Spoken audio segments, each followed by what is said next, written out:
Welcome one and all to the second stream from here, from Snetterton and the TCR UK second round as well. If you were joining us earlier on, you may well have seen the TCR UK qualifying and the Civic Cup qualifying. If that's the case, welcome back. If you're new and you're here just for the races, well, welcome for the first time. You have joined us at the Fiesta ST240 race, and you can see them already out there on the grid. They haven't quite done their green flag lap, so don't worry, we are not about to go racing. We do have a couple of minutes or so, and in fact, you can see them setting off now, and I'm just outside my commentary box.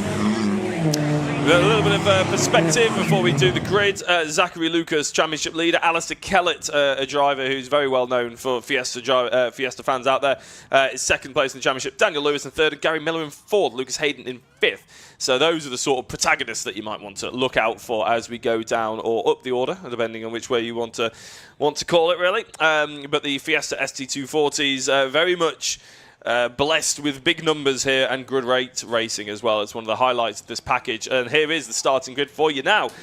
In first place and on pole position is the number 234, Zachary Lucas. Alongside them on the front row is the number 46, Lucas Hayden. Row 2 is Gary Miller, number 4, and 52, Alistair Kellett. Row 3 is 14, Simon Horrobin, and 19, Daniel Lewis. In row 4 is the number 10, Archie Johnson, and the 664 of Connor Blackburn. Row 5 is the 47 of James Pope and the 88 of John Cooper. Row 6 is 152 Caitlin May and 89 Joseph Knight. Row 7 is the 42 of Henry Howarth and 111 of Luke Waugh. Row 8 is the number 15 of Marco Ricci, also in 15th place. Been a nice bit of symmetry out there. In 16th place, number 11, Charlie Ellis. And row 9 is the number 7, Adam Clark, and the 53 of Morgan Kidd. Row 10 is the 69 of Matt Chambers and the 26 of Harry Hayes. As I said, a fairly bumper grid for you. 20 cars stretching along the Norfolk, well, 3 miles of Norfolk asphalt that we've got for you.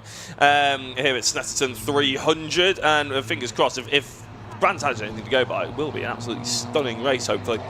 As I said, Zachary Lucas is the championship leader with 143 points, only 9 points ahead of Alistair Kellett, who is the leading Masters driver as well. In terms of the different categories that we have here in the ST240s, we've also got the Pro Class, with Zachary Lucas also leading it, as well as Alistair Kellett in second place, Gary Miller in third, and Lucas Hayden in fourth, Connor Blackburn in fifth. Which means if anybody out there with good memory and can sort of spot the difference and spot the odd one out, so we say, in the overall positions, Daniel Lewis was the driver missing in that Pro Class rundown, currently in third place in the championship, but the leading AM driver. Very impressive from the AM, Daniel Lewis, to be able to mix it with the front lot of the pros. Obviously, Daniel Lewis leading the AM category. That means James Pope is second place, Archie Johnson in third, Caitlin May in fourth, and Harry Hayes in fifth. The ST240s, a fantastic championship, as I said, previously known as the BRSCC Fiesta Championship. The Fiestas have been split into multiple categories now, with the Fiesta Juniors that will feature. They are here today, but they do the free practice and the qualifying, which we won't be covering. But tomorrow they will be featuring their 2 races with Andy McEwen as your commentator. It's now known as the ST240. We also have the ST150, which unfortunately isn't here this weekend, but was there at Brands Hatch. And as I said, the juniors are a brilliant championship to watch. You really don't know what you're really going to get from this style of car. It is pretty amazing. Apparently, the 2023 was the first standalone season for the ST240s, and this is their first full year supporting the TCR UK. So they're hoping, obviously, to take advantage of some of the bigger crowds that we've got forming. And even on Saturday, actually, I'm looking at in the background of that shot there on the Saturday, we've even got some good motorsport hardy fans here at Saturday. It's not exactly a brilliant day in terms of for sunbathing, but equally it's not raining. And as me and Andy were speaking about during the qualifying earlier on, it's when you're British, you complain about whatever the weather is doing. And it's today a bit overcast, but it is quite warm. It's getting a bit humid, a bit sweaty weather, to be honest. So the drivers are going to be struggling with that slightly, potentially, as well. But the tyres they'll have to hold on to, they may well wear off. It's not a particularly long race for the ST240s, 20 minutes. They did get a 15-minute qualifying, 20-minute races. And this is one of their triple headers. Brands Hatch, they had 3 races, Snetterton 3 races. So there's Silverstone, Thruxton, Silverstone again. At Croft and at Alton Park, they only do 2 races. So Alton Park being the 3rd round.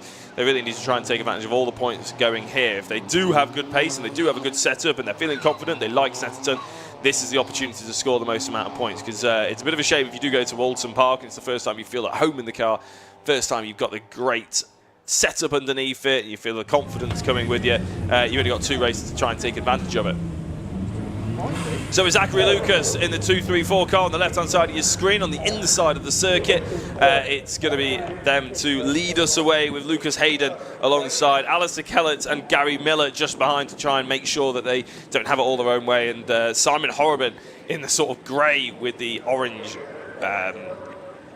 rear view mirrors, side mirrors, that you can just see in the background there as well. Simon, one of the most experienced drivers on the Fiesta grid, and probably the BRSCC grids, to be honest. He's been around for a long time. He's done a lot of starts, potentially the record holder, I think, as well. As the 1 minute board gets held out just in front of me, I can see that the engine notes are rising, the lights have come on the gantry, and that means one thing: we are racing here in the Fiesta ST240 Championship. Simon Horrobin trying to get up the inside into the first corner, but it looks like it was maybe closed off a little bit. It's a great start by Zachary Lucas, who leads the way into the first corner.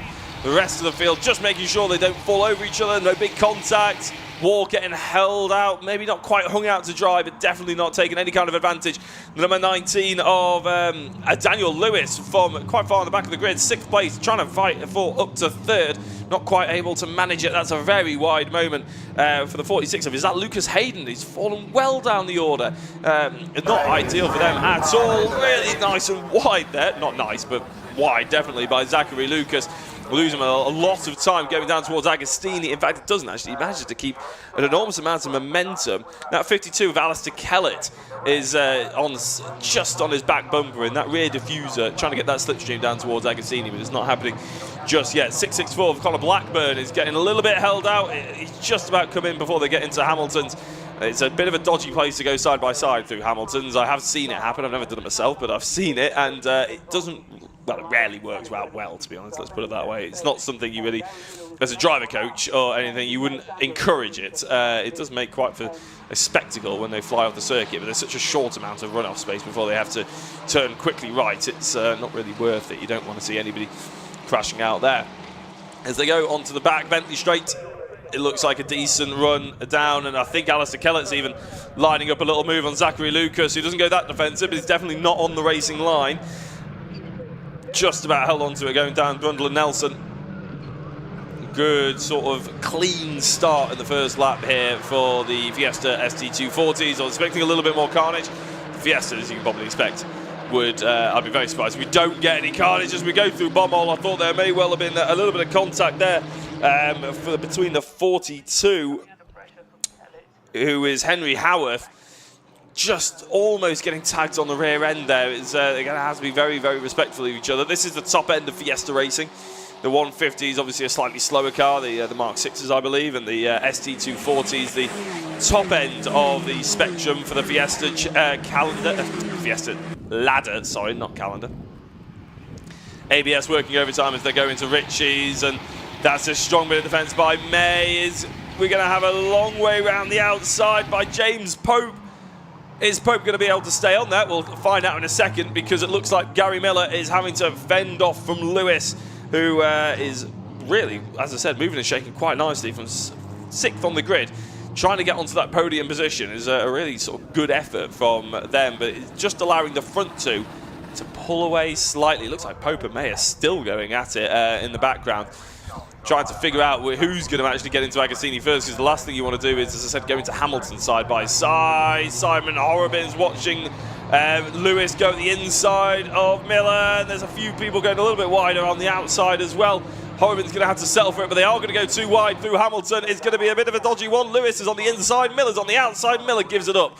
Thank goodness, because otherwise you're going to end up with a big crash as Horriban sees a car coming screaming up his inside. That was John Cooper, I think, in the 88. Having a little bit of a nibble, having a bit of a think about it. Thankfully, nothing doing just yet. As they get onto the Bentley Straight, though, this is really where you want to be able to get your foot down, get into the slipstream, and maybe make a move somewhere into Bundle and Nelson. We see Alistair Kellett right on the outside. Zachary Lucas going defensive. In fact, Alistair Kellett's got a great run, haven't they? Zachary Lucas having to defend hard into Bundle and Nelson. How are they going to come out of it? We'll have to wait and see. As Daniel Lewis ahead of Gary Miller now has to defend that one. Zachary Lucas holds on to the position. Alistair Kellett didn't fancy the late break into the right-hander. I think it's Nelson is the right-hander.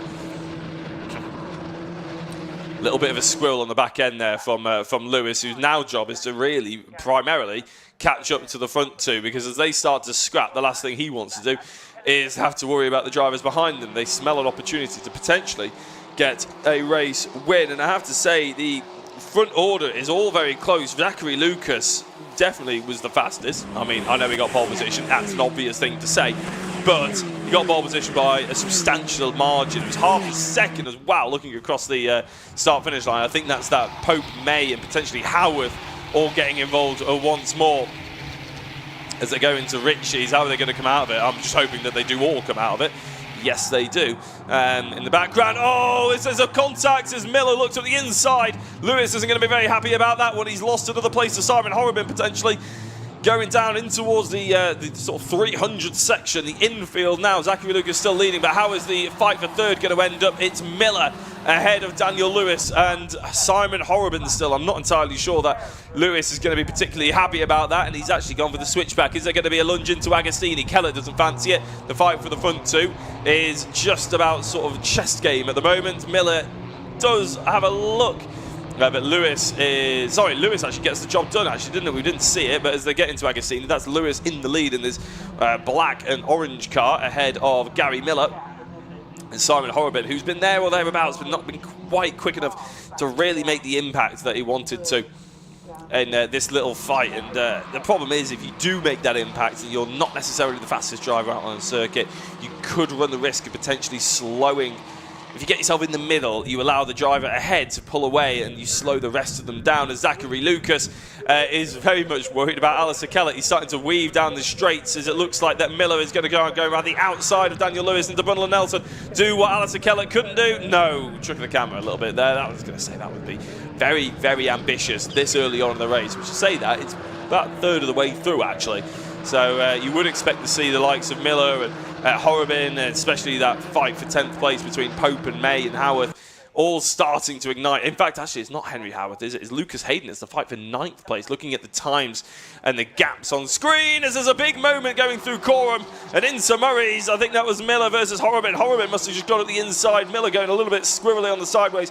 I was looking down at my TSL timing there. That hopefully it was a great sight for you guys. I saw the back end of it. Luckily, they all got away with it and they got into Murray's braking zone, which is one of the hardest braking zones in the country, in my opinion, especially for a rear-wheel drive car. I know the ABS and everything like that. Oh, massive slide at the rear end.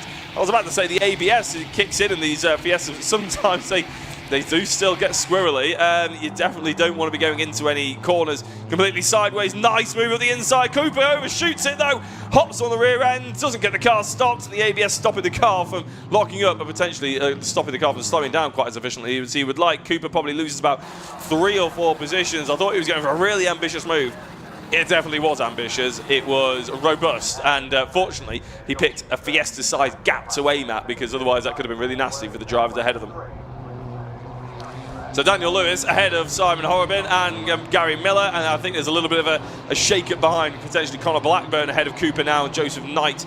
Maybe even that fight with Lucas Hayden. Oh, 42 pulling off on the right-hand side. That's a little bit of a worry. That's Henry Howarth. That would be a bit of a shame, wouldn't it? After we mistakenly was saying that Henry was involved with the fight further forward, then we see them pull off on the right-hand side. That is a shame, really, for Henry. Hopefully we see them tomorrow come back a little bit stronger. A little bit of a wide moment there for Connor Blackburn, who, as I said, is now ahead of John Cooper, but does still have a headache from Joseph Knight just behind. And that looks like we've got a change with the race lead. I think I missed that one, unfortunately. Alistair Kellett now leading from Zachary Lucas, who does hold the fastest lap of the race.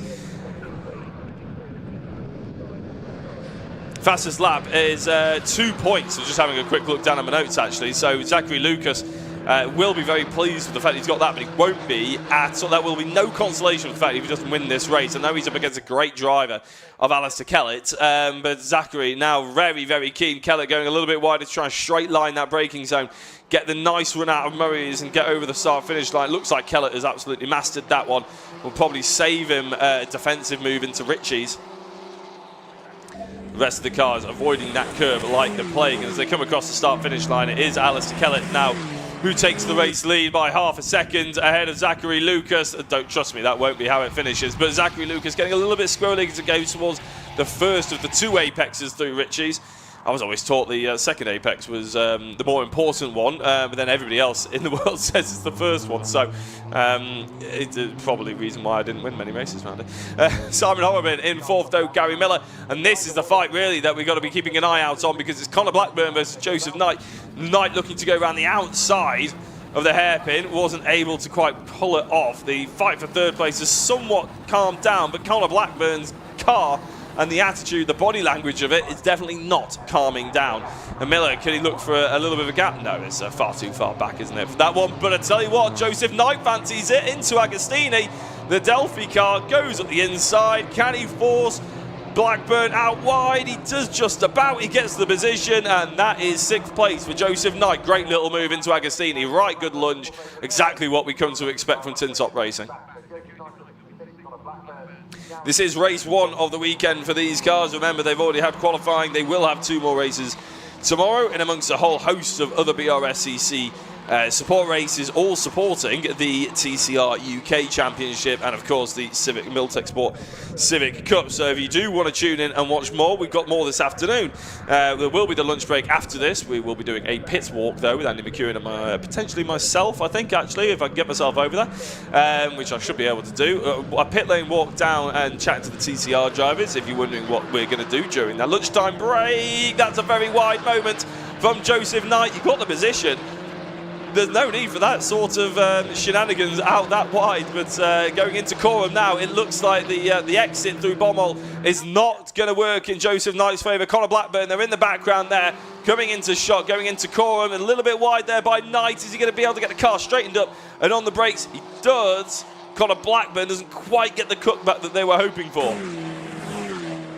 Alistair Kellett is pulling out a nice gap now. Was half a second, now it's 8/10, nearly 9/10, as the fight for 3rd, as I said, is somewhat diluted. The fight we're really looking at now is that 6th place, and it looks like James Pope has dropped behind the likes of Caitlin May and Archie Johnson as well.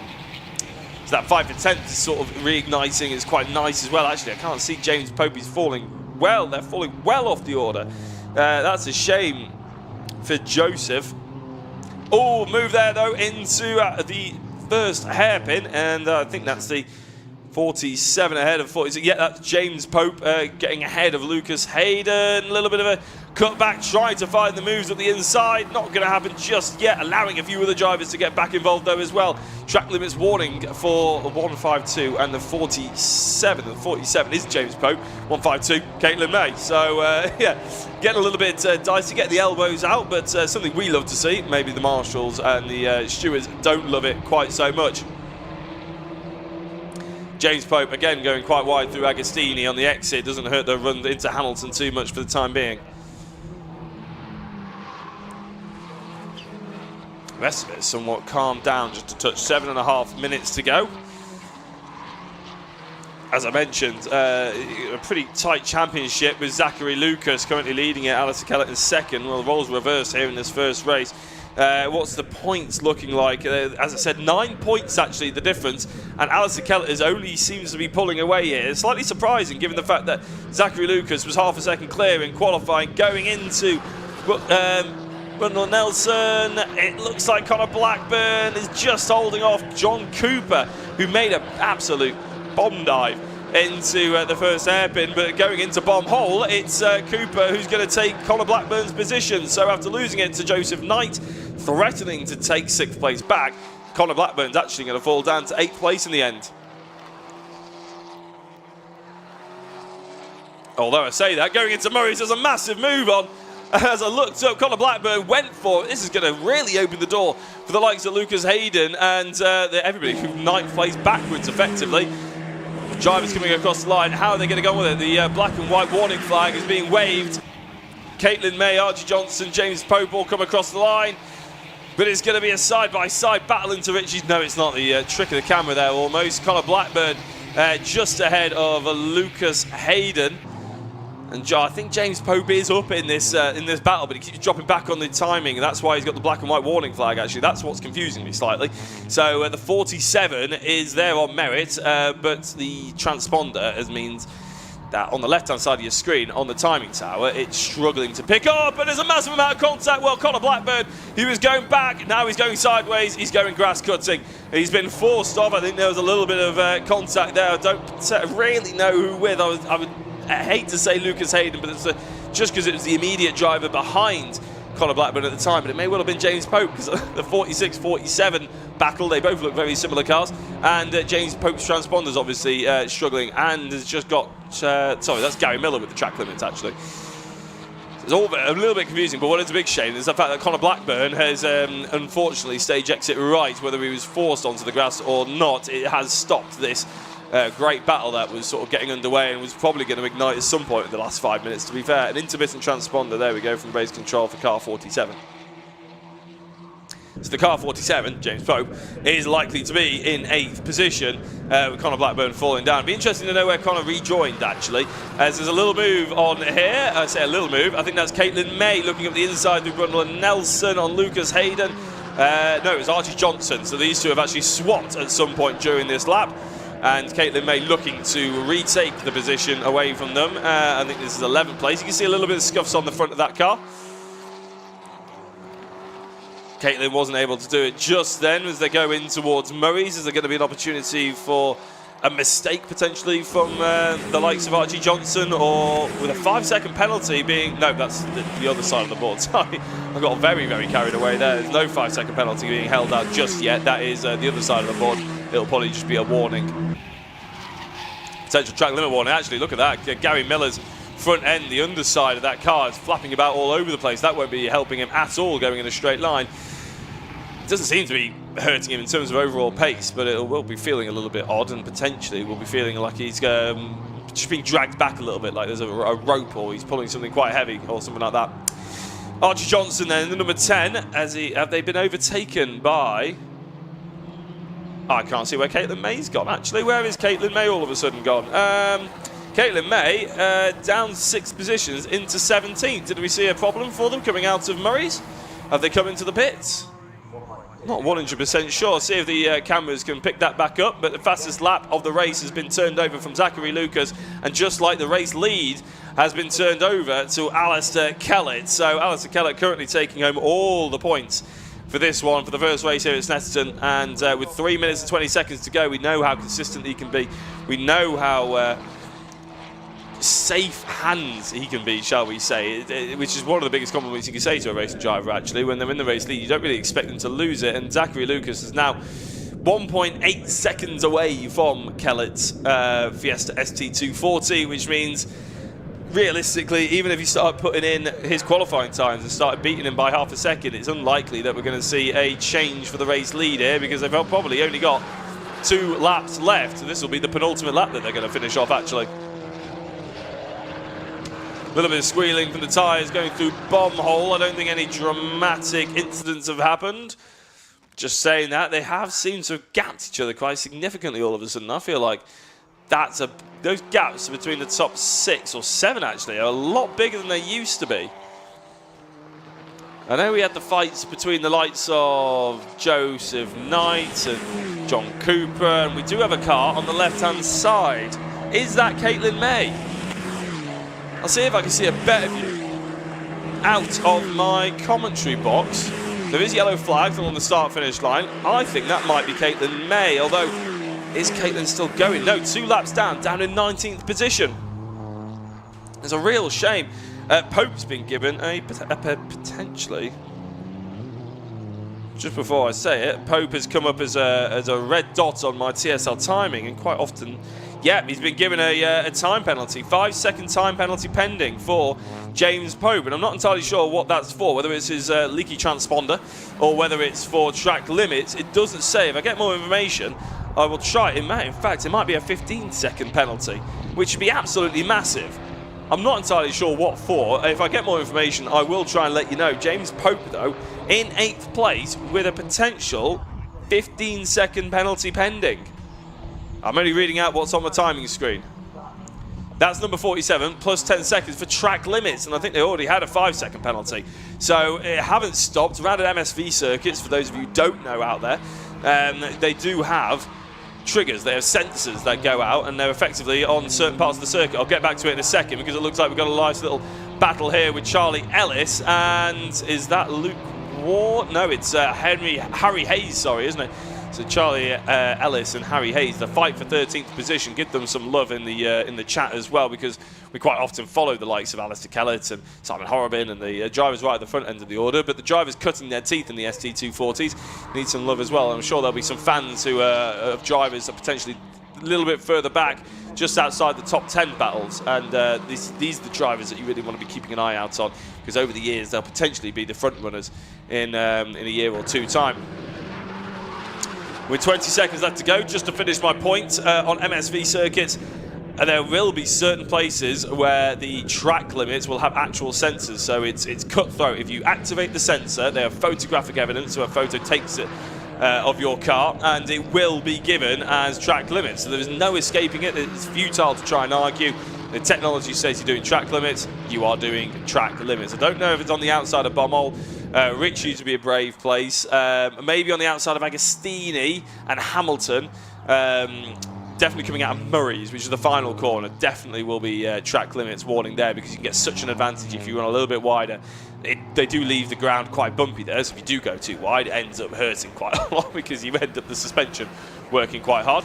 But they will still give you penalties, as we've just seen, actually. So James Pope, currently rotating in 8th place, will be hit with a rather hefty problem. And just to have a look, see how far 15 seconds will take them down. I think they might get away slightly with the fact that the gap between Johnson and Blackburn, which is 10th to 11th. Oh, War with a massive off, almost going into the potato field. Is that through the first corner? Wow, that was not where you want to go off. I think that may well, and there's a driver coming off on the right-hand side there as well. Is that something to do with that incident? I feel like it's a completely different part of the circuit. Unfortunately, I'm so sorry, I didn't see the actual incident. I don't know whether it was on the cameras or not, but because I was looking down at the TSL to see where James Pope would end up, but War has absolutely flown off the circuit. It will be, I think, fine. There is a lot of runoff there. It goes into a farmer's field, who will probably be quite angry, but he'll be fine. They'll get on with it. But yeah, hopefully War is okay. It was operating in about 12th place and had that good view of the fight with Ellis, actually. Obviously, big shame for War. Hopefully we'll have a chat. If you want to go over to their social media, potentially, it's probably the best place to keep updated, and the ST240 social media page as well. The best place to keep updated with how Luke War is getting on, I'm sure. Fingers crossed he's absolutely fine. Probably a little bit shaken up going that fast backwards. But anyway, we focus on the leader and championship second place driver, Alistair Kellett. He'll take home all the marbles here from race 1. It wasn't pole position, but it was a race win and a fastest lap under the belt of Alistair Kellett. Zachary Lucas, after getting that pole position, will have to settle for second place. Daniel Lewis in third. Simon Horrobin ended up in fourth. Gary Miller, who had an extremely eventful first 10 minutes, ends up in fifth, with Joseph Knight in sixth, Lucas Hayden in seventh, Archie Johnson in eighth, which means John Cooper's dropped back. And we have a long time to wait for John Cooper and Connor Blackburn. There is Cooper. There is James Pope. Well, that's where James Pope will fit into. Charlie Ellis comes across the line. Marco Ricci comes across the line in 13th place as well. And it was a very, very eventful Fiesta ST240. Almost didn't know where to look. Bit of a shame for the likes of Caitlin May. Looked like it was igniting a really nice battle there. War, obviously, probably the biggest off and most dramatic off we've seen. James Pope getting that time suspension and that battle for the race lead and third place. Plenty to enjoy here at Snetterton for the Fiesta ST240s. We'll bring you all the rundown of the order and the results coming up for you now. In fact, there it is, confirmation of the provisional results, which I know is a bit of a contradiction, but Alistair Kellett with the top step of the podium. Zachary Lucas is in second place, with third being Daniel Lewis. Simon Horrobin in fourth, with Gary Miller in fifth. Joseph Knight ends up in sixth, with Lucas Hayden in seventh. Archie Johnson ends up in eighth, with ninth being John Cooper, and there's James Pope. I was trying to figure it out, but the timing system did it a lot quicker than I needed to. James Pope, even with that time suspension, still cracks inside the top 10 after Connor Blackburn had that off earlier on in the infield. Charlie Ellis was in 12th, with Marco Ricci in 13th, Adam Clark in 14th. I think that's the last of the drivers. No, there are still a few more drivers that are on the lead lap. Harry Hayes in 15th, Morgan Kidd in 16th, Matt Chambers in 17th. Luke Waugh ended up off into a potato field, like I said, in 18th, with Caitlin May on the side of the road on the start, finished straight, I believe, in 19th, with Henry Howarth in 20th spot. Now we will have reaction, and we'll be able to bring you the podium reaction and interviews and everything from the Fiesta ST240s, as I believe Richard John Neal has joined us for the weekend. We'll be able to bring you all the reaction from that. And I believe we actually have Richard John Neal ready and waiting, so we're going to very quickly shoot down to him now. Thank you very much indeed, Jacko. Good to hear from you. And let's go and have a word with Alistair Kellett, who takes our first win of the week. He's walking away, he doesn't want to talk to me. And Zach as well. We might go two for the price of one. Alistair, let's get you over. Congratulations. Cheers. Good stuff. Not pole position, but racing's what it's all about. Tell us about the move, because I think we missed it on camera. So how did you get through? I followed him for the first couple of laps, and I got a chow down the back straight. I went to go around the outside of him, but Zach was wily enough to run me wide a little bit, and I just took in behind him. And then I think, I don't know, it was the next lap the same thing, but I caught him earlier onto the back straight, and I was past him halfway down the back straight, and once I got ahead of him, I was okay. So I pulled enough of a gap that I didn't get, that broke the toe on the next lap, and that seemed to be it then. So I just managed it to the end. So I think I got a sneaky fastest lap near the end as well. So it's good. Nice one, well done. Was it, now, did I get this right? Was it on Facebook yesterday, birthday yesterday, was that right? Yeah, I think I had too many drinks last night. I was asleep in qualifying, to be honest. Oh, don't talk about drinking on. I think You'll be all right though. Yeah, I think you went much quicker in the race than I did in qualifying. That'll tell you how much I was asleep.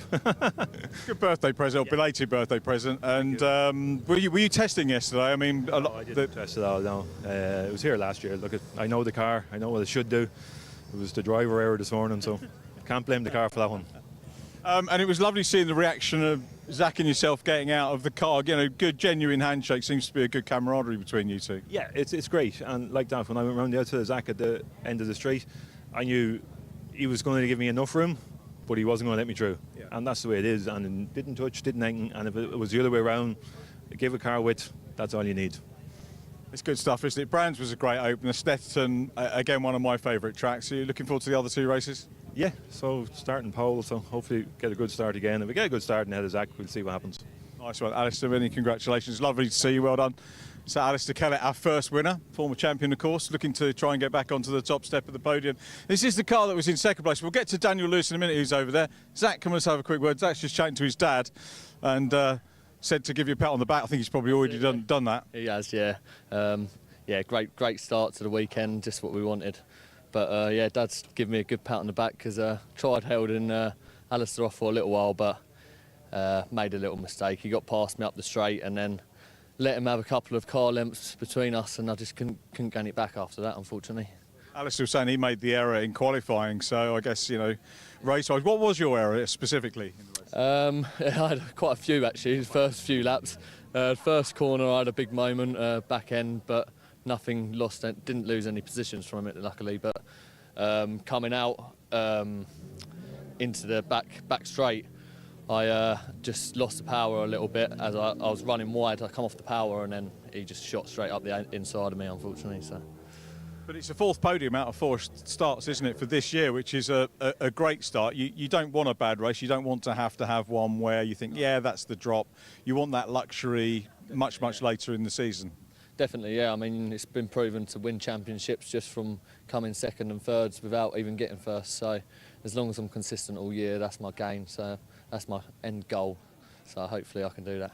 What's the plan between race one and two? Changes to the car, or do you go and sort of cast your mind over the circuit again? Yeah, I have a chat with the team. There's a few things that wasn't too happy with the car, brakes, and it was a little bit loose everywhere, front and back somehow. But so yeah, I'll have a chat with them, and hopefully we can get stuff sorted for the second race. It's great for us because we'll see you two on the front and battle renewed, so anyone watching our stream will enjoy that. Very well done, Zach. See you on the podium a bit later on. Thanks very much. And Daniel Lewis is over there as well. If we can get Daniel over, the third place goal, which is where we are here actually, Daniel, well done. And of course our AM-class winner, many congratulations. Fine result, you're up mixing it with the pros. And has there been talk of reclassifying you? I know when we get a fast youngster coming up, there is that chat. Has there been that? There's been some talk of it, yeah, but we gave the BRSCC a little ring and we asked them if they could just move us. But if they did move us, it'd mean I'd lose my fastest lap and pole position points. But they said no, they can't move us unless I want to be moved. So I'll stay in AM for now, yeah. That's fine. I mean, we're seeing you mix it with the pro drivers at the front. You're going to be gunning for overall wins as well as those AM-class wins as well. So a good start, isn't it, to your campaign? You had that win as well at Brands Hatch, and you know here you are on the podium again. Preparation, is it different to junior formally in your head? No, it's pretty similar. It's just getting the car to go fast, to be fair. But it's proven to work, so I'm getting closer, you know. I mean, these guys have got quite a bit of experience in these cars and probably on the circuits as well. So you've got to sort of come in and beat that. One of the things I was saying a couple of weekends ago, we were at Croft Circuit, and we were just saying how good it was in like the BMWs and the 150 Fiestas that the Master class, Alistair's in the Masters, obviously Zach's not yet before he gives me a slap. Great that the Masters can race with the youngsters. Yeah. Well, I've raced at Snetterton before, twice I think now, but obviously maybe not as much experience as these people, but getting closer, and that's all I need, you know. Just more experience, and then hopefully I'll be even closer to the front. And then closer you are to the front, the further you are on the reverse, though. That's the problem for race 3, isn't it? Yeah. Next race probably be starting P10, won't I? Yeah, or P7. Yeah. Okay, well, good luck for that, and thank you, and well done on taking the class victory. Well done, Daniel Lewis there. Second in the class for amateur class is Archie Johnson. So let's have a quick word with Archie. Well done, Archie, well done. Another podium, happy with that, mate? Yeah, very happy. I mean, I was hoping to get just a podium in class again from where I was starting, but I think I had the worst start to mankind, so dropped me down to something like P13, P14. You're not dramatising at all there. No, but like, yeah, I got lucky with some failures with other people, but managed to make a couple of overtakes and just stay out of everything, and managed to also get rid of no track limits as well, which was helpful. It's difficult around here, isn't it?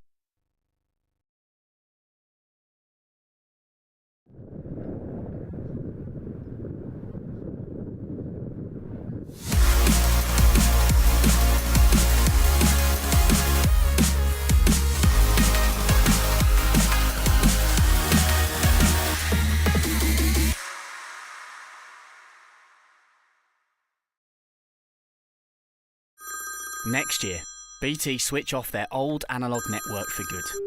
Make sure your business is ready to switch over to cloud telephony. Get a telecoms and IT health check from Maximum Networks today, for free. Future-proof your business now. Arrange your free audit today at maximumnetworks.co.uk.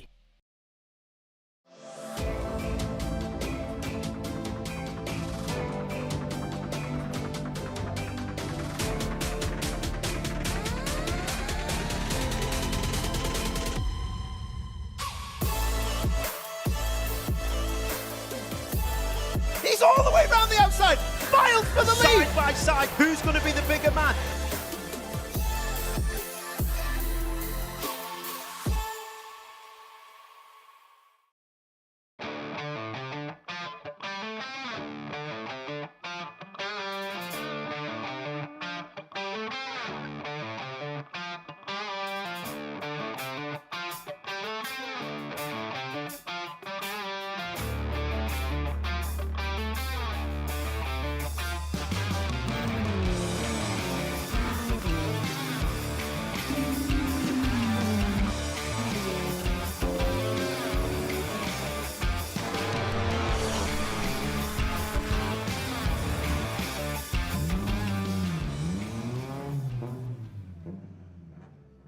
Is your business ready to switch over to cloud telephony before the BT analogue switch off?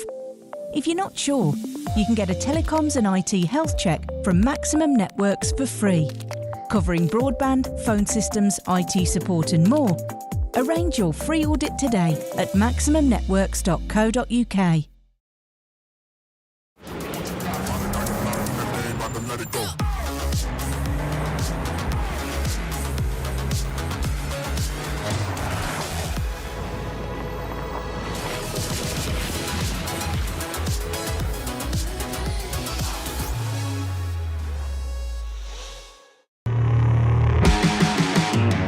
Got so much weight on my shoulders,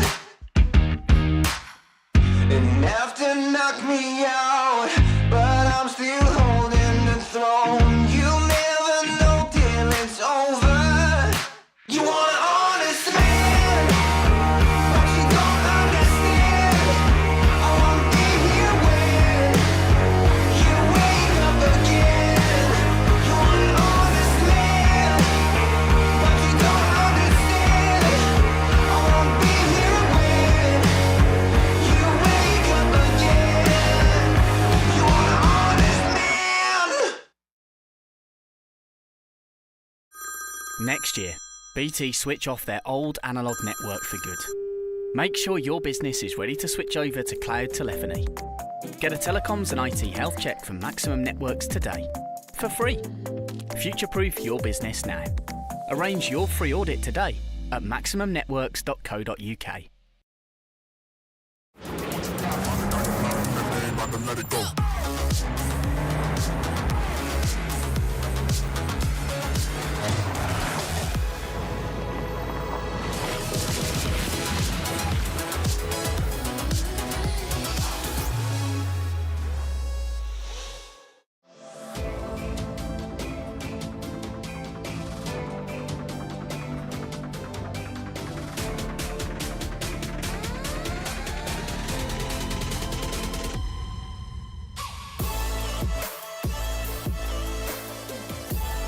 He's all the way round the outside.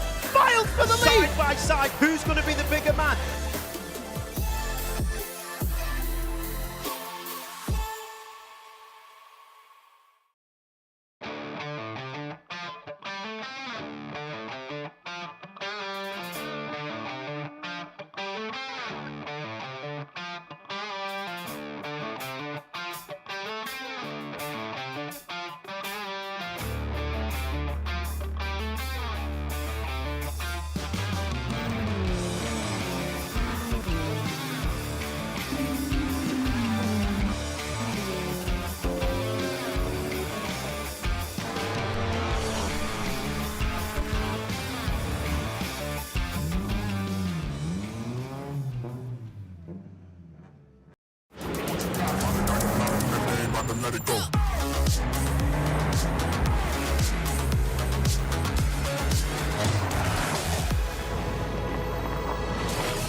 Next year, BT switch off their old analogue network for good. Make sure your business is ready to switch over to cloud telephony. Get a telecoms and IT health check from Maximum Networks today, for free. Future-proof your business now. Arrange your free audit today at maximumnetworks.co.uk.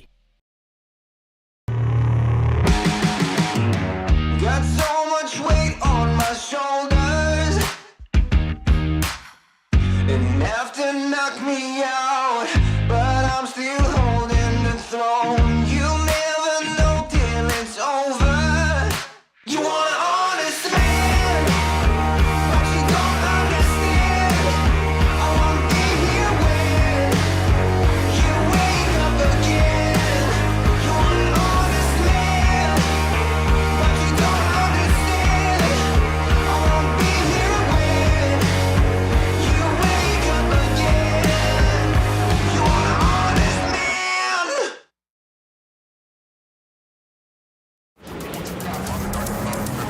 Let it go.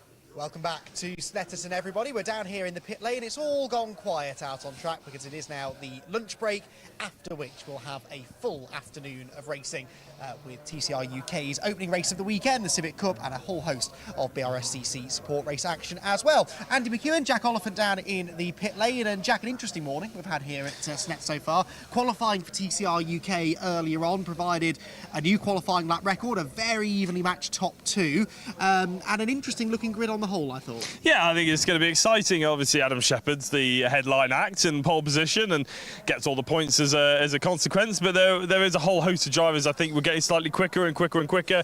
It is nice to see a new lap record by 0.8 of a second for qualifying, which is pretty astonishing, isn't it? So, yeah, I think there is a few people that were maybe pushing the envelope a little bit. I know Brad, who's on our left-hand side, actually, was potentially not out as much as he would like. And we do expect him to go up a little bit faster in the race. Not just saying that because he's to my left.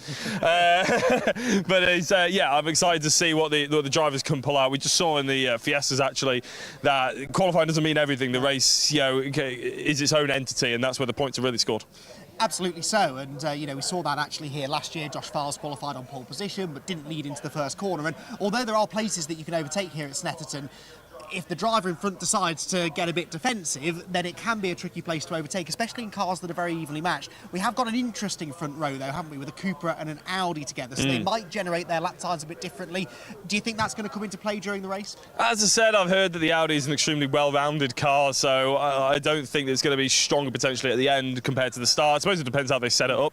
I think Joe Marshall will be very, very keen to try and get that race victory off Adam Shepherd, who in himself will probably be very keen to try and get another one under his belt. So they're both championship protagonists, let's face it. They're both hopefully wise enough to know that they don't need to win the championship today, but equally that's a bit boring, isn't it? So let's hopefully throw one on the inside going into Richie to make it spicy for us. Well, and I think the fact that we've got a slightly, you know, Carl Bordley, reigning champion, I think most people expected him to at least win one race at Brands Hatch, probably have the points lead coming into Snetterton. Do you think that maybe actually the likes of Callum and Adam and, you know, the drivers that have stolen an early advantage in the points over Carl maybe think, right, well, we've got to strike while the iron's hot. You know, whilst he's struggling a bit, we have to outscore him.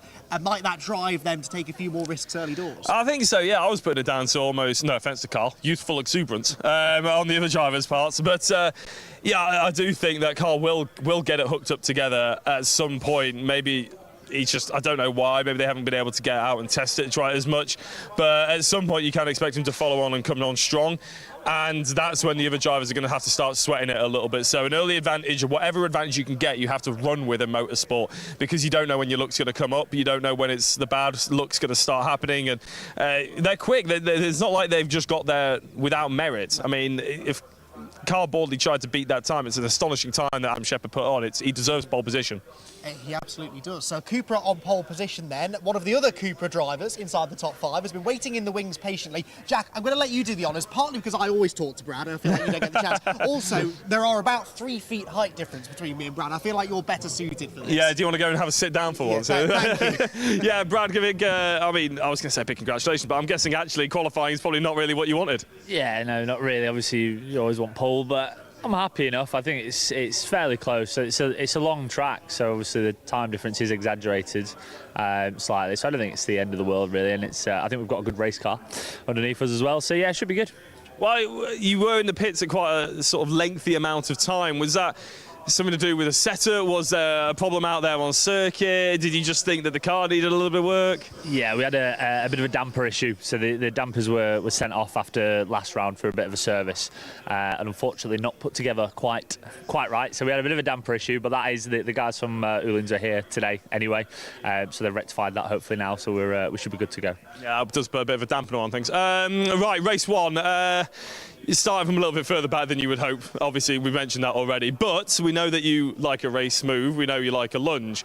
Are you going to be slightly more coordinated with it this time, though, than Brands Hatch? Yeah, I think same amount of enthusiasm. Hopefully, less points on the licence afterwards, I think, is the plan, at least. But yeah, no. But we'll see, obviously. You never know how it's going to go, really, first lap. But I think it was a bit over-ambitious last time. I'll be slightly less ambitious this time, but still, like I said, the same enthusiasm, I think. We like enthusiasm. We can get on board with enthusiasm. Around here, we were mentioning earlier with Andy, like if a driver decides to defend, it can become extremely hard to go around the outside. There's lots of very long medium speed corners and stuff around Snetterton. Have you got sort of in your head where you think you might have an advantage in the Cupra? Yeah. That's a confident sounding noise, isn't it? I think dogs heard that half a mile away. Yeah, I think anywhere there's a corner, there's an opportunity, isn't there, really? So, yeah, inside or outside, the grass is dry enough to use if you need to. So, yeah, we'll be all right. I think we'll be fine. I think, yeah. I can't wait for the clerk of the course to hear that. Any corner's an opportunity and the grass will be fine. Yeah, well, anyway, hopefully it'll be good fun. You've also got a reverse grid, though, to think about. Is that when we do sim racing championships, and I know there's a lot less on the line and everything, so, I mean, you can sort of play the game in sim racing championships and stuff, but they often say, oh, we'd quite like to play the reverse 10 game, where you almost aim to start at the front in race 2 because race 1 and qualifying didn't quite go the way. Is that something that's even remotely in your head as a real-world racer? No, I just want to win, to be honest. If there's a car in front of me, I have to overtake it regardless. There's not a lot of thought that comes from me, to be fair. It's more just if there's a car ahead, I want to overtake it. But yeah, I mean, there is a bit of it coming to play, but certainly right now I just want some silverware, so I'll just be going as far forward as I can get, really. I was going to say, overtaking, as you said, on the tarmac, on the grass around the outside, or in potato fields. It doesn't really matter. You will try it here, Brad, I'm sure. Big thank you for having a chat to us. Good luck for race 1 and, of course, the rest of the weekend. Perfect, thank you. So, Andy, I mean, that was, honest, shall we say. Yeah. Everybody loves an honest interview. We do, but do you know what? That is why we love Brad. Brad actually won an award at the end of season do at the end of last season in memory of the late Dan Kirby, and it was all about him being the big character of the championship. You know, it was the spirit of the championship award, and he really summed it up perfectly. You know, he is here. Yes, to become a serious racing driver. We know he's got the talent to do that. He's done some other one-mate racing, junior racing as well. He wants to make a career as a racing driver, but it's always been really important to that team that they enjoy what they're doing. And you can always tell when you're talking to him that he's got a smile on his face and he's having a good time, and the whole family are as well. It really is a family team, this as well. Definitely. You mustn't understate that. You know, they are taking on some really big dogs and really coming out even with them. So, yeah, always great to have a chat with Brad. You never quite know what he's going to say next, but I kind of enjoy that. Yeah, absolutely. It makes it better than the old PR-trained, straightforward answers, doesn't it? So, no, really great. And actually, I remember speaking to him at Brands Hatch and doing the sort of impromptu interviews for social media and stuff, and it's always really enjoyable. I mean, we just sat down in amongst all his family, and they all went quiet and watched us do it. It's a bit intimidating, but they were also very welcoming. I can see you've got another driver, actually, Yes. one we mentioned quite a few times. Do you want to take the interview? We've actually got 2 there. We've got 3. Four, in fact. What's the name for a collection of TCR drivers? A mess? No? Okay. Sensible suggestions only, everyone. Where to start? Let's start with our pole sitter, shall we? Then Adam Shepherd. Yeah. Not bad start to the day, eh? No, great start. Yeah, really pleased with that. Again, we're still learning the car and there's still more time to come, so yeah, really happy. Lap record pace, not a huge amount ahead of this guy stood to your right, though. It's going to be an interesting battle into turn 1, isn't it? Because when you are as evenly matched as you two seem to be, track position's so important. Yeah, when you kind of look at it, 3-4 attempts would normally be a lot, but round circuit like this, it's not really. We can certainly go faster. In qualifying my best lap, I made a mistake, so there is a bit more there. But it's good. The car's going to have to be drastically different to qualify now because obviously the tyre pressures are all different, the setup's different. So just kind of manage the pace and try and get a good start, really. Always fearful when I start saying nice things about you for obvious reasons, but you do seem, I think, a bit more relaxed this year. Is that the fact that you've got one of these sort of shiny, newer Gen 2 cars? Are you finding, touch wood, that there is a little bit less to worry about with this? Yeah, I think I can only comment on my cars. From my Hyundai to this car, the car's a lot better. It's a lot faster. We was having to really wring the neck every ounce out of the Hyundai, which then puts more load for the car and whatever else. So at the minute, I'm still driving 100%, but I'm not driving 110%. So it's don't get me wrong, we've still had a fair share of some niggly issues, but yeah, the car's fast. It's doing what we want to do. You're also one of the handful of drivers, and really one of the few front-running drivers in this championship who are very hands-on with working on the car as well, aren't you? Is that something you've always sort of done? You've obviously got that engineering, that mechanical background as well, but is that something you enjoy doing, or can it sometimes be a bit of a distraction almost? Don't get me wrong, you should see us sometimes, it's carnage and it is a distraction, but I like being involved in it. I think being able to engineer the car yourself has advantages. You're not trying to relay to someone that sometimes your feedback, what you think the car's doing, by the time that gets to the engineer and doing the car, it's not quite the change that you needed. So I think it does have its advantages to kind of engineer the car myself. But I work heavily with the team and areas engineers to collaboratively do that. And we all have ideas, and collectively we're far better for it. Jack was just mentioning to Brad Hutchison there, mentioned a little bit about sim racing, and I know you do quite a lot of sim racing. Do you still do a lot of that, and do you find that you're able to apply things from the sim into real life racing? Because there aren't many people on this grid, I don't think, who do a lot of sim driving. Honestly, absolutely nothing like it, I would say. I know people swear by it. I haven't been on the sim for a few years. I've just done that over COVID for fun. But and you stopped when I started beating you. Yeah, exactly that. Yeah. I don't like losing. But no, it's for me. There's nigh on zero overlap. The only thing I think it teaches you is the sim is punishing for mistakes. So if you, for example, hitting the throttle too early, the sim exaggerates that 5 times over. So it's good to kind of get you into the sense of not using both pedals together at the same time and that sort of thing. But as far as overlap goes, other than that, I don't think there's a lot personally. But. And here I was thinking I had a future as a racing driver because I'm not too bad on the sim. Not quite as good as this guy. I am taking the mickey a little bit. Best of luck for the race, Adam. Starting on pole position, good place to be. So we'll wish you the best. Fingers crossed. Cheers. Thank you. Adam Shepherd then starting from pole position and has just ended any hope I ever had of turning my semi-decent sim racing career into a real life career, saying there is no carryover from sim racing at all. But he's a very talented driver. He's someone who has really crafted his racing in club level. I've said this all along, it's so nice that he's a proper club level success story, a driver who has worked hard, poured blood, sweat and tears into his racing, and is now getting an opportunity on a bigger stage to show everyone how good he is. Absolutely. I mean, I was just speaking to his a family friend, actually, and I didn't escape. Your name escaped me, unfortunately. Ash, is it? Ash, his family, the Shepherd's family friend, apparently, and he said that his dad was apparently a very talented racing driver as well, and in club racing mainly, without it being on the sort of bigger stage like you just mentioned then, that Adam's been able to perform on.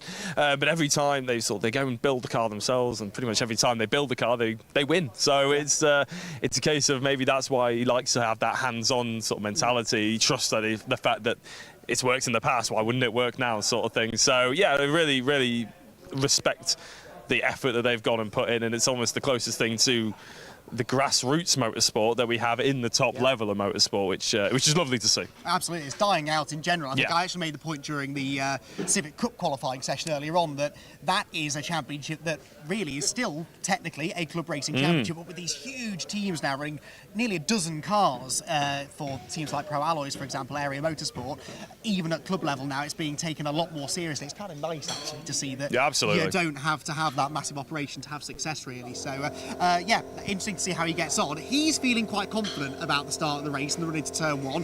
Why don't we get the thoughts of the man who'll be trying to beat him into that first Yes, corner? I think I'll take this one, and I'm going to interrupt basically the lovely conversation I'm sure is more stimulating between the three of them than anything I can muster up. But Joe, you're starting alongside Adam Shepherd. We just had a bit of an extended chat with him.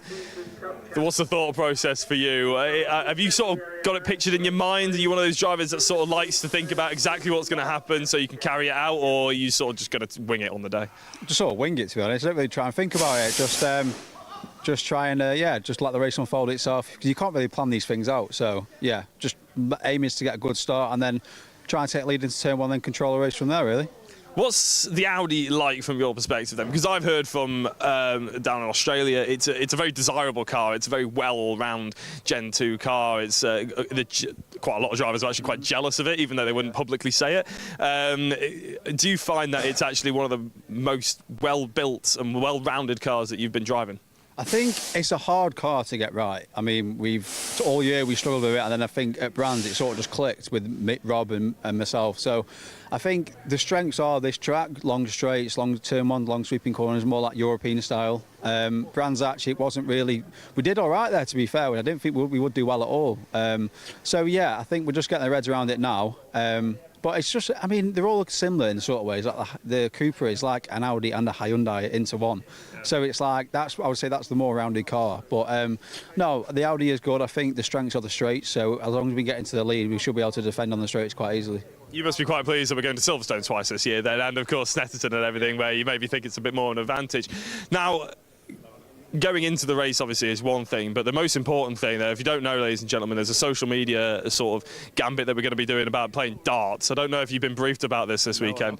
No, so there's a darts tournament that's going to be hosted potentially by Andy McEwen and Paul O'Neill tomorrow, and that's really where the competitive nature, I imagine, is going to come out, because we're expecting quite a lot of competitive nature, trash talk and everything. What's your dart skills like? Well, I used to be in a darts team when I was a bit younger. Oh, it's done and dusted then, isn't it?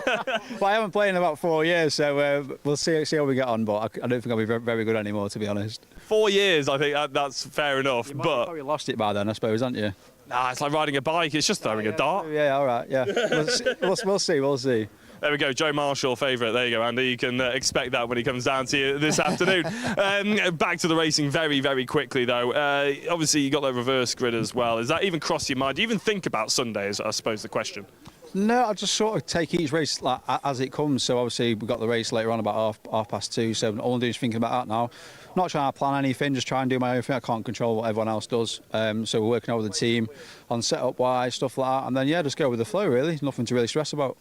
And one thing I sort of haven't really asked anybody in the TCR paddock, but I find it quite interesting. Do you have any sort of, I know some people, rituals and any sort of like, you had the same meals or something like that? Like you do carb load before a race, or do you try and do the opposite to get you save weight or whatever? You know, do you have a hydration sort of strategy or anything like that? Or is it a case of you don't really think about that far ahead? No, so my hydration is key with these, especially when the temperature's like 20 degrees plus. So I have my electrolytes, try and have like 3 litres of that a day, sip that throughout the day to keep me hydrated, and then just eat nice and clean and healthy, really, like eggs and stuff like that, to give you a little bit more energy and stuff like that.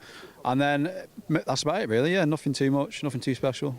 Fantastic. Well, good luck for Joe. We're very much looking forward to seeing you dicing it out, not only with Adam, but the rest of the field as well. So I'm sure you're not going to have it all your own way, you two. Good luck, and we'll speak to you in a bit. Thank you. So, Andy, there we go. It's quite nice to hear from him, actually, but he seems extremely relaxed. He's not bothered by the fact he's in second place. He's probably just happy to be on the front row. Well, always a relaxed character anyway, is Joe, to be honest. But yeah, I think starting on the front row, off the top of my head, can't remember how many times he's been on the front row. It's not many. So, you know, often he's a better racer than a qualifier. There's a few drivers that like to say that, usually if they have a bad qualifying result. But yeah, he genuinely tends to go forward. And that Audi is good off the line if he hooks it up.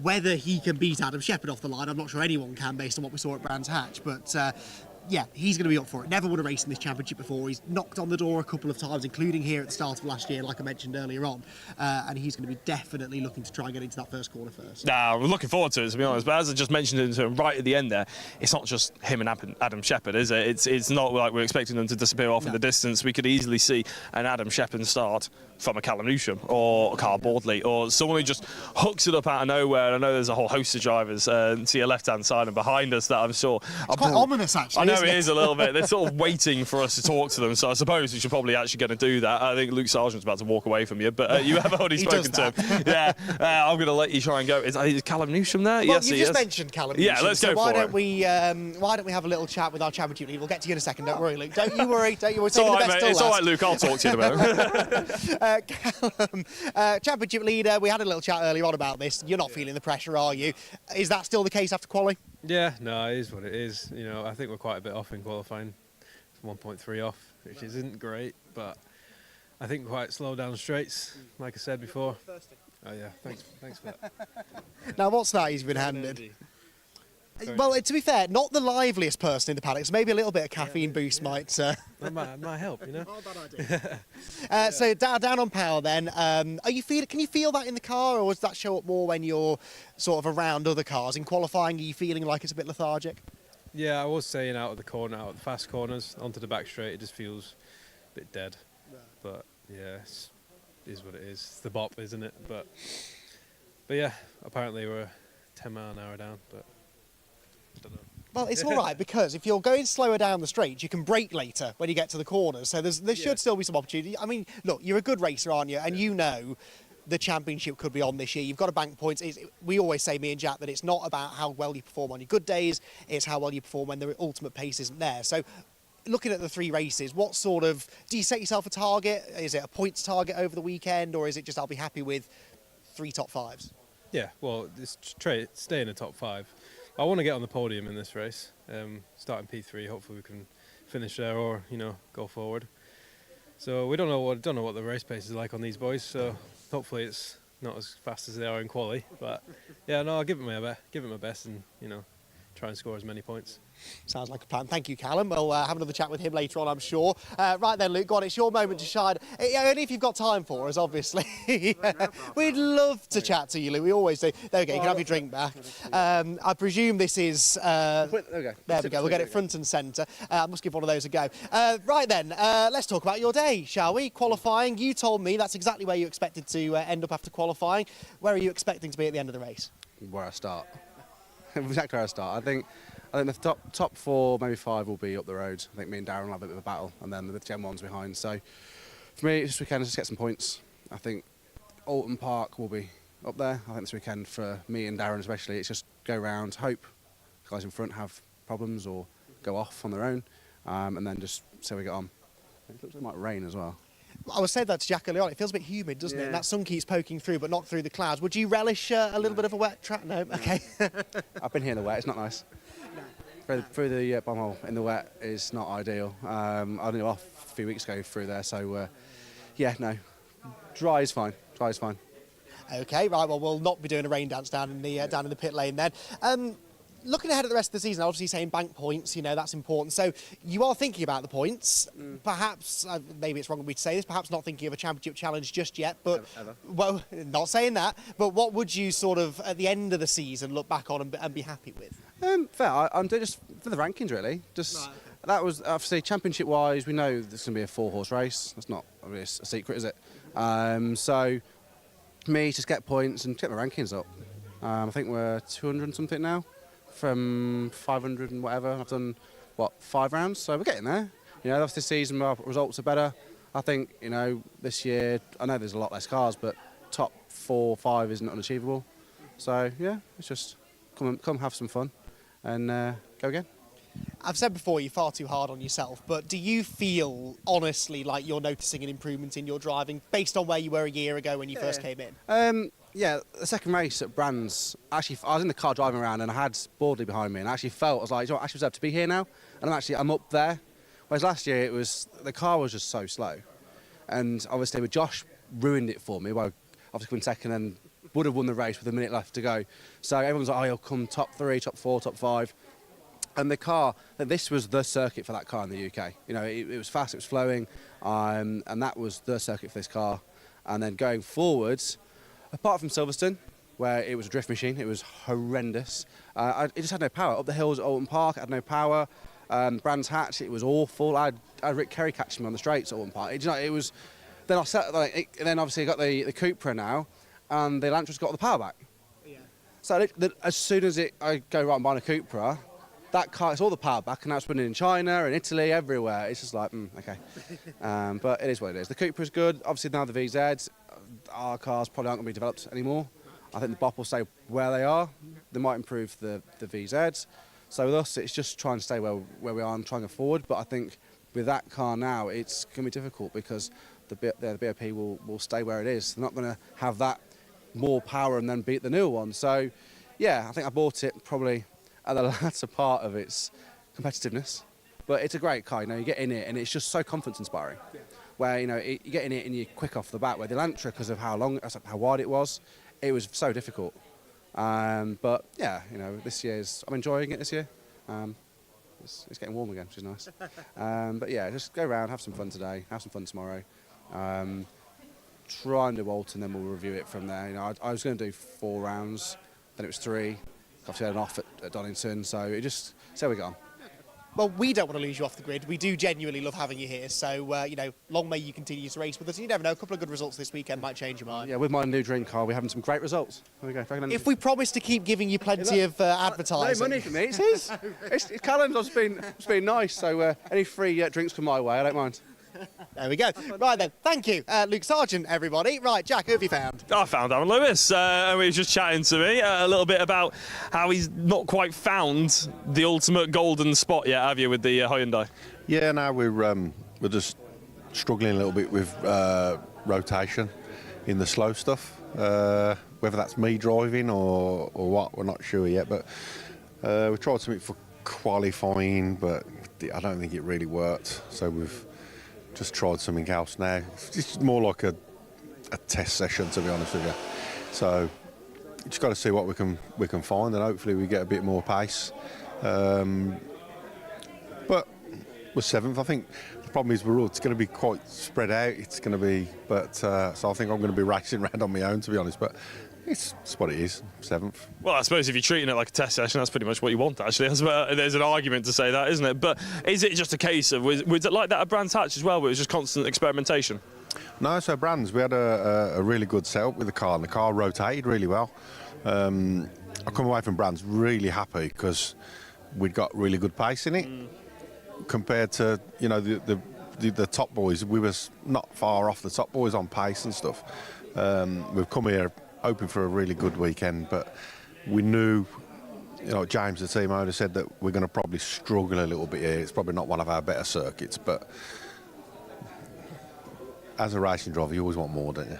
You always want the top step. That's the thing, isn't it? And unless it is top step or the podium or whatever you see as a success, it's always going to fall short of that, isn't it? Unfortunately, if you're not necessarily racing quite as hard as you want to be. Yeah, no, that's it. You always want more, and I think if we can just, I just hope it doesn't spread out too much too fast, because you want to be out there racing against someone. The last thing you want to be doing is just tootling around for 20 minutes on your own, and it gets a bit demoralising. But we will be able to learn some more from this. We've done some more setup changes. What's the kind of setup changes that you can do on a race weekend? Because I know, like, a lot of people out there will hear the term, oh, we've changed a lot on the car. I'm not saying give away all your secrets, but what is the sort of stuff that you think you're playing around with and might help that sort of situation, the understeer on the exit of the corner? Yeah, so we're just messing with rear toe and rear camber, to be honest. I'll come in after that, and they says, what do you need? I said, I need it to be scary. It just doesn't... I could not have said, I have to say, I've never said that coming out of a car before. Yeah, it just doesn't... You know, before I drove a Honda, everyone says to me, he said, well, I don't know if you're like that, they're a bit leery. Right. But the first test day that we done here, it felt leery and I liked it.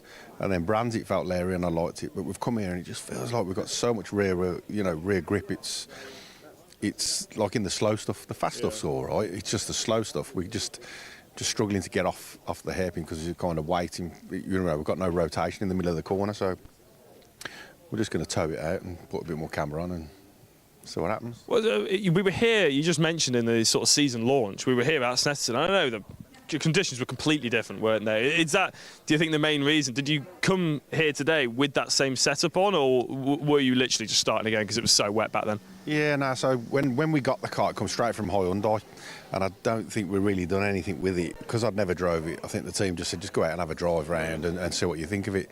And then I think they've took quite a bit of camber off it from how Hyundai sent it to us. But it felt better, so that's why I'm slowly just putting a little bit on every time I go out and trying a little bit more. Last thing I want to do is be coming through Coram backwards, so a little bit at a time. But it's not the sort of place where you really want to risk that, do you? Because there's a pretty deep potato field that way, which we've already seen a Fiesta go into today, and obviously around Coram, it's a long way to run off, isn't it? It's a scary corner, isn't it, Coram? Yeah, you go into Coram flat out, and then you start turning in, and then as the car's slowing down, the rear starts stepping, and you know, it doesn't feel too bad through there at the minute. So we've got to compromise between slow and high speed stuff. Yeah. It's finding that little balance and how I like it to feel. So you've driven quite a variety of cars in your time, I'm pretty sure. What's sort of going out of Coram into Murray's? Obviously, no matter what car you're in, it's tricky, isn't it? It's one of the hardest braking zones to really nail and get a fast lap out of, isn't it?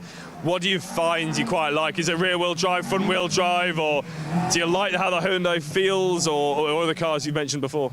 I've drove all sorts of cars. What was your favourite car that you've sort of been driving around here, I suppose? Ginetta Super Cup. It's a great car, isn't it? I have to be honest. That's my favourite car, because I'm more rear-wheel drive than front-wheel drive. Right. So Mazdas, Ginetta Super Cup, that kind of stuff. So yeah, I've always been rear-wheel drive, and when I went to front-wheel drive, I struggled with getting on the throttle too early and stuff. And I've done a lot of oval racing, all rear-wheel drive. Do you know what I mean? And it's you sort of get used to it. Yeah.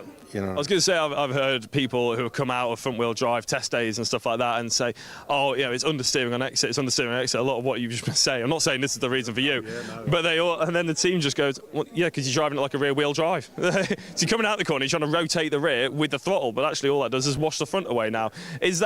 How hard is that for you to flip? Yeah, so with this, you have to take it into the corner on the brakes and sort of stand it on its nose so it rotates, whereas in a rear-wheel drive car, you need to get on the throttle to turn the car. Yeah. It's you know, yourself, you've done it. It's just sometimes you have a bit of a brain fade as well, and you know, you kind of forget what you're doing, but as long as you remember when you're fully sideways to get hard on the throttle, you're all right. I was going to say, in the rear-wheel drive. No, it's the opposite instinct that I would want to do in every situation. It's crazy, but no, fantastic. Thank you very much, Dan, for having a chat to us. It's great to have a word. Now, Andy McEwen is currently still chatting to Luke Sargent, so I'm going to carry on and move my way down to. He's actually catching up with me now to Jeff Alden, because I know Jeff has been hanging around, and Phil Kinch has actually told me come and interview him. So apparently we've ruined his lunch by making him wait, so we best get on with it. It's all right though, because he was telling me he's got quite a nice meal planned a bit later on in this evening, because he's celebrating is Mr. Alden, and he's pretending to ignore me.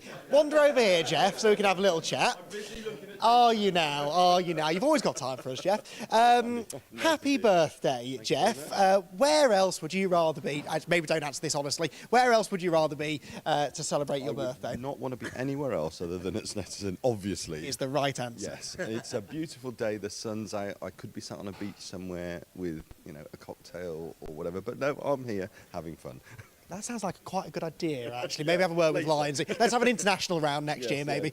How are you enjoying your day then here at Snetterton so far? Yeah, not too bad. Yeah, we had a good test yesterday, and we had some problems at Brands with the car, so we've been working through that, and it's getting better every time. So we're second quicker than we were yesterday, and we'll see where we get to in the race. But it's been a good weekend, so I can't complain. And, some of the people up and down this grid would kill to find a second in lap time overnight. Where did you find it? Was you? Was it car? Was it both? Me, obviously, because yeah, when the talent runs out, that's all I can say. Yeah, no, it's just where we had some problems, and we're just building up from that end in terms of just sorting out the braking points and turning and everything else. So no, it's me all the way. The car is perfect and going really well now. So hopefully I can make a better fist of it in the race than I did in qualifying. So, but we'll see. It's having fun and enjoying. That's the most important step.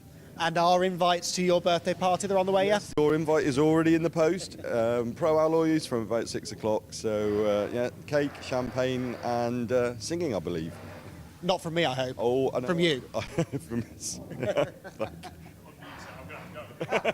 Unmute it. That would be that. That button there. Now, hang on. That's technology for you. Yeah. Your car's got more buttons than that microphone. No. There's only one button. That's the pedal to make it go louder.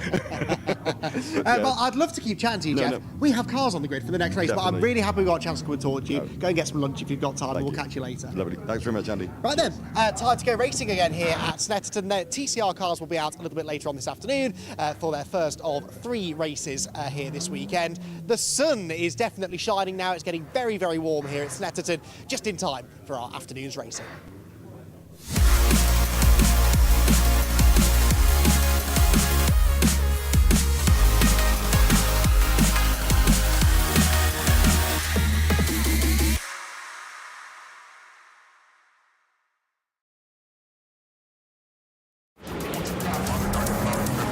Let it go.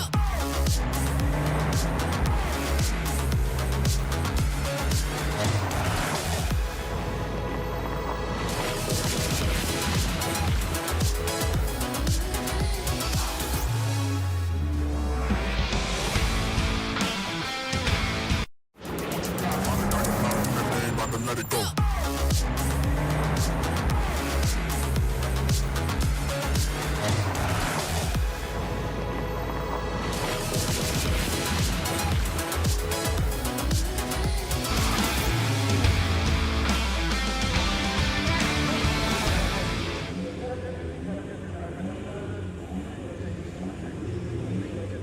Well, good afternoon, everybody, and welcome back to Snetterton.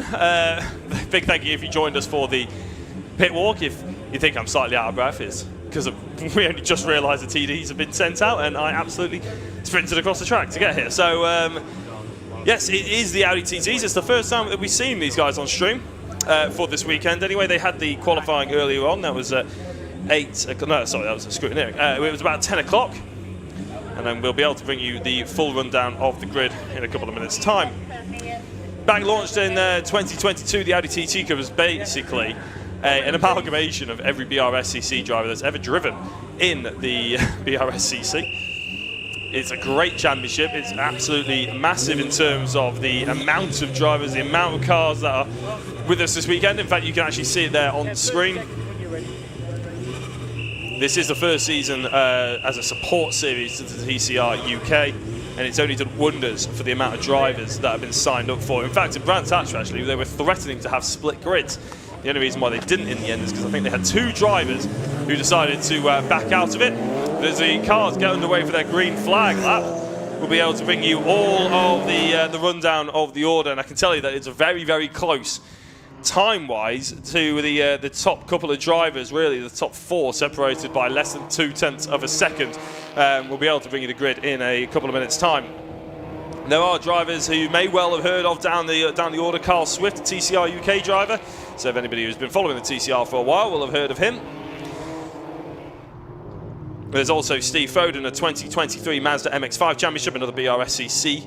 Adam Blair, a former Porsche Carrera Cup Deutschland driver. Will Stacey, who's a quick in a Lotus Elise and the MX-5 Super Cup. Mark Grice, a 3-time vice champion in the Civic Cup. There's also Matt Luff in terms of Civic Cup drivers. Matt Luff, 2022 Civic Cup champion. He also raced in the Fiesta ST240s in 2023, and I'm pretty sure there was someone else. Yeah, Danny Hobson, who's a Civic Cup race winner. So the grids will be up with you in a couple of minutes' time, but I'll tell you the front 2 rows for the time being, and while we're waiting for them, it is Rob Boston on pole position. Rob Boston Racing, of course. Second place, Carl Swift, was only 1/100th of a second behind. Third is Matt Luff, who I've just previously mentioned, and in 4th place is Bradley Burns, former Fiesta Junior and also raced in TCR Germany to Bradley Burns. Row 3, 5th place is Harry Yardley Rose and Andrew Dyer. Both of those drivers were 2023 race winners, I believe, in the TT Cup. 7th place is Luke Handley, and 8th is Steve Foden. 9th is Adam Blair, and 10th is Ross McCarr. And I'll bring you the rest of the field. Actually, yeah, because we've got quite a long wait until the rest of this happens. In fact, what I'll do actually is, instead of bringing you the grid, apart from unless the grid pops up now, I'll be able to tell you. There we go, actually, and there's the rundown of the top 6 drivers who I've already mentioned, with Rob Boston on pole. There's the rest of them, down to the top 10 and top 12. Sorry, Pelosi and Stacey are in 11th and 12th, with Henry Howarth in 13th and Luke Waugh in 14th in the 111. 15th is Marco. Oh, sorry, no, I thought I got that wrong. That's the Fiesta grid. 13th is Hobson, 14th Brady, 15th Miga, and 16th Root, 17th Edgecombe, and 18th Bud. 19th is Luty, with 20th being the 21 of Smith. Row 11, we've got 87 of Kayla and the 33 of Booth. Row 12, 37 Rob and the 101 of Laidlaw. Row 13 is the 47 Bud and the 9 Williams. Row 14 is the 24 Savage and the 211 of Smith. Row 15 is Grice and the 104 of Chapman. I believe that is all we've got. And I say all we've got, that is 30 drivers that the TT have been able to sell, which is very, very impressive indeed. Now, Laidlaw, I think that Sam Laidlaw is a relation, not the actual driver from the TCR UK grid that we were speaking to before. Although, to be fair, I couldn't find Laidlaw actually when we were searching for him to do that interview in the pits, so maybe he was out here supporting. Just heard a whisper in my ear saying how close it is. If you do look at that, it does look like a packed car park, doesn't it? Waiting for McDonald's to open in the morning, just round the corner from Snetterton, to be honest. It's absolutely packed as you would like. And the front 2, couldn't ask for them to be parked closer. In fact, that pole position driver, Rob Boston, does look to be a little bit too central if you compare them to the rest of the odd rows further back, say row 3, where Harry Yardley Rose is parked very much further over in the 19 car. But Rob Boston and Rob Boston Racing will start on pole and will be defending very, very harshly into Ritchie's, I'm sure, and Carl Swift will be the driver. That job it is to try and meet them. The 5-second board gets held out, which means we are about to go racing. The engine noise rises, the lights are coming on. And for the first time here in the Audi TT Cup at Snetterton, round 2, we are racing. And it's a good start, it's a poor start at the rear end of the field. And already someone's off on the left-hand side on the circuit. It's a great start by Carl Swift. Rob Boston Racing just not getting off the line there, unfortunately, in the number 99. It's also a decent start by Bradley Burns, I think, who's jumped up from 4th into 3rd place ahead of Matt Luff. Rob Boston again squirming a little bit as Matt Luff goes from 4th and tries to even take 2nd place actually away. May well have just failed on that one. Rob is able to just about hold on as there's still melee in the background with more drivers falling off the circuit, but they just about hold on to it. And look at that, the gap that Carl Swift has been able to forge for himself here is absolutely astronomical, to be honest, in comparison to the rest of the field. Rob Boston trying to defend from Matt Luff, who's looking very interested at the inside. The 6 of Bradley Burns wants to hang it around the outside of Agostini. Matt Luff trying to nudge him out of it. Rob going very defensive. Boston is going into Hamilton, still in 2nd place, but with Bradley Burns right there and waiting, hunting almost to try and get that position away from him. Matt Luff has fallen all the way down into 5th and may well be 6th place, as that is, they can't quite see the number. Unfortunately, Matt Luff has been turned around. That's the worst possible outcome that could have happened there. A few of the drivers involved, but he's luckily spun off the circuit. Matt Luff, former Civic Cup winner and champion, has ended up falling down the field. And that's a great shame, because that was looking like a really tasty little fight for 2nd place that we had on our hands. Number 19 is Yardley Rose. I'm still waiting to see who the red car was, who got ahead of Matt Luff. Ooh, a little bit of a shake there by Bradley Burns. Just about holds on to it, but I think, I fear for him, may well lose out onto Andrew Dyer. There goes Bradley Burns through the bomb hole. In fact, it's Harry Yardley Rose actually in the 19, isn't it? Ooh, going through corner, a bit of a trick of the camera there, I think, but it is getting very, very close, very dicey for 4th position. We will be able to chat to quite a few of our drivers actually after the race with Richard John Neal. Nice little dive into Murray's. And there's plenty of drivers who are mounting the curve trying to get any advantage they can, but the driver with the biggest advantage is Carl Swift, of course. He's got a 2.8 second gap between himself and the pole sitter, Rob Boston. As I said, the pole position time was only that of a 100th of an advantage. Getting very, very close. There's a nice little battle going on here towards the rear end. Well, I say rear end of the top 10, I'd say. William Stacey versus Danny Hobson. Stacey on the inside, got the 33. Really very interested. That's Patrick Booth, who's come from 11th place to try and battle inside the top sort of 10, maybe 9th or 10th. A few of those cars looking very similar. It's quite hard, but there's a nice move up the inside there. Just about nudged it, a little bit too much nudging, I'd say, from a Rob Boston Racing machine, a little bit further back.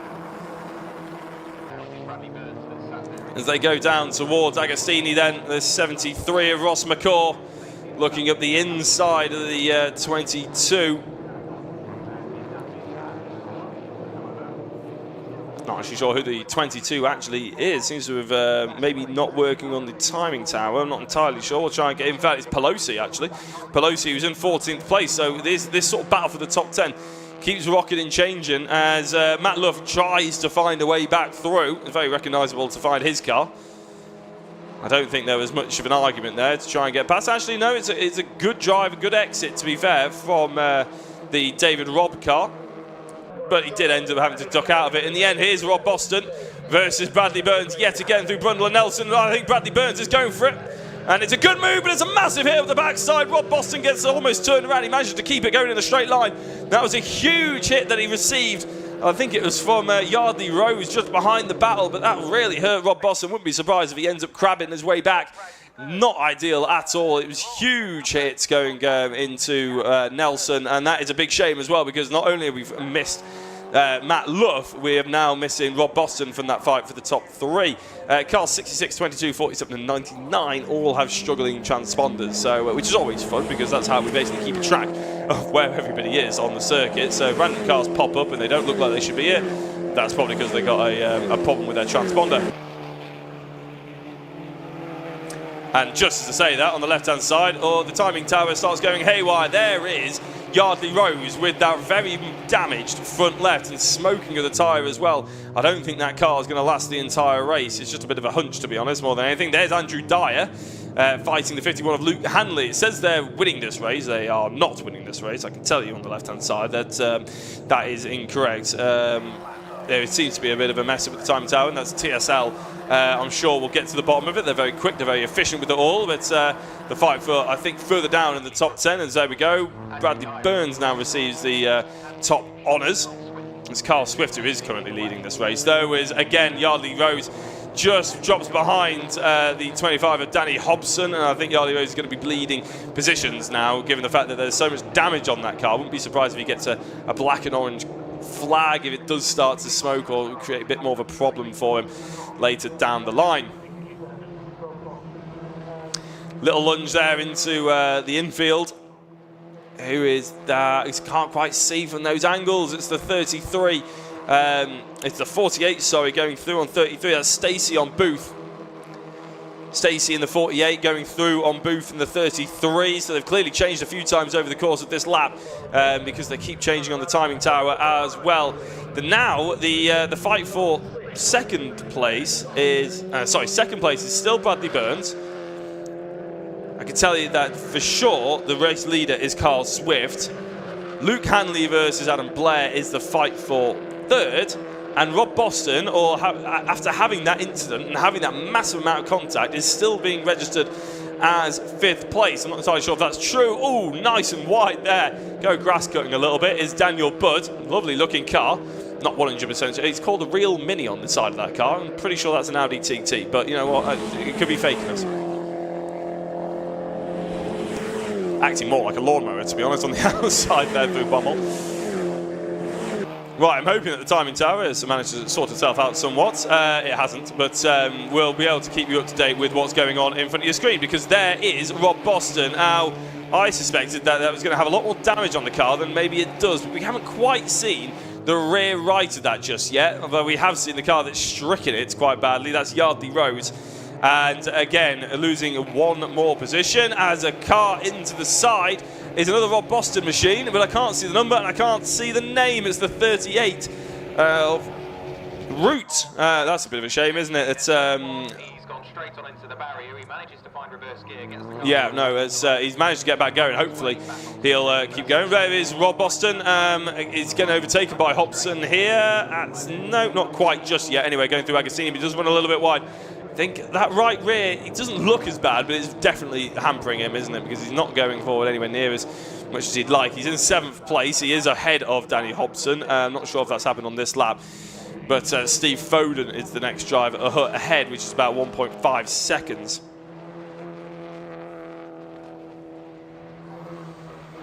In terms of the championship order, as Yardley Rose is about to be picked off around the outside by Jason Pelosi, and actually Pelosi's been hung out to dry slightly. I think here goes William Stacey in the 48. In fact, no, it's not the 48, it's the 73, Ross McCarr. And Ross McCarr looking to go around the long way round as Rob Boston's car is now starting to flap as Hobson looks up the inside. It's going to be a bit of a flashback for Rob Boston. Luckily, there's no one colliding into the backside of him this time round. As Hobson gets through, Rob Boston has to settle for 8th place. He does have a little bit of a break between himself and what I believe is Patrick Booth in the 33. Not long before they catch up, though, and going into Murray's, you can already see how far Hobson has pulled away from Boston. And going into the last 5 minutes is probably the battle for the top 10 or maybe top 11. That is the closest out there on the circuit. Having said that, it looks like the podium positions aren't done and dusted. Luke Hanley and Andrew Dyer, the 51 and 15, not to be confused at all, is pretty much heating up as well. Number 33 has had track limits pinged at them. Yardley Rose with Ross McCarr This is to hold on to the top 10. Yardley Rose has basically made a cork stop out of himself, and he's going to be overtaken around the outside. No, he just about holds on to it, but some drivers are absolutely desperate, and I think that was the 73 of Ross McCarr. They got hung out. He let 3 drivers through just from being on the wrong side of the track going into the hairpin. So Edgecombe's gone through, Sam Meager and Jason Pelosi, as far as I can see.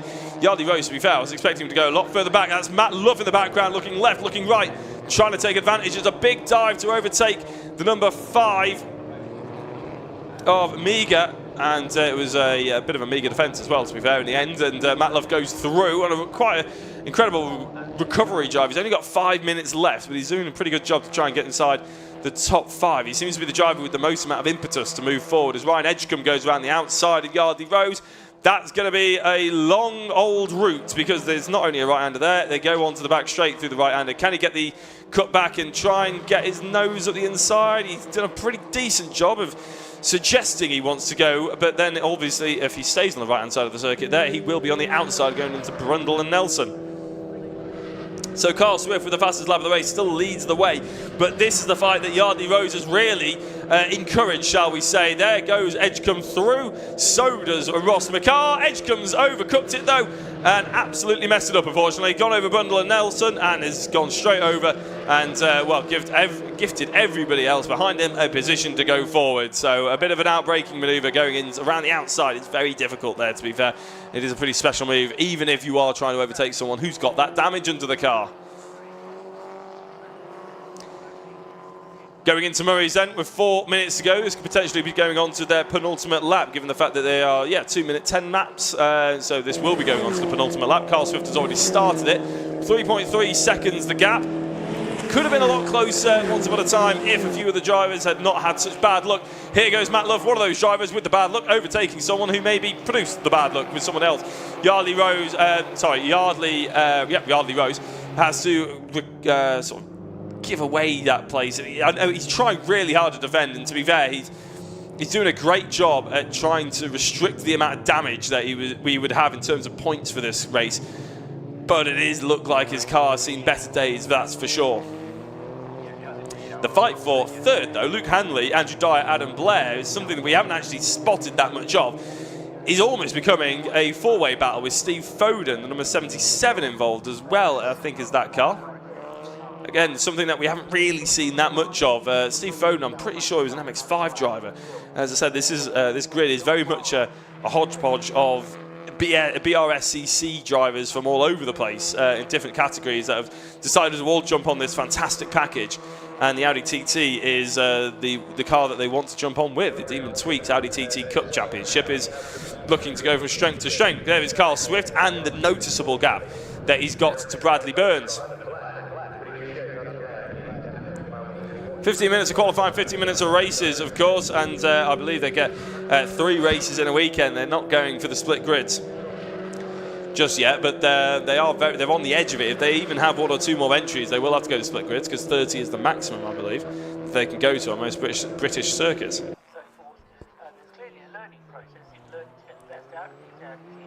Carl Swift really hasn't had many problems, though, has he? As he goes, he got into the race lead, and obviously the fight really was for second place between the likes of Bradley Burns and Matt Luff and Rob Boston, of course. Name escaped me there for a brief minute. But the fight was for second place, even though Carl Swift qualified in second. Once he got into that race lead, there was really no problem. He had about 0.8 of a second a gap on the first lap. 37 and 21 with track limits warning. As Rob Boston's overtaken Ross McCarr, Yardley Rose is going again. I think that looks like it's, I don't know whether it's the camera angle, it looks like it's slightly crabbing, that car. Rob Boston's, I mean. Here is the 22 trying to get past Yardley Rose.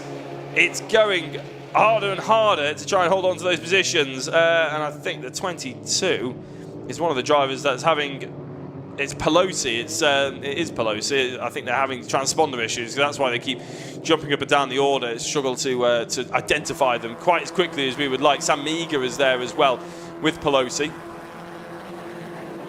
That's a very wide-looking Audi. I think that's the 196 of Nick Brady, potentially. as they go down in towards Agostini. Yardley Rose again, defending almost across the grass. As soon as you touch it with the brakes, you're going to end up making contact, and he outbroke himself. He's indicating off the circuit. He doesn't have the car underneath him. That was a little bit too hefty with the defence. As soon as you look like you're going towards the grass, he was never going to stop. You're just going to skid on.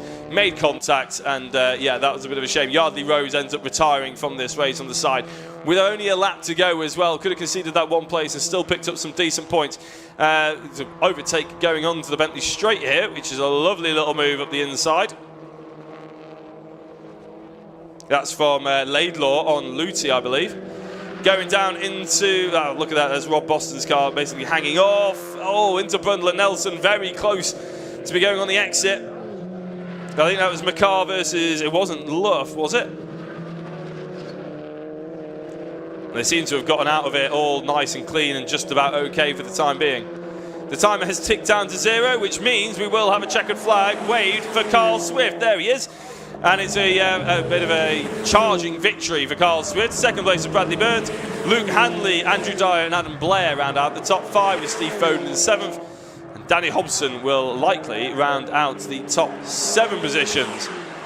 The real question is, the driver who was pretty much on our screens for the majority of that one, where will Yardley Rose finish? Matt Luff ended up getting inside the top 10, which is a fairly miraculous feat for a driver that was turned around so early on in the race. Rob Boston somehow ended up keeping inside the top 10 as well. He ended up in 9th. Again, very impressive from those two drivers who were stricken early on. That's what can end up being a strong championship contender. Carl Swift will increase his championship lead. He had 101 points.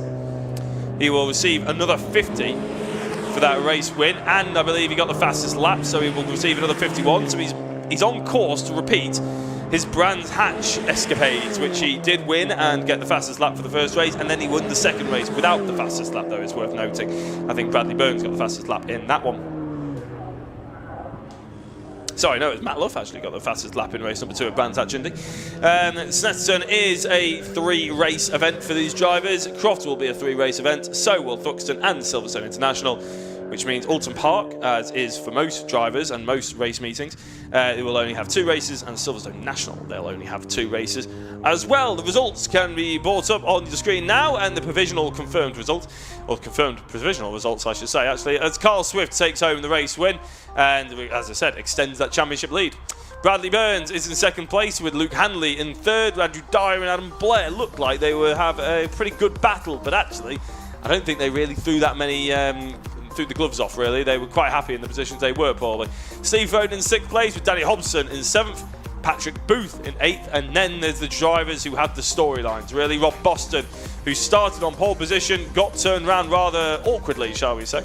Well, he was encouraged round rather forcefully. Ended up in 9th place by the end of the race, which to be fair I thought was pretty decent. I thought he was going to retire at one point. Matt Luff was also encouraged round, not quite as forcefully, but still encouraged. In 10th, Ross McCarr in 11th, Jason Pelosi was in 12th, Sam Meager in 13th, with Sean Smith in 14th. 15th was Charles Budd, with 16th Sam Laidlaw, 17th Brad Kaler, 18th Paul Luty, and 19th was Daniel Budd.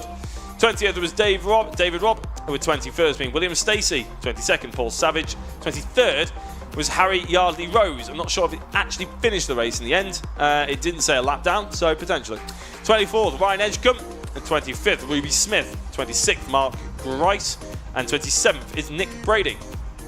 And the last couple of drivers who ended up finishing a couple of laps down was Jonathan Williams, and 29th being Morgan Root.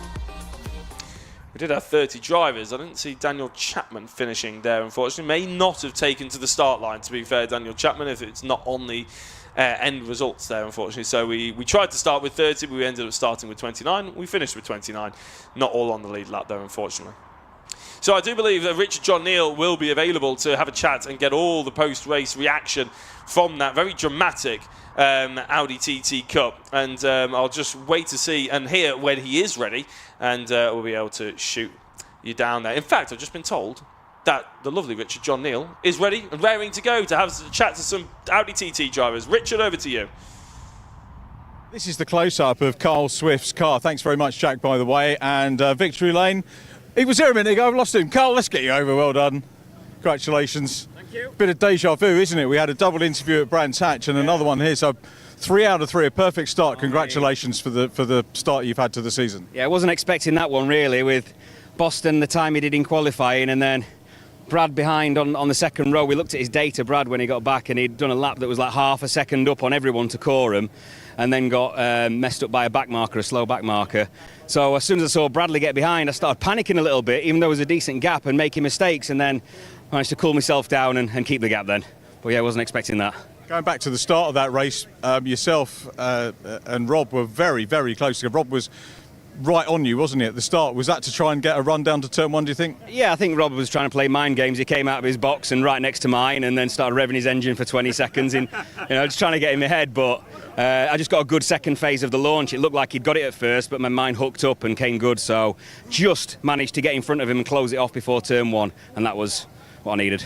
And behind you, it was getting a little bit frenetic, wasn't it? But you happy to have built up that 3+ seconds gap? Yeah, I didn't realise it was as much. In the mirror, it looks about half a second. Really? No, I mean, not maybe that much, but it doesn't look 3 seconds. So yeah, I was still pushing hard and panicking. What happens now? I mean, in terms of 3 straight wins, obviously it gives you a little bit of a cushion, but very, very early days, you can't afford to take the foot off the gas, can you? With a traditional point system that you might get in Civic Cup, for example, that'd give you a massive lead. But the way the TTs are, the bloke in 10th is only getting, 50 for a win, 37 for 10th. There's not a lot of difference.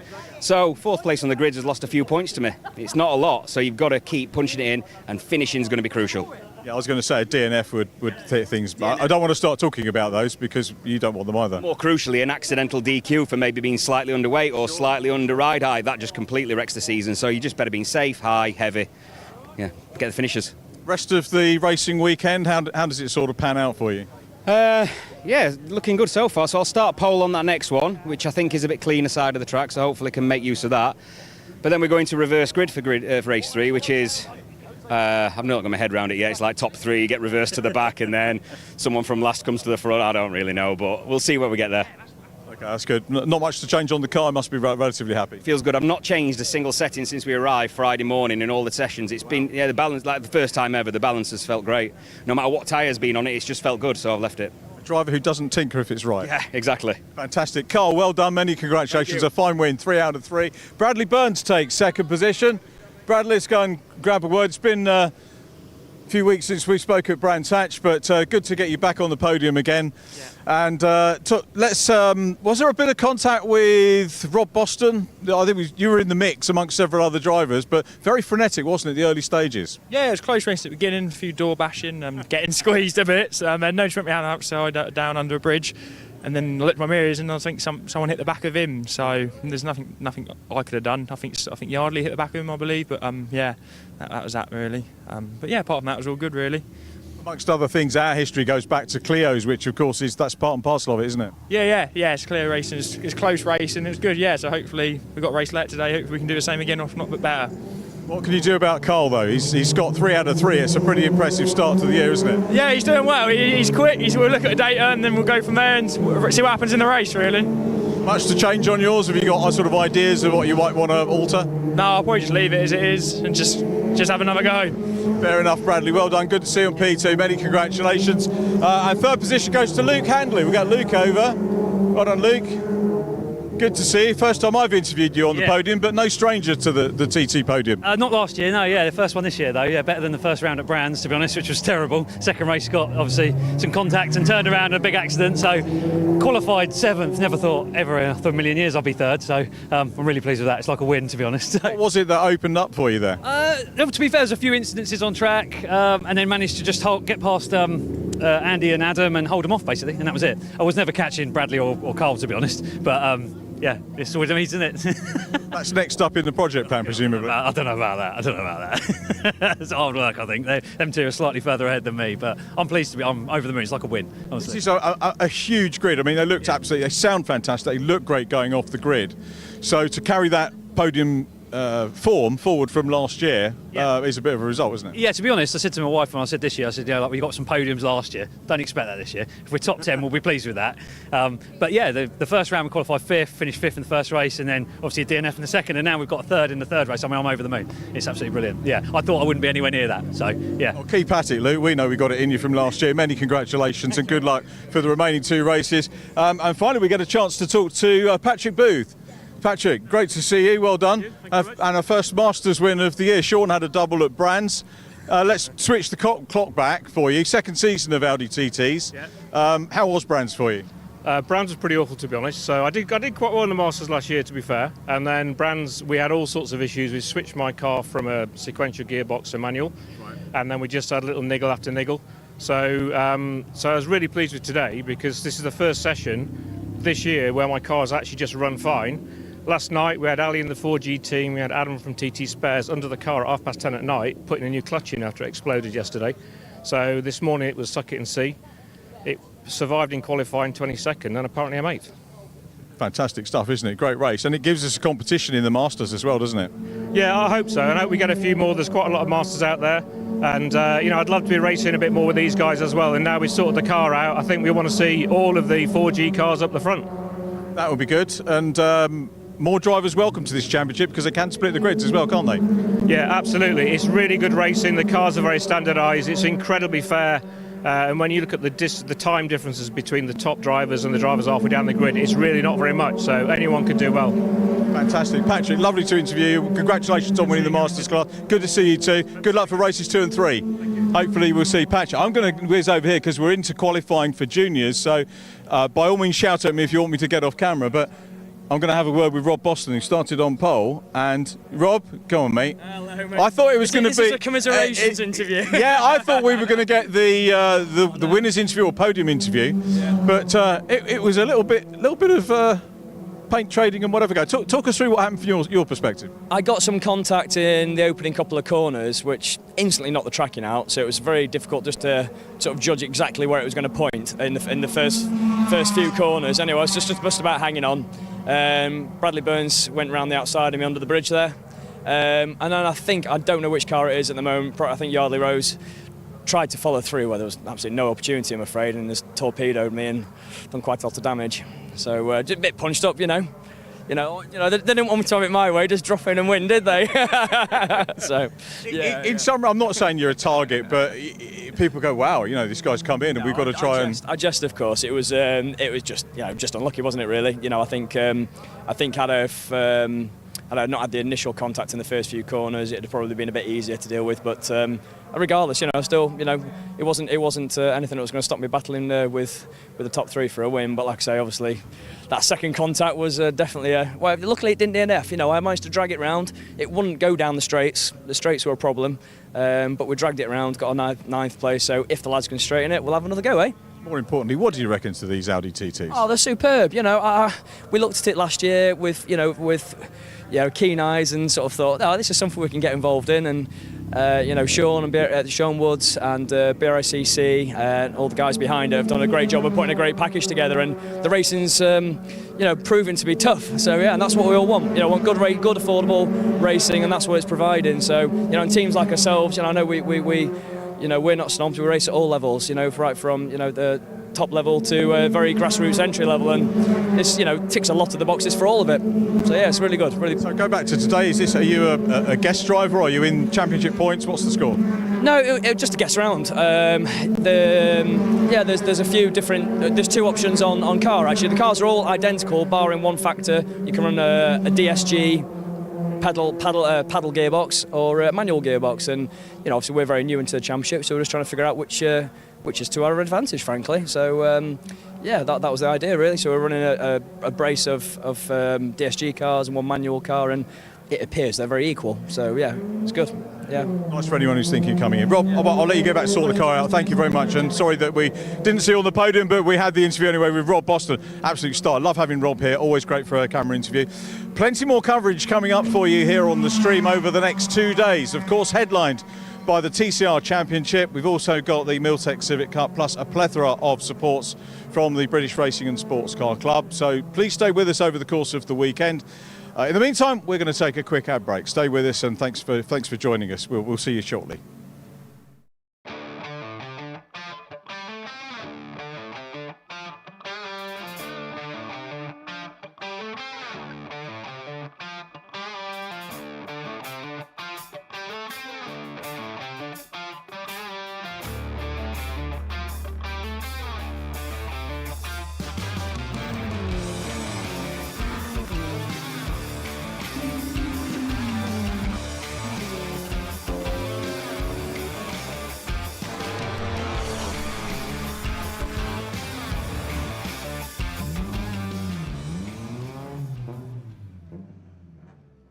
Is your business ready to switch over to cloud telephony before the BT analogue switch off?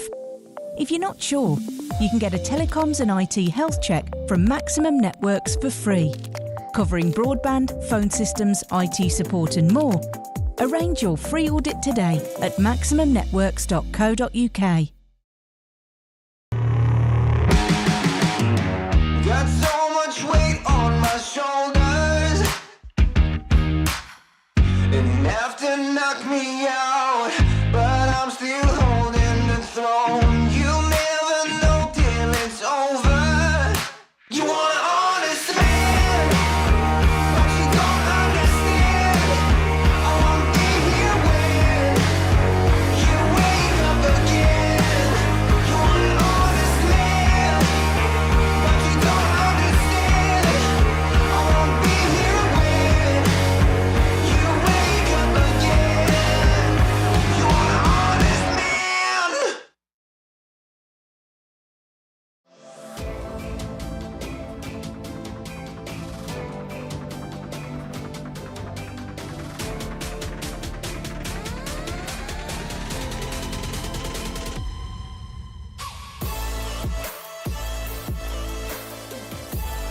He's all the way round the outside. Miles for the lead. Side by side, who's going to be the bigger man?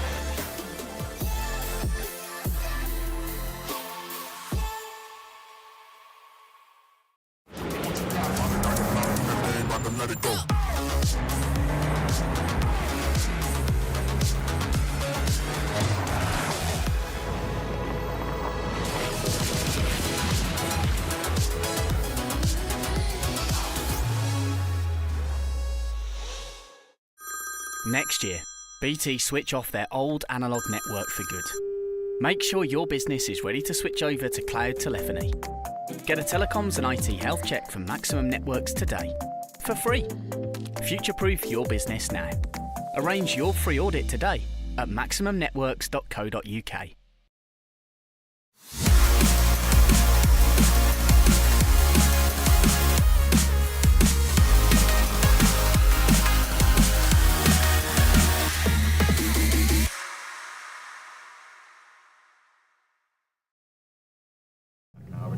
Just due to the location. Welcome back to Snetterton, everybody. Then we're down in the pit lane where activity is starting to build now ahead of our first TCR race action of the weekend. They've had their qualifying session earlier on. Adam Shepherd putting his Cupra on pole position. And in a few minutes, we hope, he's going to be heading out onto the track to line up on the front row of the grid. We do have a small delay in the Fiesta Junior session that's happening beforehand, so we've got a bit more time to wander up and down the pit lane and try and find a few people to have a chat with. So let's start wandering, why don't we? Down, in fact, actually, before we go, have a little look in this garage here. This is our TCR race hub for the weekend, and you'll see there's some practice going on for a bit of activity that we're going to have later on in the day. There is a TCR UK Darts League that is starting as of this afternoon. You can catch it all on our social media channels. Darts, I'm reliably informed, is sweeping the nation at the moment, and we're cashing in on that basically, so be sure to tune into the socials. A couple of drivers I've just seen in there getting a bit of practice in ahead of what arguably is the big sporting event of the weekend here at Snetterton. Forget the racing, it's all about the darts, and you can catch it all on socials a bit later on in the week.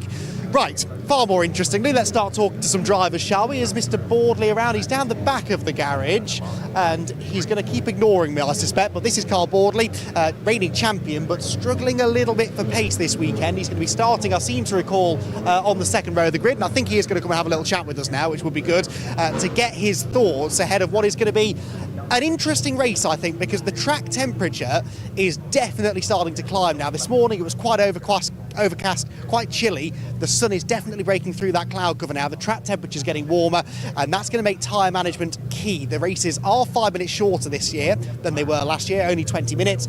But in this heat around this kind of track, you've really got to look after the rubber.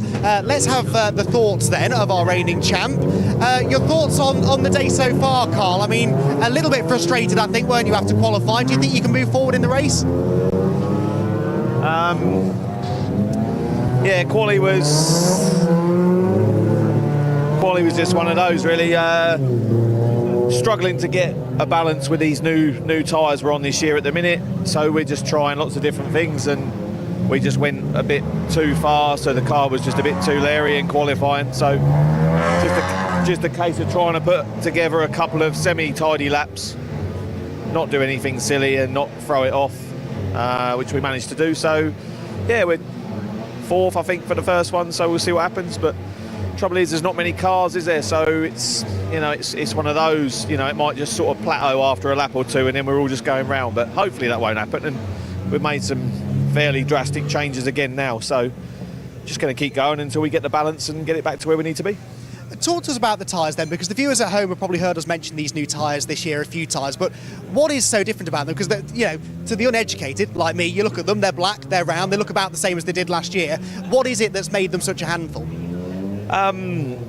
So with the other series, they were using a different tyre to us, so it made sense from Goodyear's perspective to put all the cars the same sort of weight, so it made sense to put us all on the same tyre compound. So we're now using the same tyre. It's construction-wise is pretty much the same, but it just seems to have a bit more lateral grip to it. So technically, it should be a better tyre, a more grippy tyre. But from my side, it just seems to have upset the balance of the car. So we're just trying to work through a number of things, and it's almost like we're trying to lose a bit of grip out of the car that the tyre seems to have given us. Well, you might find yourself losing some grip at the end of the race, though, because it's getting hotter now, isn't it? Is that something that affects these tyres differently than you've had in the past as well? We'll find out in a little while. I'm normally quite kind on tyres, so that's possibly where we might even start to come into our own a little bit, maybe the last sort of 4 or 5 laps. We're normally sort of still trucking along at the end, so even if we start to lose a bit of pace or a bit of distance to cars in front, then I'm sure I'll try and reel them back in a little bit further on. So, but yeah, I mean, obviously tyre degradation is a big thing, so the others have got to cope with them as well. So we're all going into a little bit of an unknown, but I'd like to think I've got enough up there to make it so that we can do a good race distance. Well, you know how to win a championship. You proved that last year. It's all about consistency, isn't it? So best of luck for the race, mate, and hopefully we'll chat to you on the podium. Yeah, cheers, stuff. Carl Boardley, then, keep an eye on him. I wouldn't count him out, that's for sure, and he's definitely going to be looking to move forward. But tyres, a big talking point here this weekend. Let's have another chat with Jeff Holden. Why not? We had to cut the last one short, Jeff, because there was a race taking place. You've got the fan club here, you've got the car looking brilliant as always. Your fiancée? Yes. And what's your name? Anna. And have you been giving him some driving tips? Is this why he's starting to find a bit more speed this weekend? I always give it. Yeah, lots of tips, but mainly looks after me and keeps me in check. I was going to say, you need someone when you come in to tell you off if you're not going quickly enough, right? Well, that's it. Definitely going to get that. But not today, because you are going quite quickly. You found a bit of speed, you said, in qualifying earlier on this morning. Race pace is a different matter, though, isn't it? Yeah, I think we'll actually go quicker in the race than we will in qualifying. It always seems to be the way that we go. As the weekend gets on, we get quicker and quicker. So I'm going to cross my fingers, hope. Sun's out, it's a beautiful day, we're going to have fun. Quite an interesting battle as well going on, actually, isn't there, amongst the Gen 1 cars a little bit further back, but very evenly matched. And, you are in the hunt for podiums, perhaps wins in the Gen 1 Cup. So that, I guess, is realistically the target? Definitely, yeah. I think in Gen 1, say, Brands wasn't quite what we expected, but I think here we've definitely got kind of, possibly a win in Gen 1, but certainly get on the podium there without doubt. So I think that's my plan anyway. So it will be good. Good stuff. Thank you, Jeff. Birthday boy. That's the last time I'm going to mention that until the race starts, probably. Jeff Holden celebrating his birthday here today at Snetterton and loving life, as is Will Beach, I'm sure. Let's see if we can... Will looks like he's just about to get into his car, but Will... Will, can we have a little chat with you? Is that all right? Again, they all do this. They pretend that they can't hear me, but I know they can. So I'll go to Will, shall I? I'll have a little wander around here because he was about to get in his car, and we're probably going to knock him right out of the zone now. But are you a driver who likes his alone time before the race, or are you quite relaxed? Yeah, like 5-10 minutes just to settle my thoughts and plan what we're going to do. And do you sort of looking ahead at the race and thinking, right, this is how I want the start to go and this is the plan, or just generally trying to calm yourself? What's going through your mind? Just calm myself and think about the start, what I want to do, and make a few positions up on the start. Tricky things to get off the line, these, aren't they? And of course, you've not had a huge amount of experience at standing starts, so do you think you're wrapping your head around it? What is the sort of start procedure? Yeah, well, in race 2, last round, I made a terrible start. Third race, I made a good start, so it's just practice. Well, yes, practice does make perfect. You've had plenty of laps as well this weekend already, but now the track temperature's starting to change. Are you worried maybe that the things you've learned so far today might now go out the window? Yeah, well, we were testing yesterday, so it was warmer than this. So the tyres did go off, but we just have to keep on it and drive around it. Sounds like a plan. Right, we'll let you have your alone time. Thanks for having a chat. Will Beach there, who is our Gen 1 Cup Championship leader after Brands Hatch's season opener last time out. This is Steve Laidlaw, I'm going to presume. No, this is Steve Laidlaw. Let's have a little chat, Steve. I got confused because I haven't actually met Steve yet, because every time we've come to have a chat, Steve, you've been off in the other side of the paddock. Steve was actually doing double duty this weekend, I believe, racing this and in the Audi TTs. That's quite a workload you're taking on. Yeah, it's been interesting so far. And how are you finding it in the Hyundai then? It's a quick car, we know it goes well around here, but I'm guessing a car you've not had a huge amount of seat time in. Yeah, a massive learning curve for me. I bought the car 3 months ago. I saw it for the first time yesterday. I've done the 2 test sessions and that's it, so it's really a case of me trying to figure out where my feet are at, not changing the setup, just trying to find confidence in the slicks and the brakes, which are phenomenal actually. So no slick experience in the past then, really? I've done Clio Cup Middle East last year, which is different to the UK and the European variants, but it's a very different driving dynamic. So what are your sort of realistic targets then? It's so difficult, isn't it, when you're new to this? It's such a steep learning curve, and you tend to find drivers make big steps forward over that first weekend. Are you finding that? I was until quali this morning. I feel like the occasion kind of got the better of me a little bit and I went backwards. I know where I've gone wrong, and I think having somebody to chase and being in a pack, racecraft should come in regardless of the experience of the car, so we'll see where we go. But yeah, my expectation is to not embarrass myself too much. Anything above that's a bit of a bonus.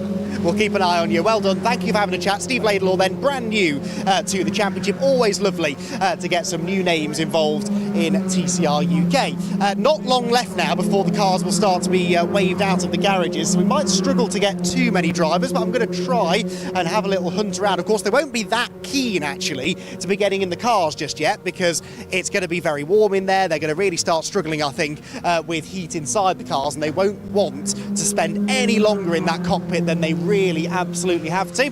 This here, Adam Shepherd, car starting on pole position, and actually we've got our top 2 on the grid, next door neighbours. Adam Shepherd on the left, on the right the Rob Boston Racing Audi of Joe Marshall, who made his debut here in TCR UK a year ago. And in fact, if Joe, that is Joe, isn't it? See if we can drag Joe around, shall we? Joe, can we just interrupt what again looks like a very important chat? Can we have a quick chat, Joe? Is that all right? We'll drag you out here just because the signal's a bit better. Front row start, really good job in qualifying, I thought that. I mean, within a tenth of Adam Shepherd, who was obviously on it. He reckons he had a few tenths in the bag though. What do you think? Same for you? Yeah, I mean, we only used 1 set of tyres. I think Adam used another set of front, so we just played it safe. We got a brand new fresh set to carry over to Alton Park or use in race 3, we don't know yet. So yeah, there's still a little bit more time in myself and the car, to be fair, so should be an interesting race. Made your debut here just over a year ago now in TCR UK, and actually even that weekend you showed some good promise, had a bit of a moment at the complex, I seem to remember, in one of the races. Thanks for reminding me for that, yeah. Any time, mate, that's what I'm here to do. But you showed good speed, and I kind of feel like you're the next logical driver to get that first victory. Mm-hmm. What do you think it is that's prevented that from happening so far? Because there's no doubt you've got the ability, bit of bad luck. I say a little bit of bad luck and a little bit of mistakes on my side. Like, I've had the car underneath me at Brands and here. So Brands, I think, we were quick all weekend, race 2. I decided to go the inside instead of the outside for turn 1, so that just put me back in the pack. So got back up to P3. So yeah, I haven't made it easy for myself, but I think if I'm being in the right place at the right time, I think this is the best starting position we've ever qualified. So I know Adam's quick, but I think we've got the same pace as him, so I don't see why if I see a little bit of a move, I'll go for it. So do you think that this is all going to come down to the first lap of the race, or do you think maybe you can play the long game? I mean, tyre management's going to be interesting. Is there an advantage to one car or one driver over the other in that regard? You can't really plan these things. You don't know what's going to happen, but I'm just going to try and get a good start, and if I see a gap, I'll go for it, and that's, yeah, a bit of door-to-door, but it's Victoria car racing, so it is what it is. Music to my ears. Joe, best of luck. Congratulations on the front row starting position. There is one more driver I think that we might be able to have another chat with. We often find excuses to have a chat with Brad Hutchison, who's looking very relaxed. Look at that, leaning against his car.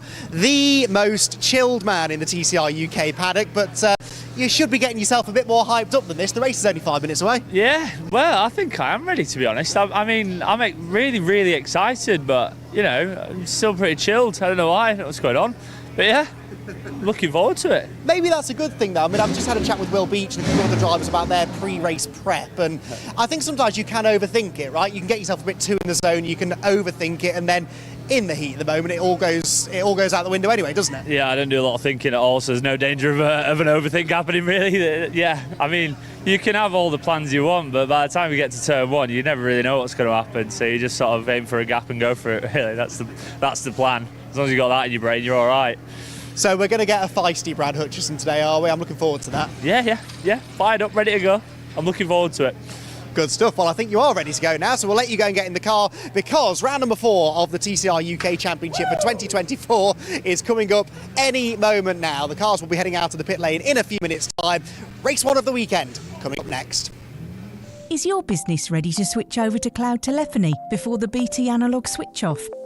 If you're not sure, you can get a telecoms and IT health check from Maximum Networks for free, covering broadband, phone systems, IT support and more. Arrange your free audit today at maximumnetworks.co.uk. Got so much weight on my shoulders, enough to knock me out, but I'm still holding the throne. You'll never know till it's over. You want an honest man, but you don't understand. I won't be here when you wake up again. You want an honest man, but you don't understand. I won't be here when you wake up again. You want an honest man.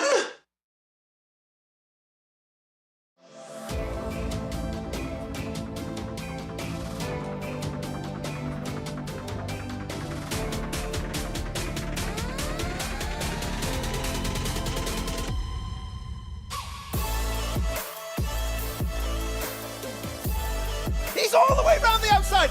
Miles for the lead. Side by side, who's going to be the bigger man?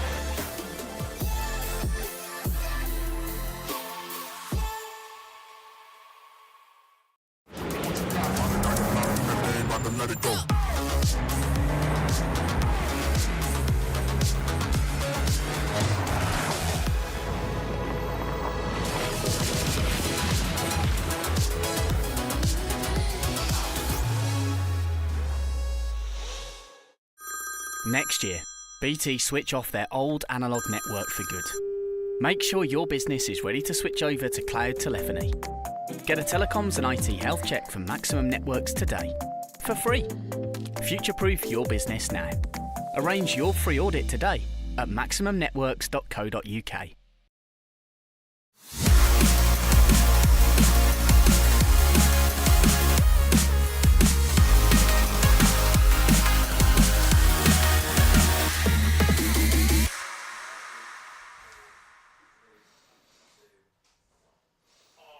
Well, thank you very much there, Andy, for doing the Lord's work and getting up and down and interviewing the drivers, finding out all their pre-race routines, what their theories are going into it, and what they're expecting as well. It's going to be very exciting to see as the TCR UK season is now thoroughly underway.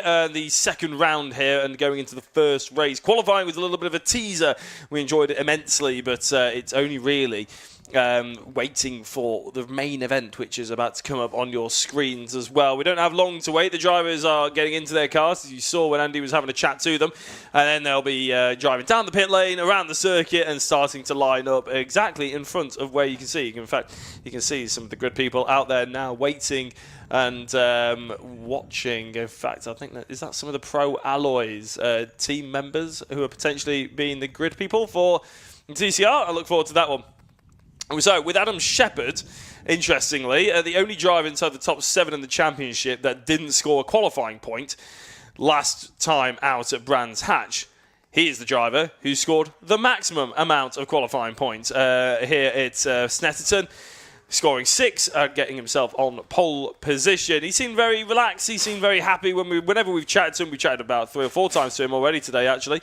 And he seemed ready and raring to go. Joe Marshall also seemed like he was pretty keen to try and get in front of him, but not as feisty as I was expecting from Joe Marshall, to be honest. He's quite happy just to sort of play a bit of a chilled sort of session and see where the race can take him. But I can assure you, as soon as he gets that helmet on, it's going to be full throttle, all systems go to try and get that race win off Mr. Shepherd.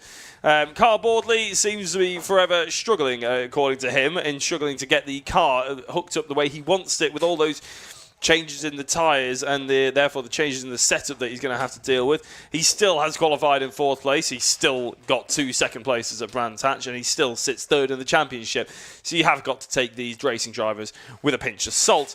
Callum Newsham, who was pretty sensational at Brands Hatch, not necessarily the qualifying he was hoping for. He was sort of off the pace for the majority of it, really, up until he did put in one flying lap to overtake Carl Boardley and put himself into 3rd place. But with a 1 minute 56.82, he was a good 1.2 seconds behind our pole sitter, Adam Shepherd. The fear here slightly is the fact that Mr. Shepherd and Mr. Marshall will drive off into the distance, because Shepherd and Marshall both put consistent laps together to get their front row of the grid. So they'll likely, well, I think they have got the front row for race number 3. If anybody's curious of the format, then race 1 was the grid for race 1 is dictated by qualifying that we saw earlier this morning. Race 2 is a reverse grid, which always adds a little bit of spice to it.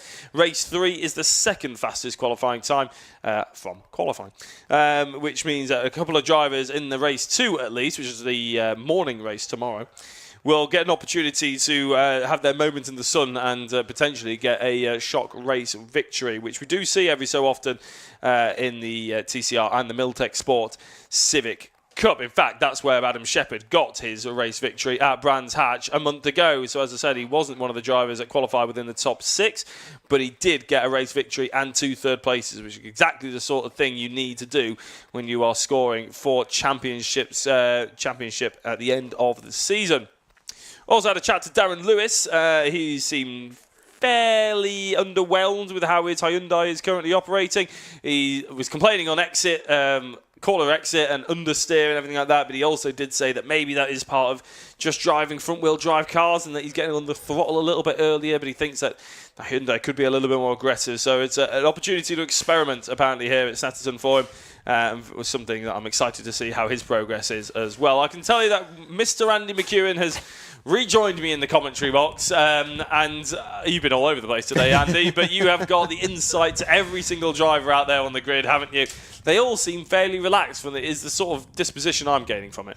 100%. I mean, I tried to pick that up as, you know, the anticipation and the tension was rising, but... They weren't playing ball, were they? Not at all, no. They all looked so chilled. I think they were more relaxed than I was, to be perfectly honest. But yeah, that is a good sign, I think. And like I said to Brad Hutchison at the end there, I think drivers sometimes can get a bit too sort of in the zone, a bit too revved up for a race. And, you know, often that really seems to end in disappointment. I think being a little bit more relaxed is a good way to go. They've got 3 opportunities to try and get some good results this weekend.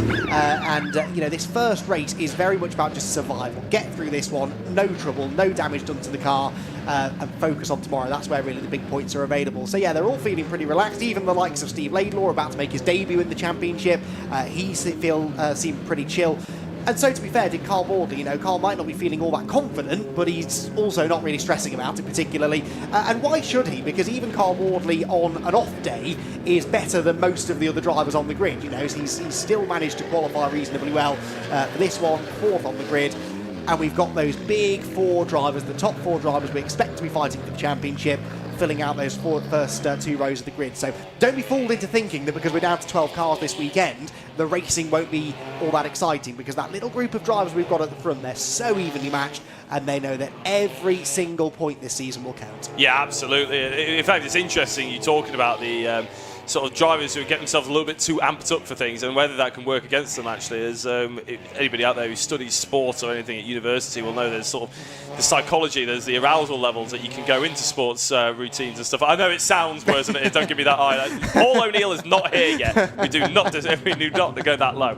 Yeah, that is a genuine theory of how sports performance can increase with the amount of stimulus basically that you put into someone. And if you do focus too much into building yourself up and almost get yourself too amped for it, it can actually be a detriment to your sports performance. So everybody's slightly different, everybody's got a different graph, everybody's got a different arc, and it's just finding out what works best for you, and that's half the battle really. That's why you see a lot of young drivers potentially thinking they need to go all out, they need to have this really sort of strong start, and they go very aggressive early on, and they're all overcomplicating the start of it. It doesn't need to happen, and they learn that through experience, like cardboarding.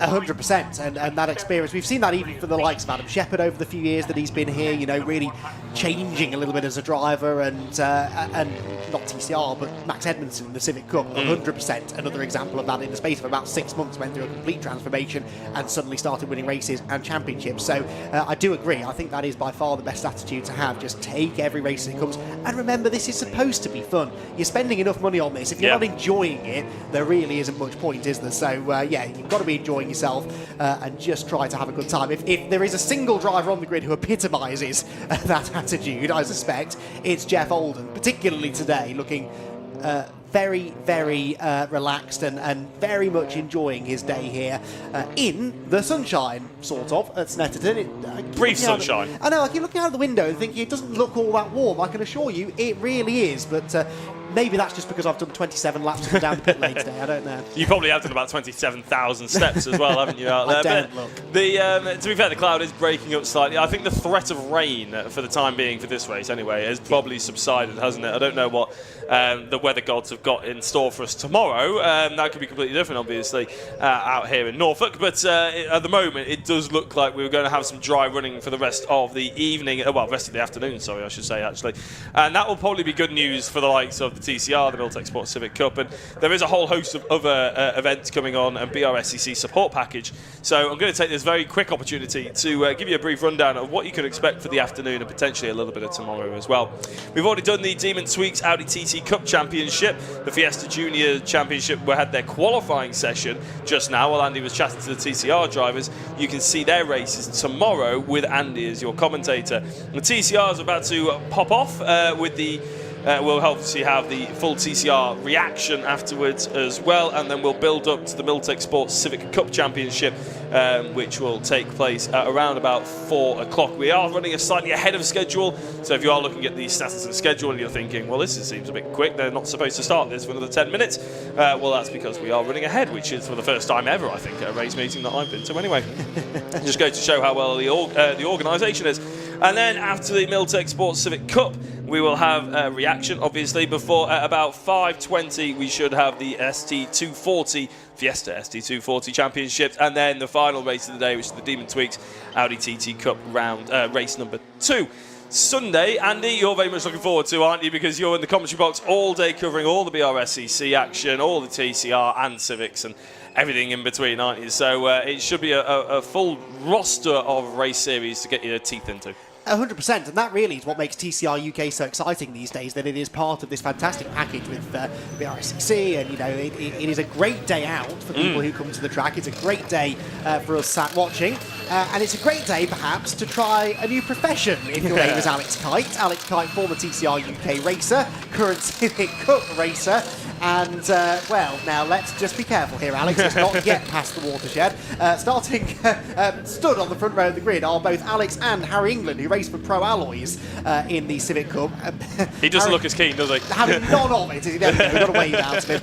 That is at least something. But yeah, they've been coerced is perhaps too strong a word, but they've been, Nikki Lyons has chatted to them, she's got them out on the grid, and they are very much showing their interest in TCR UK. Harry England having just come out of the Fiesta Junior Championship into Civic Cup, and there are lots of junior drivers out there right now looking at TCR as a good place to come and race. So this is their first step, in Alex's case, back towards the TCR grid. Perhaps for Harry, his first step on the TCR UK journey. Hopefully we'll have them back in cars in the near future. Absolutely, yeah. And if you like the idea of being able to get on and do the grid walk and everything like that, then you can do that on the Sundays, can't you?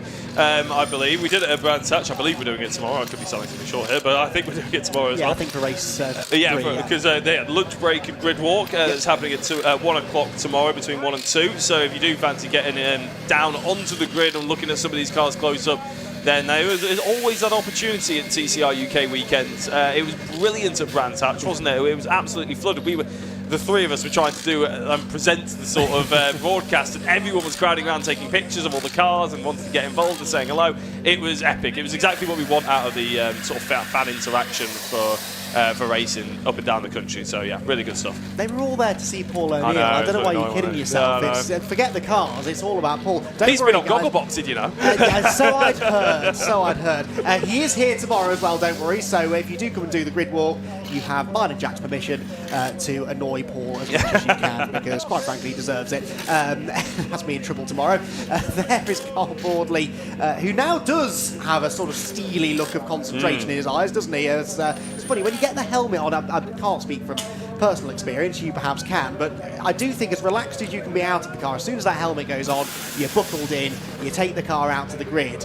For most drivers, I suspect that does then bring about a slightly different mindset. Yeah, but clearly Brad Hutchison doesn't fancy that. I don't think anything can take him serious. But yeah, no, it is. As soon as you get the helmet on, it's all about sort of switching focus and imagining. A lot of people like to imagine what's going to happen in the first couple of corners. A lot of people like to do a lot of visualization and everything like that. I was never really a massive fan of the whole visualization thing, because I think it was Luke Sargent said while we were chatting to them, as soon as the lights go out, all it needs is one driver to do exactly or something different to what you were imagining, and all of a sudden your plan goes out the window. Like, you know, so if you're the likes of Joe Marshall, he's probably sat there thinking, oh, okay, well, if Adam Shepherd goes straight down the line and he just goes defensive, I'll do this. All Adam Shepherd needs to do is go onto the racing line, and Joe Marshall's plan is out the window for the whole race. So yeah, I always thought just try and react how you feel best at the time, rather than trying to visualise it and think too much about it.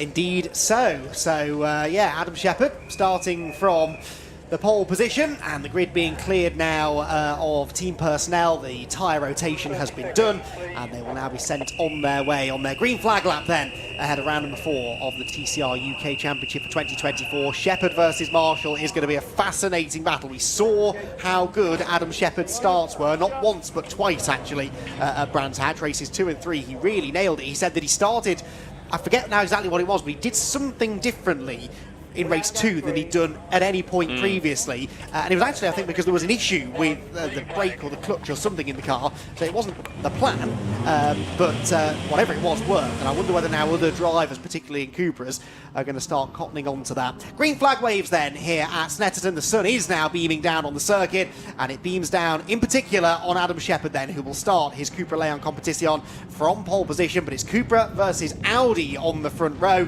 with Joe Marshall in the end about 3.5 tenths slower than Adam Shepherd. Can he overcome that in the race? It's then a Hyundai third place, the championship leader, winner in the third race last time out at Brands Hatch, Callum Newsham, and he's got the reigning champion Carl Broadley alongside. Carl looking for his first victory of the year. Brad Hutchison and Luke Sargent together on row number 3. Luke was saying he's going to try and stay in touch with the top 5 if he can. That might present a little bit of a challenge, but we'll see what he can do. He certainly wants to try and get away from the likes of Darren Lewis and Rick Kerry, who will start from the 4th row. Those two are expected to have a pretty tasty battle as well. Rick Kerry will be battling the likes of Will Beach for the Gen 1 Cup victory in this race. Will starts 9th on the grid, ahead of Steve Laidlaw, who is 10th. And then on the back row of the grid, we have Mark Smith and birthday boy Jeff Oldham, both of whom I think had issues in qualifying. That's why they're a little bit off the pace, so they hopefully will find a bit more performance when the red lights go out. Drivers weaving around, getting some heat into those tyres. It's a 20-minute race, remember, and a lot of points up for grabs. Already, actually, some points have been handed out after qualifying, with points going to the top 6 drivers in the qualifying session.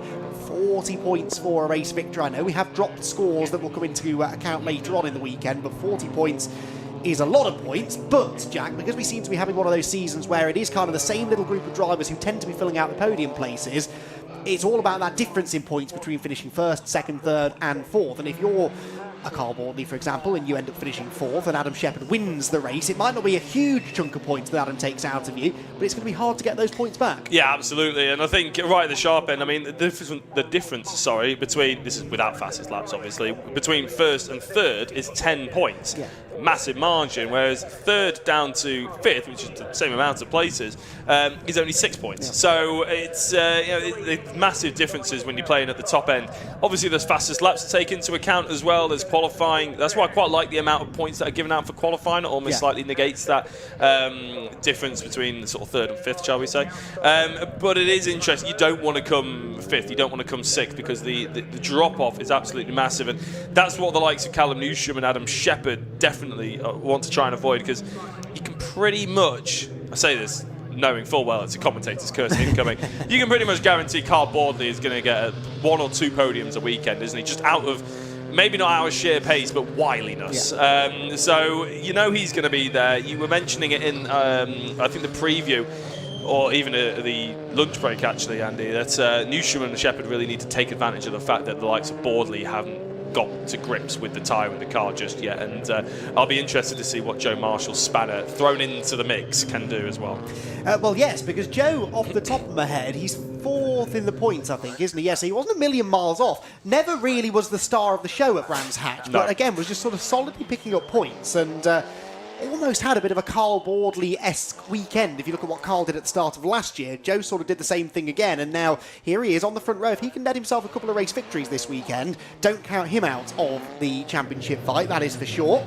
But can he beat Adam Shepherd into that first corner? It's a reasonably long run into Rich's corner. It's a fast right-hander, but then, Jack, it's that second corner, isn't it, at Wilson, where really the race could be won or lost. Yeah, Wilson, I mean, you can try and go around the outside there, but you could easily be hung out to dry. You really need to lunge for the... It's a bit like Druids. Oh, yes, there's no Joe Marshall. Where is Joe Marshall? Where is the Audi then? Has it pulled into the pit lane? I don't think so. So Joe Marshall appears to have gone missing. So we've been building up this battle between the top two, but Joe Marshall doesn't look as though he's there on the grid. That is a massive, massive shame for everyone other than Adam Shepherd, really, because Adam Shepherd now will be uncontested from the front row. It's now down to whether the likes of Callum Newsham and Carl Bordley from row 2 can challenge him instead. The 5-second board then is being shown to the drivers. We've got 20 minutes on the clock, and round number 4 of TCR UK for 2024 burst into life now, and Adam Shepherd looks to try and get a good start from pole position, which he absolutely has. Good start made by Hutchison as well. The Cupra, the blue Cupra, bursting through, I think, ahead of Callum Newsham. Yes, he is. So Shepherd will lead them into Riches. Bordley goes second, and Brad Hutchison into the top 3. That's a bit of a turn up for the books already. Round Riches they go then, down towards the Wilson hairpin. It is Cupra from Cupra from Cupra. In fact, we've got 4 Cupras in the top 5 as they round the hairpin for the first time. Yeah, that was an absolutely electric start, wasn't it, from Adam Shepherd? I know it's always going to look like he's got a better start than anybody else just because Joe Marshall wasn't there alongside him. But Callum Newsham really seemed to bog. Didn't seem to get off the line at all, whereas you're right, Brad Hutchison got an absolutely electric one. So I'm expecting Brad Hutchison to have a bit of a resurgence here. His Brands Hatch wasn't anything to write home about. In fact, actually, if you add all the points together from his first 2 races, he actually got more penalty points to his licence than he did championship. So I'm sure he won't like me saying that, but it's true. So he's got to do better than that here at Snetterton, I'm sure. Well, he's got a good chance of doing it, hasn't he? He's ahead of the points leader, Callum Newsham, who, remember, has been telling us all weekend that his car is down on straight line speed. Well, if it is, it will show up in a few seconds because they're about to head onto the back straight. Through the right-hander at Williams they go, where Carl Bordley was not making friends with the apex. Let's see whether those 2 Cupras can stretch their legs and get away from the Hyundai. It is, though, Adam Shepherd leading the way, looking to become the first double winner so far this season. Remember, we had 3 different winners from the 3 races at Brands Hatch last time time out. Well, on current evidence, Jack, I would say that there's nothing really wrong with Callum Newsom's straight line speed performance. He's stuck right with the two Cupras. If anything, it's Boardley who seems to be struggling to pull away from those two. Yeah, I know Boardley's struggling with the exit, and he's a problem with understeer on exit corners. I'm wondering whether he didn't necessarily miss the apex. He was just trying to negate the exit understeer by taking a later apex. But look at Newsham looking very keen. Oh, in the inside of Murray's, Brad Hutchison had to just keep an eye on where Newsham's car was going to go, because there's every opportunity that he could have outbroken himself into there. They redesigned that corner all those years ago to try and promote more overtaking and made it probably the toughest corner on the track to overtake. And it's a really, really difficult place to get the move done, and Callum Newsham discovering that there, and again by going in on that inside line compromised his exit speed, as we saw a few times at Brands Hatch. That means he's dropped back and has it all to do again. Good battle in the background. Look, Darren Lewis versus Luke Sargent, and that is for 5th position. Luke Sargent inside the top 5. The Area Motorsport Cupra ahead of the Hyundai, a car that he drove, of course, last year, a Hyundai, albeit not the i30. It was the Elantra that Luke Sargent was at the wheel of, moving to the Cupra, which he has said is a much more drivable car. He's going to need all of that drivability now to keep Darren Lewis at bay. Shepherd then 2.2 seconds up the road. The battle, Jack, very much the one for second. Yeah, exactly. I have to say, Luke Sargent, whenever you asked him about how he thinks he might get on this weekend, he said he's probably going to stay exactly where he is, which, if you take away the fact that Joe Marshall's not there, is pretty much rang true, hasn't it? So he might well have a good battle with Darren Lewis, and Darren himself actually was a bit worried that all the cars would become a little bit too spread out, because he was experimenting and he didn't want to just be left in no man's land. He wanted a race, he wanted to have someone to battle with and compare the car to. Well, it looks like Luke Sargent's going to be his guinea pig, isn't it? And, well, we're here for it. If the battle for second place can heat up and the battle for 5th, then we're going to be in for a treat. Well, I think the battle for second is about to heat up, because Brad Hutchison is looking arguably the quicker of the two right now, isn't he? Backs off actually a bit going into Brundle and Nelson there, but he had a good run through the infield section on this second lap of the race, and certainly is keeping Carl Boardley honest. Carl pitches the car through the bomb hole towards the never-ending right-hander at Coram Corner. Newsham, having had that little go at the end of the previous lap against Hutchison, lost a bit of ground, hasn't yet been able to get it back, but Brad not putting together a brilliant second half of the lap here, is he? He's dropped away definitely from Boardley, and I'd say Newsham is now closer to Hutchison than Brad is to Boardley ahead. Yeah, I would agree with that completely, to be honest, and it doesn't look like Hutchison has the complete package when it comes to Snetterton here. It's a long circuit, and there's lots of different types of corners here. There's obviously a couple of slow ones with Agostini and Wilson. Then you've got the sort of more medium speed corners, the high speed corners as well. You've got Coram and Ritchie's, which are very much, you're just hanging on to the grip for dear life for a large portion of that. And so the cars can certainly complement certain parts of the circuit compared to others. It looks like Hutchison hasn't quite got the second half down, but it will be exciting, I'm sure, come the end of it, because look, he's with Newsham now. I think that's the battle, even though maybe Boardley's actually getting to grips a little bit with the new setup changes that he's put on. Maybe it's going to come to him later on in the race. Well, Boardley on the previous lap, a 58.2, 3/10 quicker than Hutchison behind him. Newsham did a 58.3 as well, so he was quicker than Hutchison, and he's now on the tail of the third placed man up towards the left-hand kink at Hamilton. And then the tricky right-hander at Oggies, where if you're really feeling brave, you can try and get up the inside. Good crowd there, gathered on the spectator banking in the background, watching on in interest as this battle for third starts to build. And Brad Hutchison, having in the early stages looked really, really racy, now having to get his defending boots on as he makes his way down the back straight then once again. But Newsham just not really close enough at the right part of the track. It is one of those long laps, Jack, where one driver, as you said, might excel in one area of the track, another might be good elsewhere, but you've got to be good in the right bits if you're going to try and find a way past someone. Absolutely, yeah. I mean, going into Bundle and Nelson, into Ritchie's, Wilson, Agostini, there are a number of places, Murray's, there are a number of places where you think, okay, overtakes are possible around here at Snetterton, but you're right, it's about whether you can get on the corner, off the corner previously. So if you want to go into Ritchie's and the race lead, you have to be able to absolutely nail Murray's, and that involves having to nail Coram, two of the hardest places that in British motorsport to absolutely nail lap in, lap out. And I think I've mentioned it many a time whenever we've commentated on Snetterton, Andy. It's the braking into Murray's is one of the hardest braking zones in British motorsport, in my opinion. It's the fastest lap now goes to Carl Boardley. So there's a reason why Hutchison is not able to keep a track of him. It's because he's the fastest driver out there on circuit, apparently. Having said that, according to my TSL, it's still Adam Shepherd, but I'm sure that will catch up. In fact, there we go. It's already pinging at us again. Adam Shepherd has done a 157.3, so I'm not sure which one is actually correct there, but Hutchison certainly, either way, is not catching up. Oh, that's a big drift, and that's going to hurt him into Agostini. Yeah, let's see whether Callum Newsham could capitalise. Hutchison knows he is under pressure, moves to the middle of the road to cover. Newsham can't get to the inside, so goes to the outside on the way in to try and cut back to the late apex, get the drive on the inside. He's got two wheels on the grass. It was Hutchison who said he might go to the grass to overtake people earlier on. Well, now actually he's under threat from a very fired up Callum Newsham, but Newsham just can't quite find a way through. But that little mistake there through Palmer's just meant that Brad was under some threat, and he is again now as they head towards Williams. So Callum Newsham needs to learn here, though, some racecraft tricks from Brands Hatch. He did this at Brands where he was quicker than the car ahead. He sort of had a half look to the inside, and if it didn't work, it ended up costing him. Now he's got no pressure from the car behind right now, so he's unlikely to lose any positions, but he needs to try and stay as close as he can to Brad Hutchison as they make their way down through Brundle and Nelson. So Callum Newsham then heads out of Nelson. The Liquimoly stickers on the front of his car. Big thanks as well to Liquimoly, the official oil partner for TCR UK once again this year. And he is all over the back of the Bondit Elland Roofing Cupra of Brad Hutchison, who is desperately trying to defend this podium place. Yeah, it's not going to be all easy though. Is it going to Murray's? Will Newsham try it again? No, not quite. I thought he was actually going in the back of him. Might have been a bit of a trick of the camera there. Not quite as close as we thought, but Hutchison is going to hug the wall all the way down. Look how close he wants to be. Try and get that side draft on the wall as a theory to say that there's a pocket of air along the wall, actually, that gives you a little bit of a burst of speed up the straight. And, well, you can see that Hutchison's really giving it a go. Newsham is trying everywhere in having a look. I mean, we spoke to Hutchison earlier on in the pit walk, and he was saying about, I asked him, where do you think you can actually make an overtake? And he said, well, if there's a corner, there's an overtake.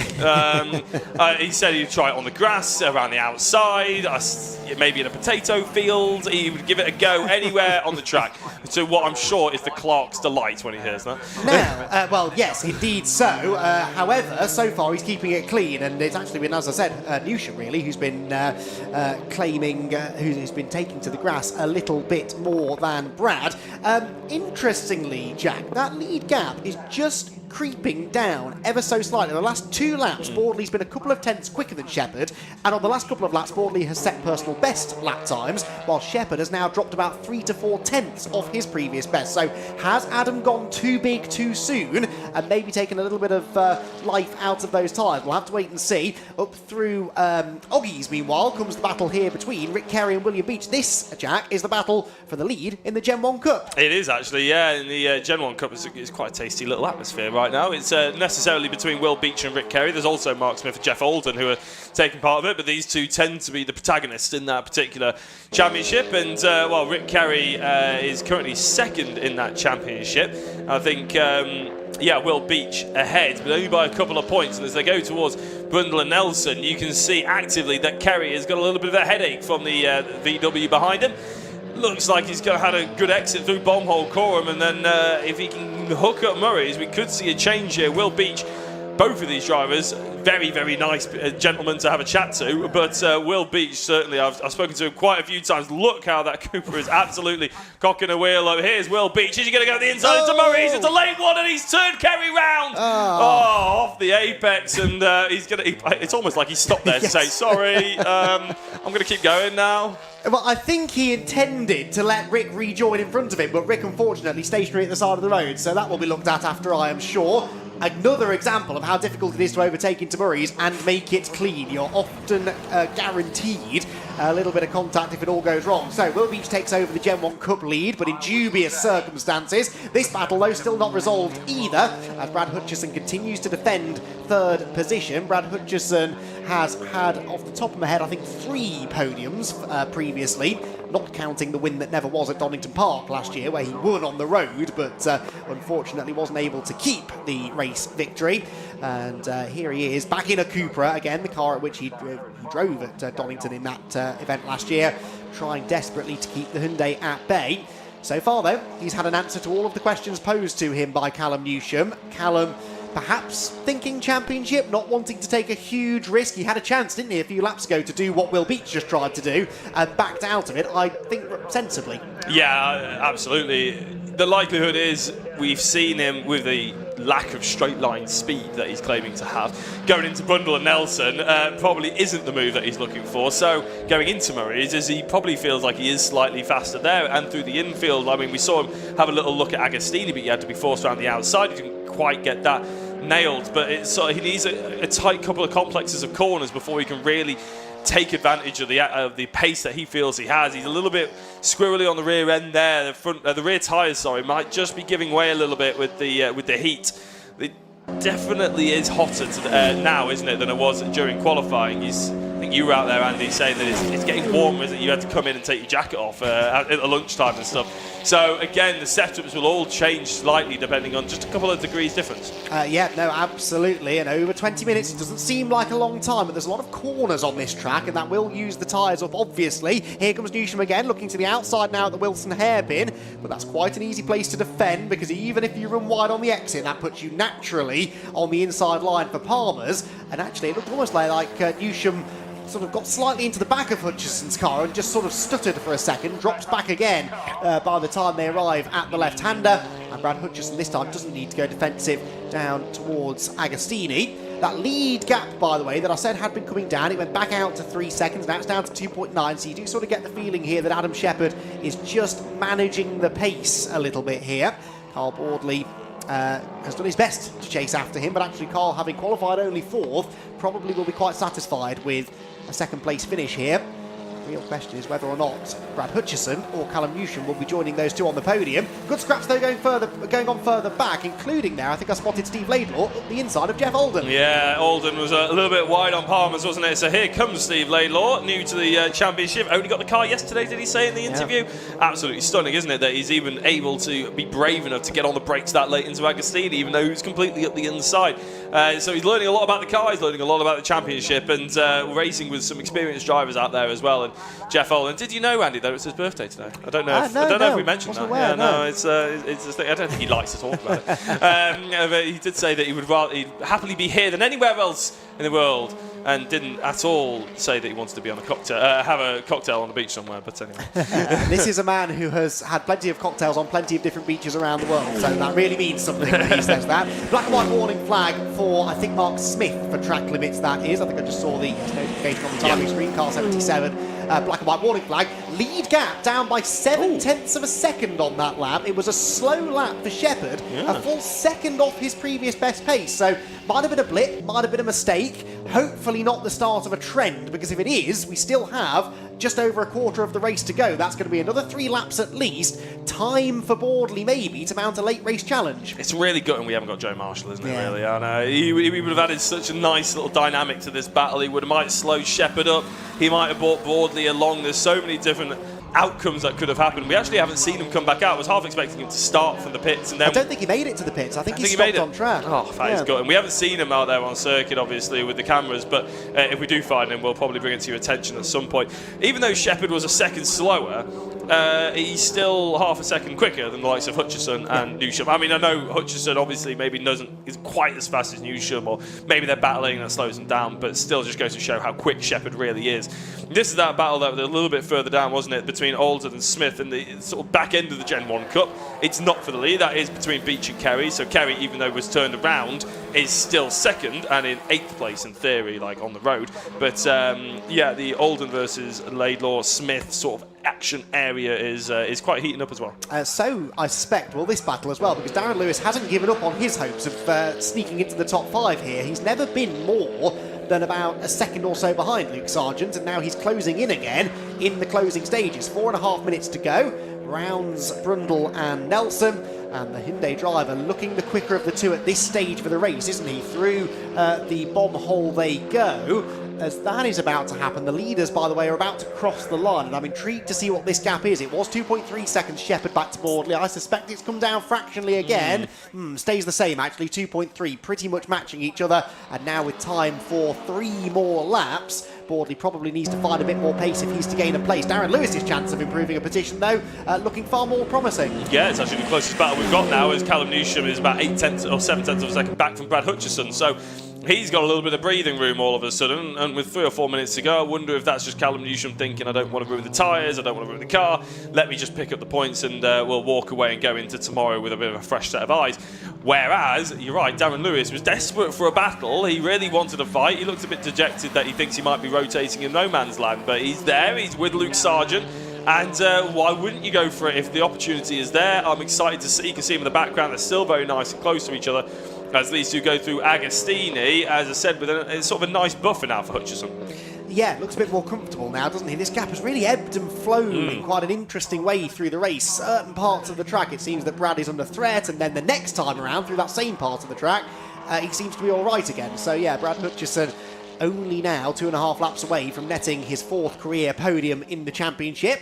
Number 27 now, that's Will Beach being warned about track limits. I suspect that's not the only thing he'll be warned about come the end of the race. Still leads that Gen 1 Cup, but with Rick Kerry doing his best to chase him down. Here though comes Darren Lewis, took right up behind Luke Sargent as they head out onto the back straight, the Bentley straight here at Snetterton. But does the Hyundai have the grunt in a straight line to challenge under the bridge? Yeah, going into Bundle and Nelson, and he doesn't look like has the opportunity, although I think, to be fair, the line is you do try and aim for the apex as you dive under there, so maybe it was just that rather than actually looking for the line. Going through Bommel, he's going to be right on the back bumper through the diffuser, isn't he, of Luke Sargent, who I'm guessing is feeling the heat a little bit. He wanted to finish where he qualified. That is pretty much where he's going to be as they go through Coram.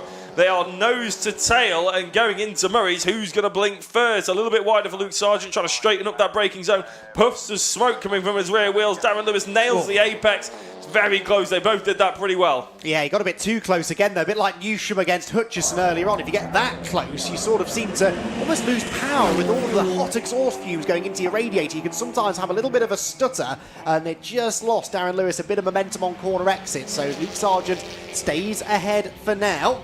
The leaders cross the line, I believe, with time for 2 more laps. The gap 2.5 seconds at the front. Hutchison to Newsham is up now to about 3/4 of a second. This is the battle, the one for 5th position. And Darren Lewis having one of his better showings so far, it has to be said, in TCR UK. Right on the tail of Luke Sargent, who you could say the same of, really. And the left-hander at Palmer's, a good exit from this turn is crucial to try and build a challenge down the hill into Agostini, but I just don't think Darren Lewis, for now at least, is quite close enough. No, it's a bit of a shame for Lewis for the time being. He may well run out of laps, mightn't he? But he does look like he's enjoying himself a little bit more. Probably a little bit too much on the corner exit there, I think. But he does look like he's enjoying himself a bit more. He'd probably come out with a smile on his face. He has driven a lot of cars over his time, and he said he's always been a bit of a rear-wheel drive nut. And all of a sudden having to adapt to the front-wheel drive, it's instinct to backwards, basically. You know, it's when you start getting squirrely out of a corner in a rear-wheel drive, you come off the throttle. In a front-wheel drive, you go on the throttle, and that sort of just is a bit of an example of how everything is the opposite in these cars. So I think he's getting there, he's getting used to it. Obviously, he's trying to just find the setup with the car as well. He said he actually quite liked it, how Hyundai delivered it to him on the day. When he went to Snetterton, he liked how much camber there was, and they've taken all that camber out, and he's slowly trying to just add it back in because he actually preferred it when it came in stock. So yeah, there's a lot to learn for Darren Lewis, but he's doing it as best as he can. He is indeed. He is being warned about track limits, though, so just needs to be a little bit careful. A penalty wouldn't cost him a position because he's well clear of the Gen 1 cars further back, but it would drop him well out of contention to challenge Luke Sargent. Through Murray's they go. And there is Adam Shepherd beginning his final lap of the race. 4 seconds now clear of Carl Boardley, who I suspect has backed right off. Yes, he has. He's nearly 2 seconds off his ultimate pace now. And Adam Shepherd on course for a 2nd race victory. I suspect this would probably give him the championship lead as well, with Callum Newsham down in 4th. So far so good for Adam Shepherd. It will be, I believe, his first victory at Snetterton. Don't think we've seen him win here before. In fact, we've only ever had 4 races at Snetterton through the years. We've had 4 different winners: Lewis Kent, Chris Smiley, Bruce Winfield and Lewis Brown. And Adam Shepherd about to now add his name to that list. Darren Lewis, though, almost pushing Luke Sargent around Palmer's for the final time. They drop down towards Agostini's. Darren knows that he is running out of opportunities. Does the lunge come into the left-hander? Luke Sargent is late enough on the brakes to fend him off. Perhaps a bit too late, though. Misses the apex. Lewis much neater through there. But through the next corner at Hamilton. There's nowhere to make a move, and Luke Sargent is going to have probably a pretty clear run through the next couple of corners. It's the exit really from this turn now and out onto the back straight that will be crucial. A good run through Williams should see Luke Sargent pretty safe heading down towards Brundle and Nelson for the last time. Yeah, well, and I'm just having a look at the updated championship standings, provisional obviously because it's my own maths, but it does look like Adam Shepherd will, if you ignore drop points, take over the championship lead by about 8 points. Callum Newsham on 140, Adam Shepherd on 148, but Carl Baldwin on 136. So actually, it's tightened things up actually this first race of Snetterton, which really sets it up for a grandstand finish tomorrow and the 2 races on Sunday. Indeed so, into which will go our new championship leader. Adam Shepherd wins his 2nd race of the season in TCR UK, and in dominant fashion here at Snetterton, Carl Baldwin has to settle for 2nd place, and 3rd position will go to Brad Hutchison, a 4th career podium then for Brad, with Callum Newsham this time having to settle for 4th. Then who is going to get the better of that Luke Sargent and Darren Lewis battle? Here they come. I think that is still Luke ahead, but only just very close at the line. And in the end, by just 0.2 of a second, it is Luke Sargent who gets 5th, Darren Lewis in 6th. And the next car home should be Will Beach, who I think is going to hang on to claim the victory in the Gen 1 Cup. Rick Kerry had been coming back at him actually after that spin, but I don't think he's quite going to get there. Here comes Will Beach through Murray's corner. There is Rick Kerry in the background, past the scene of the crime, if you like, where it all went wrong in their battle earlier on, and Will Beach managed to muscle his way through. Whether that stands afterwards, we'll have to wait and see. He flashes the lights, though, as he celebrates race victory in the Gen 1 Cup here at Snetterton. Yeah, so as Andy prepares to jet back across the track to go and have a chat and get all the post-race reaction from the TCR drivers, we can reflect a little bit ourselves on what was a bit of an epic race, to be fair, with Carl Baldwin, who came home in 2nd place. Really, Adam Shepherd will probably be quite happy, in a way, slightly disappointed potentially that he didn't get a bit of a more feisty fight from the likes of Joe Marshall, who I'm intrigued to see if Andy can actually find Joe Marshall. And actually hear what maybe he's had to say about why he didn't actually take part in the race. But the confirmed provisional results are going to be popping up on your screen right now, and there is very happy Adam Shepherd. He's probably looking just as happy as that, maybe not quite as awkward. Carl Baldwin is in 2nd place, with Brad Hutchinson getting another podium in 3rd. He didn't really have to do that much. Well, he actually did have to do a little bit of overtaking, didn't he? But his electric start off the line got himself past Callum Newsham, and it was just about staying there after that. 4th place was Callum Newsham. He gave it a go, he really did, throughout especially the first sort of 10 minutes of that race. But a few half-hearted opportunities weren't good enough to get him back on the podium. He'll be happy taking away the points at what is probably a bit of a weaker round for him, apparently. Although there is still 2 races tomorrow. Luke Sargent ended up in 5th. It's exactly where he ended up qualifying. Well, it's technically one better, but if you take Joe Marshall out of the qualifying, it's exactly where he finished. That's how he predicted the race would go.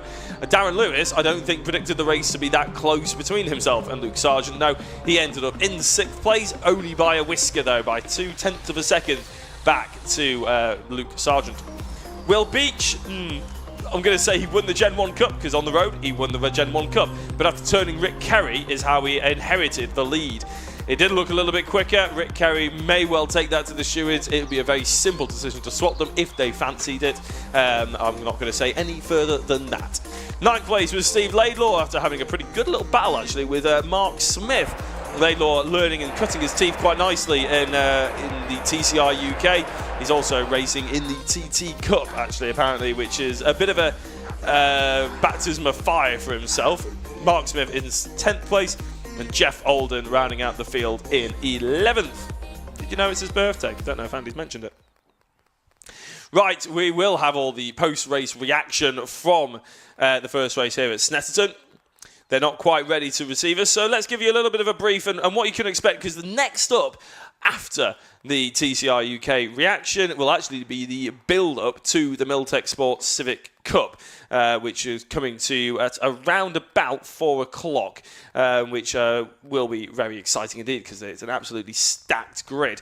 We will have, after that, the AirTech Motorsport Fiesta ST240 Championship, which will kick off about it's scheduled for about 5:20.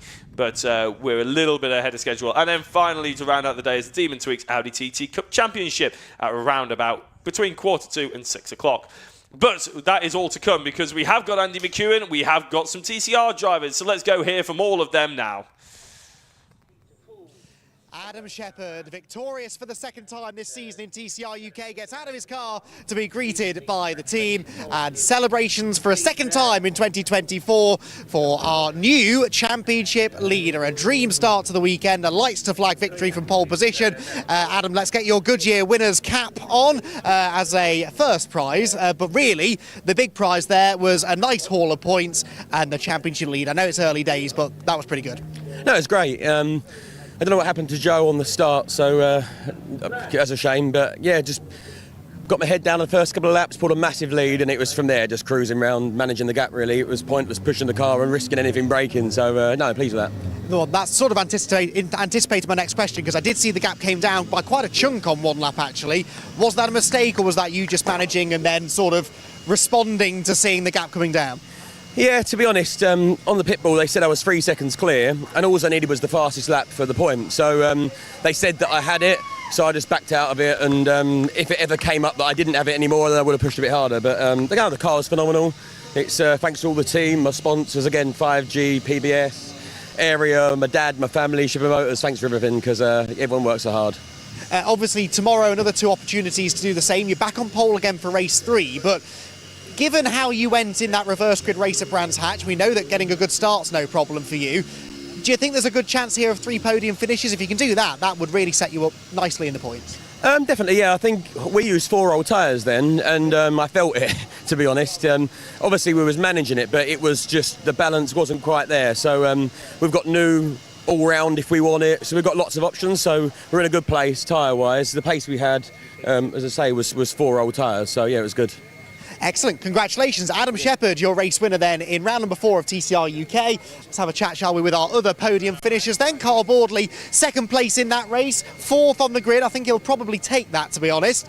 Let's see if we can dive in and hear from our reigning champ, 2nd place finisher in our first race. And Carl, bit of a quiet race in the end, obviously benefited from Joe's non-start there. Looked in the middle part of the race like you were sort of closing in on Adam, but ultimately he just had an answer. Yeah, like we said earlier, we're just making change after change after change to the car, and that time we've gone, I think, a fairly decent step in the right direction to try and get on top of these tyres. So, yeah, like you say, bit of an uneventful one, but these things happen sometimes. So, yeah, I mean, I was starting to put the pressure on Adam probably halfway through, and then I made a rookie error. I put the right front on the grass at the point of turning in and lost the car. So I lost like 3 seconds in a lap. So that obviously then gave him a bit of breathing space. But no, you know, at the end of the day, we just keep chipping away at this and try and get it back in the window that I need it to be in, and then I'm sure we'll be challenging him and getting down the road. I know it was one of those races, like you said, you weren't battling wheel to wheel with anybody, but the pressure is still on in those situations, especially because we know that, you know, you, Adam, Joe, when his car's working, you're all going to be regularly on the podium, so you can't really afford to give away 4 points here, 5 points there, can you? If you say not, we're just here. It's the same ethos as last year. We turn up, we have a laugh, a giggle. We do our very, very best that we can with the car. I'll do the best that I can out on track, and what happens, happens. Simple. There we go. Nice, relaxed Carl Boardley, as always. Well done. On the 2nd place, Brad Hutchison, who you normally can't miss, tallest man in the paddock after all, is over here. 3rd place finish for him, a 4th career podium finish in TCR UK. And Brad, we're back to chat to you again. That was a bit more like it. That was a nice little scrap that you had there with Callum Newsham. Constant pressure from the word go. Yeah. I mean, it was good. There's definitely more pace in ours, but Callum and his brake pedal are something special. They're just, you know, I sort of played to shreds. I know he's carrying basically a passenger this week because of the compensation. So, you know, I knew his exits wouldn't be fantastic. But yeah, I couldn't believe it. First lap coming around Coram, and I was like, okay, there's a nice gap, probably a second. And then I looked up coming out of the corner. I was like, okay, he's there. So yeah, I just sort of let Carl get away, you know, because I was as soon as you switch to defending, you sort of lose a bit of time. But yeah, I'm pleased. We got a bit of silverware. 1, 2, 3 for Cooper, and we got Bondit on the podium again, and Ellen Roof Services. So, or Supply, should I say? So yeah, all good to go. Yeah, I'm happy. And obviously 2 more races tomorrow, but with the smaller grid, really, there's no reason why you couldn't be on the podium in all 3 races. I just said the same thing to Adam. Car's got good pace in it, but you're going to have eyes forward in that second race. It's not going to be all about defending. Yeah, I think, I mean, there's more pace in the car, but there was a few things that we do need to tweak. There's sort of the first long run session we've had this weekend. So I think there's definitely, I settled into a bit of a rhythm, which wasn't necessarily a fast rhythm, but a wide rhythm, I would say. So yeah, no, I think we'll change things overnight, and then hopefully we'll be challenging these lads tomorrow. Excellent. Congratulations on the podium then for Brad Hutchison, and the Cupras to the fore here at Snetterton, at least at the very front of the field. Further back though, there was a phenomenal battle going on for the Gen 1 Cup victory, and I have the winner of the Gen 1 Cup with me now. Whoops, I'm walking into someone's car. Let's go this way, shall we? And it is, of course, Will Beach, winner once again in the Gen 1 Cup, but not straightforward, that one, was it? No, it wasn't straightforward, so we'll have to just see what they see when we go to the steward's office. Talk us through the moment then. We all know the moment we mean up at the final corner. I had such a good run on him, and I got alongside him, I broke, and he just turned in on me. That's how I saw it, so just a racing incident at the end of the day. That's what I will look at it, anyway. Much damage to the car, and the pace didn't seem to dip after that. No, I took a couple of laps a bit steady just in case, but no, it was pretty good. Obviously you and Rick seem pretty evenly matched this weekend. You came out on top at Brands Hatch, but would you say that now this weekend we're going to see 3 really good battles between you two? I hope so. So do we. So close. No, maybe not quite that close. Well done, Will Beach, then, winner in the Gen 1 Cup. I think that is everyone then from our 4th round of the TCR UK Championship here at Snetterton. 2 more races to come, remember. Tomorrow, race 2 will be the top 10 reversed grid, and an opportunity maybe for some retribution for Joe Marshall as well. Such a shame that we didn't get to see him out on track in that one. More racing coming your way though here from Snetterton. It's the Miltech Sports Civic Cup coming up next. We'll have build-up for their first race of the weekend coming up soon. Is your business ready to switch over to cloud telephony before the BT analogue switch off? If you're not sure, you can get a telecoms and IT health check from Maximum Networks for free, covering broadband, phone systems, IT support and more. Arrange your free audit today at maximumnetworks.co.uk. Got so much weight on my shoulders, and have to knock me out, but I'm still holding the throne. You'll never know till it's over. You want an honest man, but you don't understand. I won't be here when you wake up again. You want an honest man, but you don't understand. I won't be here when you wake up again. You want an honest man.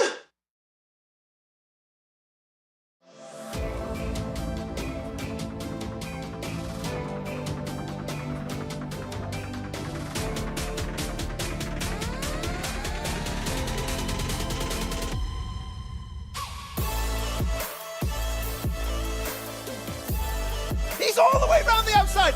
Miles for the lead. Side by side, who's going to be the bigger man?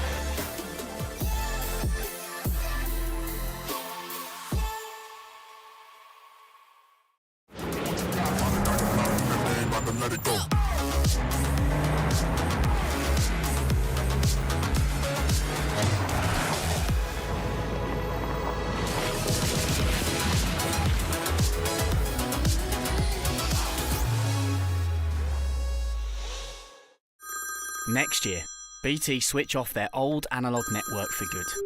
Make sure your business is ready to switch over to cloud telephony. Get a telecoms and IT health check from Maximum Networks today, for free. Future-proof your business now. Arrange your free audit today at maximumnetworks.co.uk. Is your business ready to switch over to cloud telephony before the BT analogue switch off? If you're not sure, you can get a telecoms and IT health check from Maximum Networks for free, covering broadband, phone systems, IT support and more. Arrange your free audit today at maximumnetworks.co.uk. Got so much weight on my shoulders, and have to knock me out, but I'm still holding the throne. You'll never know till it's over. You want an honest man, but you don't understand. I won't be here when you wake up again. You want an honest man, but you don't understand. I won't be here when you wake up again. You want an honest man.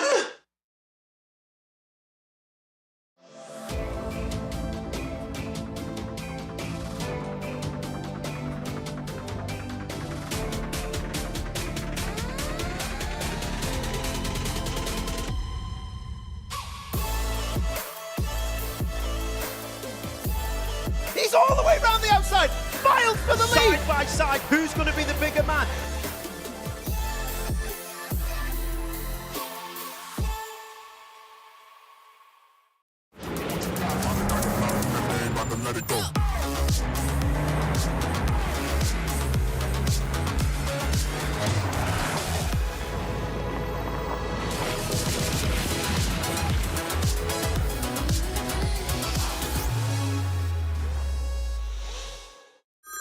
Next year, BT switch off their old analogue network for good. Make sure your business is ready to switch over to cloud telephony. Get a telecoms and IT health check from Maximum Networks today, for free. Future-proof your business now. Arrange your free audit today at maximumnetworks.co.uk.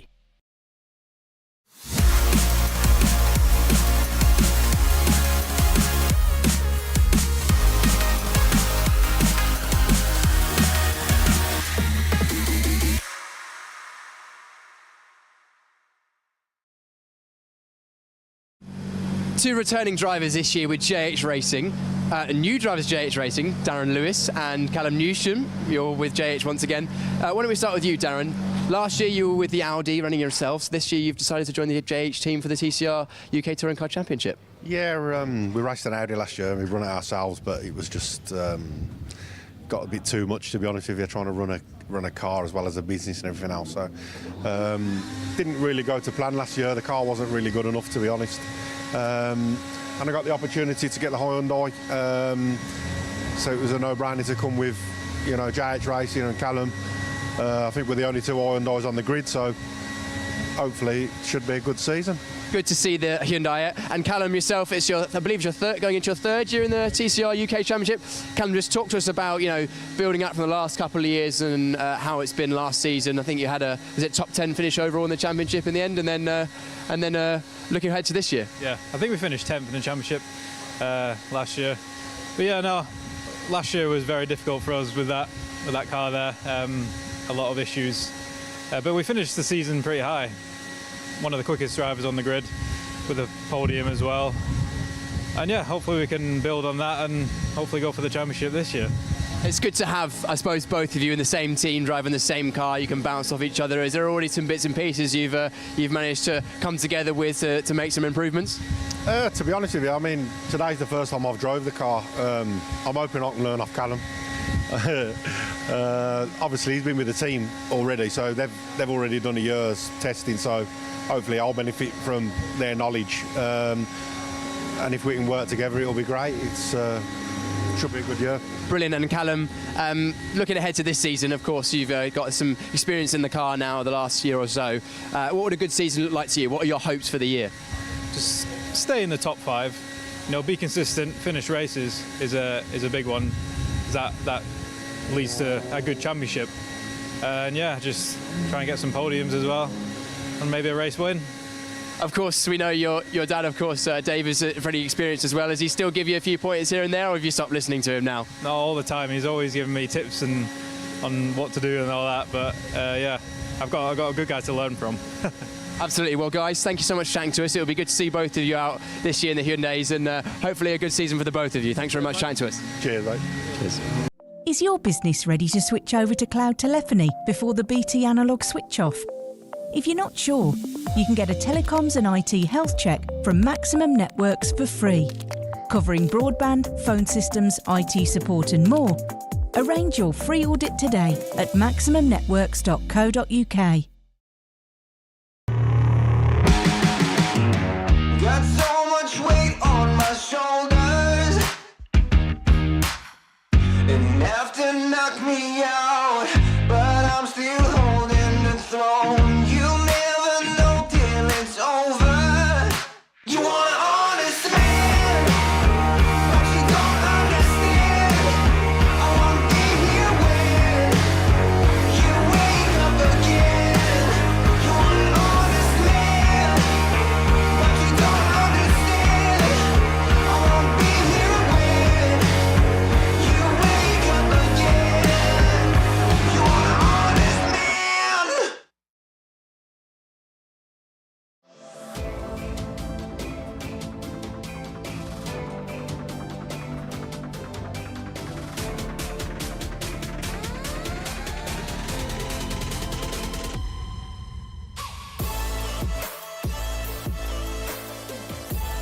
He's all the way round the outside.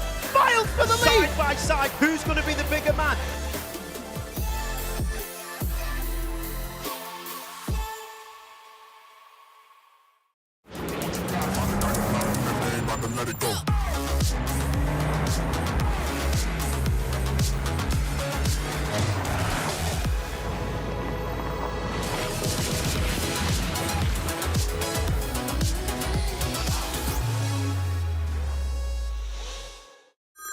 Next year, BT switch off their old analogue network for good.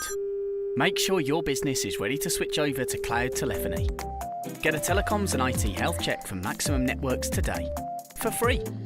Future-proof your business now. Arrange your free audit today at maximumnetworks.co.uk.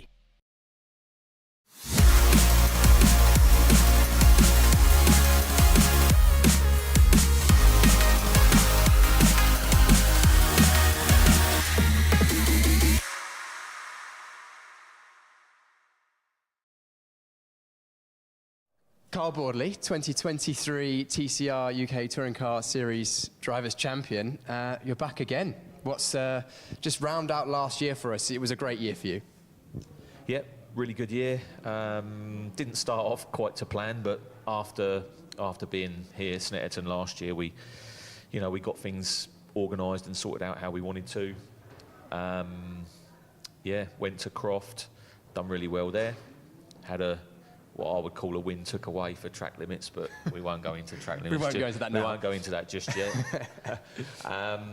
Yeah, and it just went from there, really. I was then comfortable with the car, comfortable with everything around me, surroundings, team, bits and pieces like that. I got to learn the car quite quickly.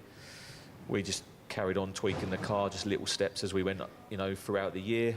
Got me first official win at Alton Park.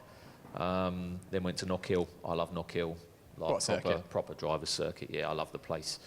So really confident to go up there. So yeah, we had a couple of wins and only just narrowly missed out on a hat-trick of wins there. So that was really good. Confidence up. Yeah, and just carried that through Silverstone, Donington, and then by the time we got to Brands, it was a case of just, not doing anything silly, just playing it a little bit safe, which is not really normally in my nature.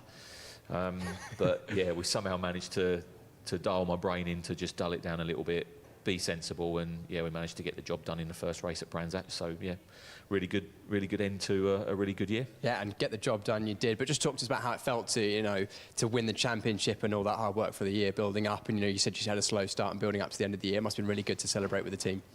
Yeah, I mean, immensely proud for for myself, my family. Everyone sort of behind me in the background.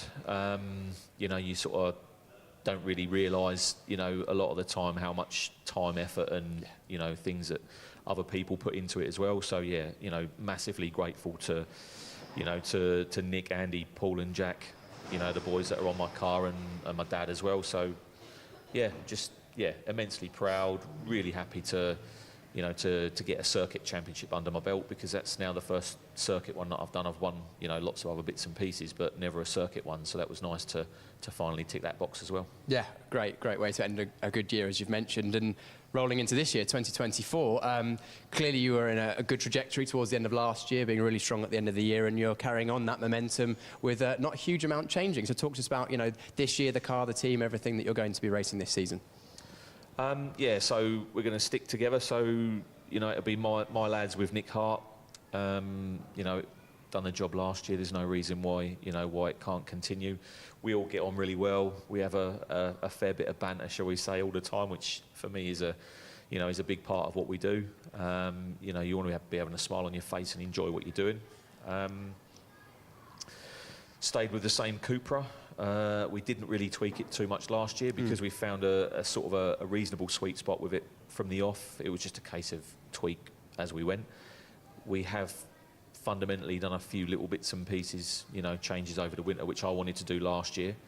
And yeah, pace-wise, we've rocked up yesterday, and this morning basically repeated the time from yesterday that we did, so it wasn't just a one-off. And yeah, we're quite impressed with where we're at pace-wise. So great. Yeah, it's just a case of keeping things reliable. Had option to switch to a different car manufacturer. Decided not to. The Cupra never let me down last year, both in performance and reliability. So decided that was the thing to stick to. And the car we had was pretty much new at the start of last year, so it's not done a lot of work either. And fortunately, the driver's not binned it at all, so it's still in good nick. Still in good nick indeed. And you mentioned the pace has been good so far in testing, and of course we saw the pace on track last year with the good results. Let's look ahead to this year. What would a good year look like to you? I mean, I think I know the answer, of course, but we've got some stiff competition, some returning drivers, some new drivers. So what would a good year look like to you, and what do you think the season's going to look like from your perspective? Well, obviously a good year for me. You've summed it up, haven't you? Do you know what I mean? It's one of those. Yeah, obviously we're here and we want to be doing well, and if we can, retain the number one on the car. So that's going to be the ultimate aim. Like you say, there's going to be stiff competition, as there always is. I feel that I'm in a good place. I feel the car and the team are in a good place. So, we'll see who else has raised their game over the winter, and yeah, when we get to Brands, we'll proof's in the pudding, innit? Yeah, and what do you think your biggest challenges this year are going to be in terms of retaining that title? Still waiting to just see who's going to come out of the woodwork, to come onto the grid as well. I think one or two people might be a bit, slow in sort of showing their cards as to who's going to come and have a play with us this year. So, there's going to be some returning drivers, all of which we've, banged door mirrors with last year, and they'll obviously put up a really big fight as they did last time. So, there might be an odd surprise coming as well. Maybe a newbie, shows his face and is up there as well. But I'm sure it will be pretty much a continuation of last year. There'll be potentially 7, 8, 9, 10 people, really battling at the front. So yeah, relishing that and looking forward to some good racing. Looking forward to some good racing indeed. And let's touch on the championship. You mentioned, up to 10 people all fighting for good wins. It's something that draws you to the championship, the fact that the closeness between the drivers. Yeah, the closest between the drivers and also the cars. The balance of performance, I believe, works quite well. So, we're out this morning, I sort of just followed a Hyundai down the straight, and it just left my car considerably in a straight line. But then my car might be a little bit more nimble through the corners and stuff like that. So everything evens itself out. The balance of performance is there for a reason. I think it works well. So yeah, the closeness of the cars is there, and like you say, also the drivers. So it's what makes it a good championship. And we're looking forward to seeing you out on track in the championship this year. Carl, thank you so much for chatting to us on this media day. We hope the season starts potentially even better than last year, and maybe we'll see you at the title again this year, but all we know is it's going to be a good fight. So thanks for chatting to us. No worries, thanks. Is your business ready to switch over to cloud telephony before the BT analogue switch off? If you're not sure, you can get a telecoms and IT health check from Maximum Networks for free, covering broadband, phone systems, IT support and more. Arrange your free audit today at maximumnetworks.co.uk. Got so much weight on my shoulders, enough to knock me out, but I'm still holding the throne. You never know till it's over. You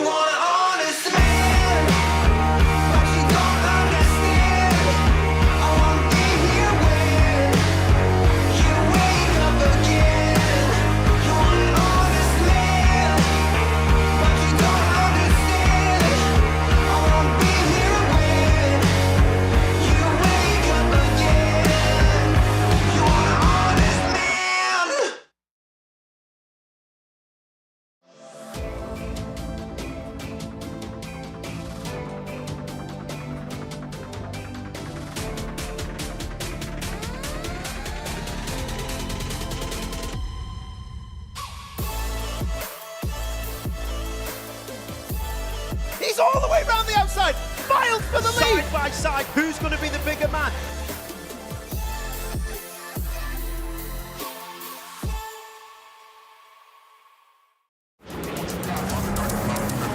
Let it go.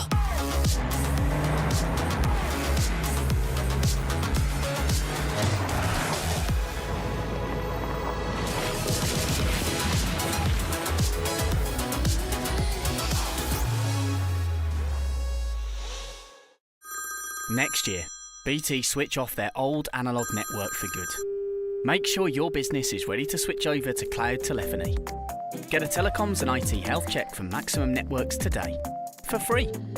Future-proof your business now. Arrange your free audit today at maximumnetworks.co.uk.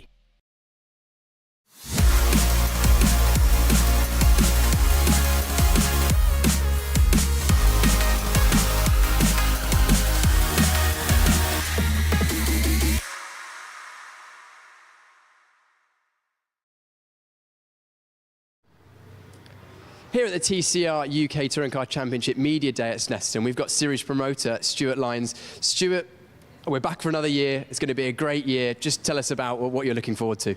Yeah. I think it's about our fifth, maybe sixth year now. We took TCR over in 2019, and it wasn't the best championship in the world. Everyone knows about that. But over the last few years, it's grown and grown and grown. And you know, it's been a tough winter trying to get to where we are today again, but you know, we've had a few changes with TCR UK. You know, drivers have progressed. Some have gone to Europe, some have packed up racing, and we've even had a couple of drivers go to British Touring Car, which is, you know, another progression for them. You know, they wanted to be there, so you know, we've had to reinvent ourselves a bit. But you know, the strength of the championship again is that, you know, we're going to have a decent grid out for Brands Hatch at the first round. Yeah, well, everyone's aware that, of course, times are somewhat tougher than they have been recently, but still, we've got some returning drivers, we've got some new drivers. It's going to be a good championship. Of course, Carl Boardley won the championship last year, here to retain his title. I think the racing on circuit's looking like it'll be as good as ever. Oh yeah, the racing's always good, and you know, it's good to see, you know, some of the teams sticking with it.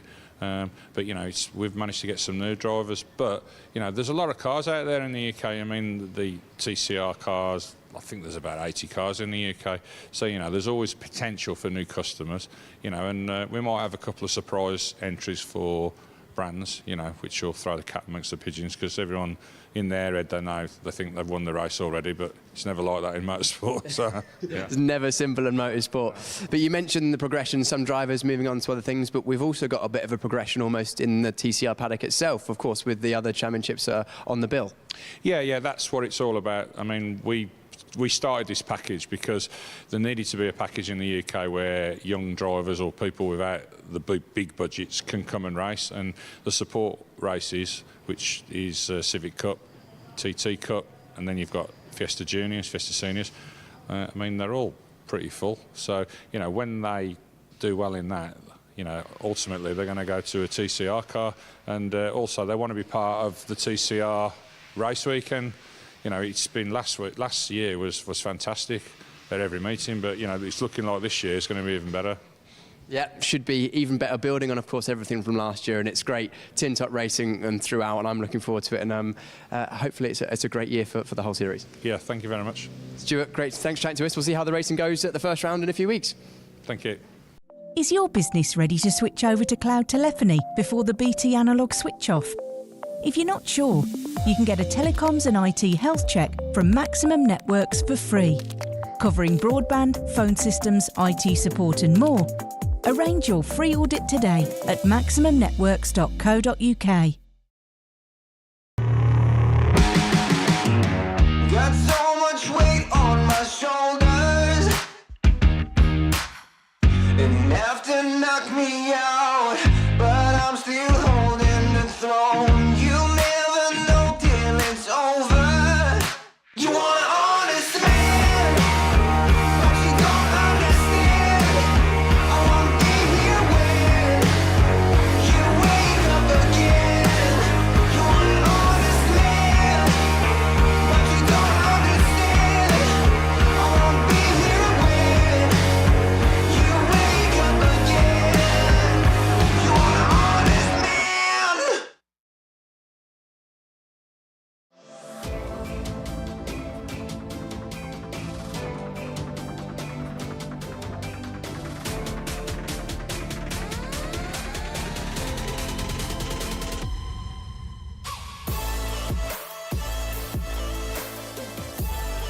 He's all the way round the outside.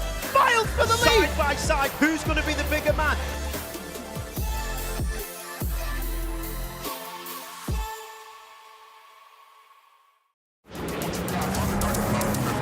Let it go.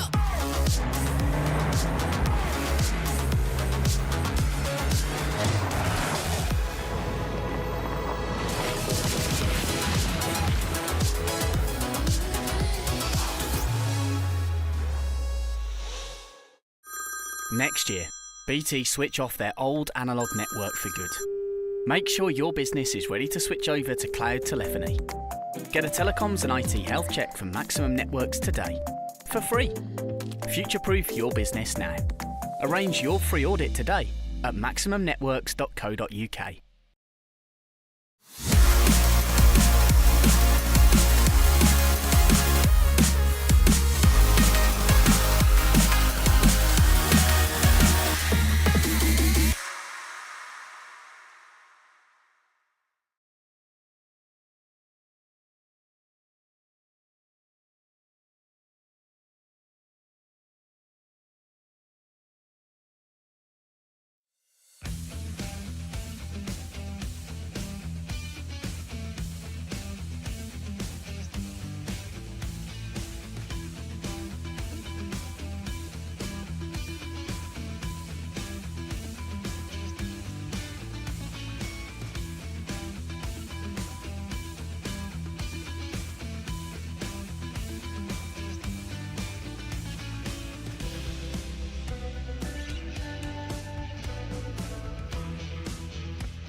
and racing. That is a brilliant manoeuvre. Oh!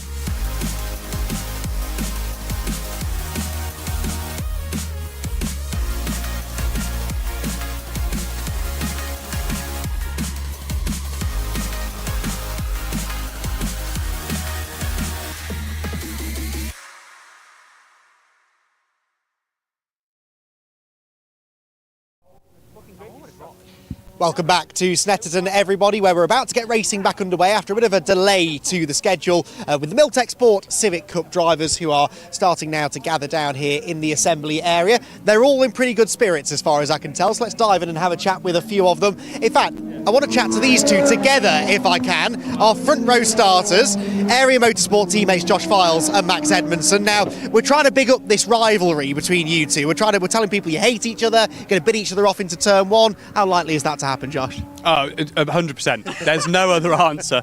I hate Max, he hates me. We don't ever share a car together. And he's just played with my front air dam as well. So I don't know what he's just done, but he's already trying to play games. See, sneaky, that can't be trusted, can he? No. In all seriousness, you two starting on the front row have an opportunity here, don't you, I think, to, along with Lewis, I guess, as well, maybe, to sort of control the race at the front. We've seen Area Motorsport do this in the past. Is that the plan, or is it every man for themselves? No, I mean, at the end of the day, we've obviously got quite good pace. You always have to get off the line and sort of see where you end up out of the first, well, normally it's the first corner, but here it's probably turn 2 hairpin, and then you go from there. So it's better to just, for the first half of the race, you know, like try and pull away if you can, fight at the end, but you just never know, do you? If someone makes a mistake, then it opens the door. So we'll be respectful, but obviously we're here to race. Okay, that's Josh's plan. Max, how are you going to exploit that for your benefit, do you think? To be fair, my plan's pretty much the same. We need to work together, get a gap, and just don't do anything stupid. It sounds good. It's important to bank points, isn't it? But you were telling me after Brands Hatch, you weren't all that confident you were going to win. You won 2 races. You came out of it championship leader. Told me this morning you weren't that confident. You've stuck it on the front row. So how confident are you that at least a podium's on the card? Yeah, but I was actually generally struggling in practice yesterday and the day before Brands. But I've never been strong at this track. Right. So I think this is my best ever qualifying here. I think I've qualified like 7th is my best I've ever done here. But yeah, I think we just need to work together, stay out of trouble and follow lead. Excellent. Well, we'll be watching with interest to see if you two behave yourselves into the first corner. Josh Farr's on pole, Max Edmondson second. And just like that, we've got our next 2 drivers here as well. Lewis Kent, Lewis starting 3rd on the grid then for this first race. You've kind of got to maximise this race though, haven't you? Because the rest of the weekend could be a bit harder. Yeah, we thought we had 3rd and 2nd in our 2 qualifying times. Obviously, the 3rd race works off your 2nd fastest lap. Unfortunately, the clerk of the course deemed my laps to not be acceptable track limit wise, so yeah, I've only put 1 lap in this weekend. So race 3 we're starting from 25th, which is going to be entertaining for the viewers at home. Probably not so entertaining for me. It's going to be a bit of a hard work, but yeah, we're going to try our best. We know we can race. We know we've got a pace on, well, the other 23 or 22 cars behind us, so it's 22 cars that we can get to through that race. It's going to be a struggle to get through the top 10 once we get there, but I think the first 15 cars we'll be able to move our way through steadily. But as I say, once we get to that top 10, it'll be a bit more of a hard work, but I'm sure we'll be able to do it. Where is it you were getting pinged for track limits out of interest? Is that something a lot of people have been struggling with? Yeah, I feel like here, especially, you know, they monitor pretty much every corner. I think it's turn 1, turn 3, turn 5, 7, 9, 12, whatever runs it is. So yeah, it's pretty much half the track that's monitored here. But yeah, I'm not sure where they were. I went up to the clerk afterwards, after I found out the results, and said, can I see the evidence? And unfortunately they disregard the evidence straight away pretty much after the results are classified. So I had to look back on my data. I was a bit cheeky on some of the corners. Yeah, it's one of those things. It's racing at the end of the day, and you can't get away with a camera taking a photo of you. If it was just me going, oh, but that marshal got it wrong, I might have had an argument about it. But when you've got someone going, well, there's a photo here of you off the track, you can't really get away with it. But yeah, it'll be entertaining. It'll be good fun anyway. Give me a bit of a challenge for the weekend. We'll have cameras trained on Lewis at the start of that third race. Thanks for having a chat. Lewis starts third on the grid for this one. He will have Alistair Camp alongside him. Campy has vanished into the ether like he does sometimes. So let's see who else we can find if we have a little walk down this way, because on the next row of the grid, Sam Kirkpatrick will be starting from inside the top 5 as well. Sam is here, so let's dive in and have a little chat, shall we? Sam, decent qualifying effort for you earlier on this morning. What are you going to do about these area cars ahead of you, though? They're going to be tough to get through, aren't they? Yeah, well, we'll just need to make sure I get off the line, and then we'll see where it goes from there. How confident are you with your starts? Do you think you can pick a couple off into turn 1? Well, they've been pretty terrible, but at Brands I've figured something out, so hopefully we can do some more of that. Obviously only a 15-minute race, but it's funny, these cars, they do work those front tyres quite hard, don't they? Because you've really got to try and use that front axle to generate some lap time. So is that maybe a tool that you can use against them? Are you going to pace yourself or just all guns blazing? Yeah, well, we'll see how it goes from the start, and then wherever I am we can decide from there. Not giving anything away is Sam Kirkpatrick. 5th on the grid for Sam. Will Redford will be there alongside him. And then you've got Spencer Stevenson, only 7th, but he did have that altercation with a tyre stack. Now, I don't think you actually saw this on the live stream. This is the corner that was affected. Immaculate, Spencer. So they've done a brilliant job of fixing that car up after a little bit of a tangle with the scenery in qualifying earlier on. Now, we have spoken to Spencer. We'll leave you to it, Spencer, and we'll chat instead to young Harvey Caton. Top 8 on the grid. It's so difficult though, isn't it? Everyone in that top 8 or 10, so evenly matched. Almost impossible really, isn't it? Unless you nail the perfect lap to be up there near the front. But the race is a different story. I mean, it's definitely hard to get a good lap in, especially how long the laps are. You don't get many. I think for the race it'll be quite good. This is a good track for overtaking, and I don't think it'll be too hard to make up positions. For qualifying we did have problems, so I think you might see that my pace will be a bit quicker for this race. So hopefully I'll get up there and be a bit higher for the reverse grid. So yeah. Challenging circuit, Snetterton. A lot of people have been saying how technically demanding it is, and these cars, from the outside looking in anyway, they look like quite a bit of a handful at high speed, but at low speed, how do you get the car to go around some of these low speed corners? Do you have to be quite aggressive, or is it all about being smooth? I mean, these cars, you do have to be very smooth. They're very agile and they can be really leery on the rear. In the slow stuff, you've got to really slow the cars down, use the diff to pull you through the corner. It's all about using the power, really. It kind of pulls you around the corner, so they're quite a technical thing to drive, but they're really fun, so they're quite good cars. And you've been in this championship now for longer than I think even I realised. It's your 3rd season this, isn't it, really? So, you are mixing it with the big boys. The trouble is that they're getting quicker every year, aren't they, as well? And people like Josh coming in and Lewis now as well. Are you a driver who relishes that opportunity to go toe-to-toe with them, or are you kind of thinking, hang on, this should have been my time? I mean, I love to have a good battle, especially when it's with the boys at the top. So, I mean, this season we're with a team for once, and it helps a lot. It's helped already. Got a 2nd at Brands first round, so it's a really good start. Hopefully we can just get rid of all the problems, and we'll see what comes for the next rounds, I guess. Tell us a bit more about that then. So being part of a big team, how does that feel? Because it was always just you and your dad, turning up on the weekend, no one really there to help you.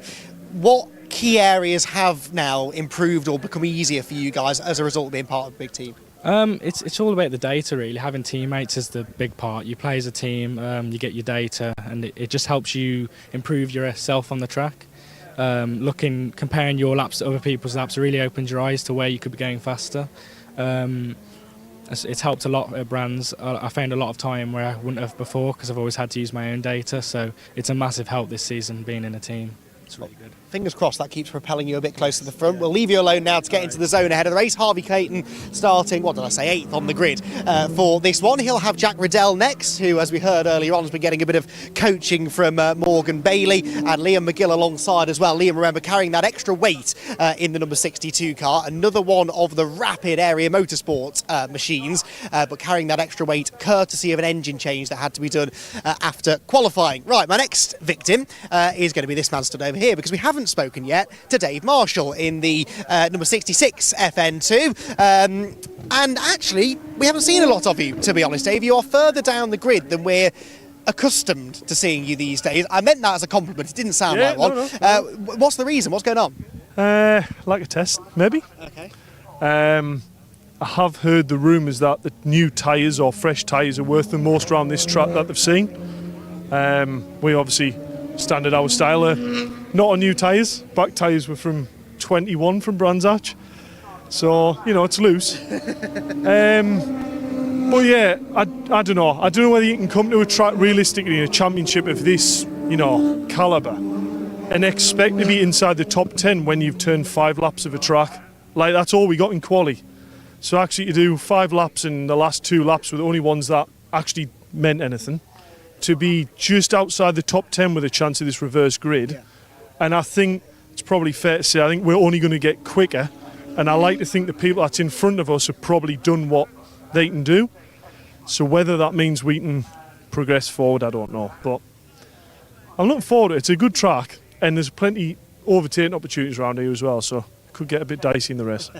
Well, we know you're not normally backwards in coming forwards, and you sort of anticipated my next question there, which was that looking ahead to race 2 tomorrow, top 10 reversal. You've done this before, haven't you, where you've sort of scraped into the top 10, and then actually in clean air at the front, we know you can lead a race really well. So maybe not fair to say your weekend hinges on that second race, but that's definitely your opportunity. Yeah, especially when you're in this position. Yeah, get the race weekend turned round, get a good solid race 1 finish. To be fair, when it's a triple header, finishing a race with no damage is key. If this rules us out for tomorrow, might as well pack up tonight and go home. So we've got to be sensible, but then also it'd be nice to move forward as well. It would indeed. We'd nice to see you move forward. I'm sure we will. Dave Marshall then 14th on the grid for our first race. He's getting in the car, and lots of other drivers doing so as well, because we're not that far away from getting the race underway. But I think we've got time to grab a couple more people. Is that Owen Hillman I spot lounging around behind his car, trying to hide from me? It's not going to work, Owen. I'll tell you what, I'll make myself comfy. I've done far too much running around today, so I'm going to take the weight off my feet a bit. Right then, Owen, you're nice and relaxed ahead of this race. You're a bit further down the grid maybe than you'd like to be. How are you going to fix that? Yeah, struggled in qualifying a little bit.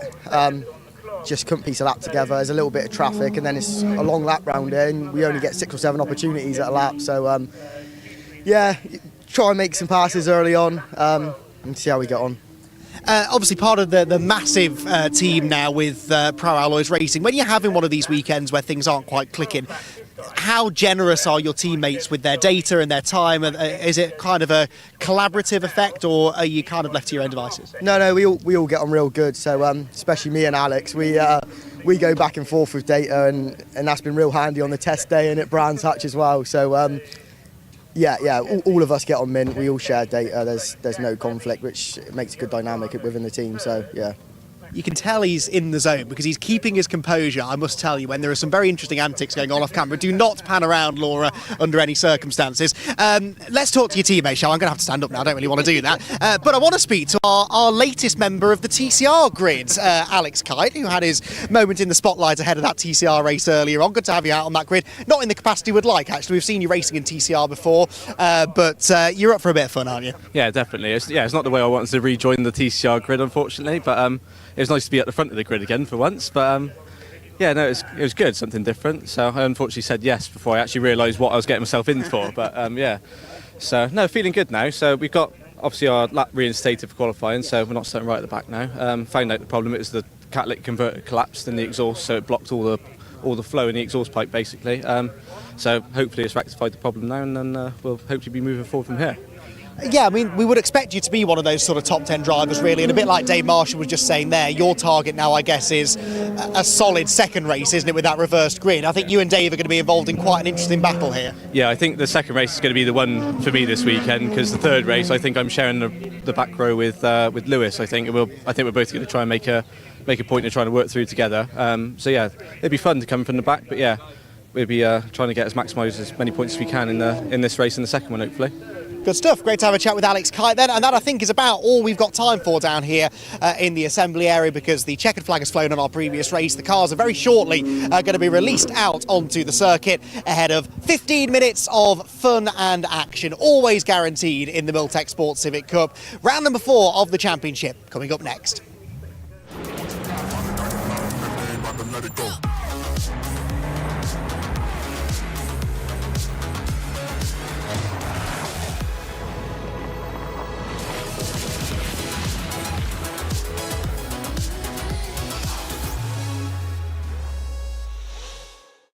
Is your business ready to switch over to cloud telephony before the BT analog switch off?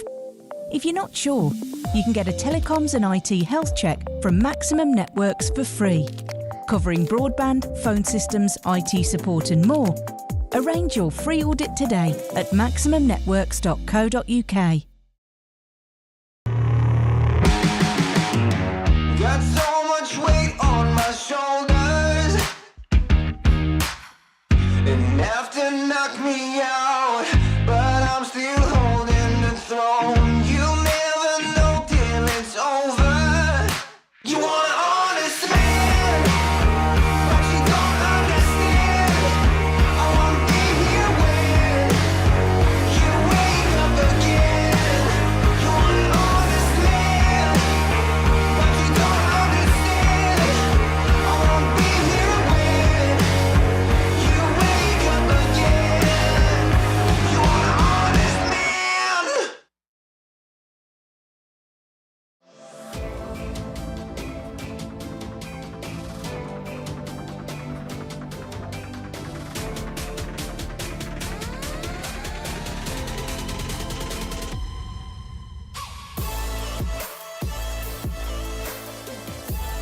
He's all the way round the outside.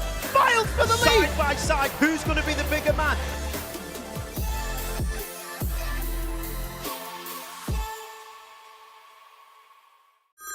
Next year, BT switch off their old analogue network for good. Make sure your business is ready to switch over to cloud telephony. Get a telecoms and IT health check from Maximum Networks today, for free. Future-proof your business now. Arrange your free audit today at maximumnetworks.co.uk.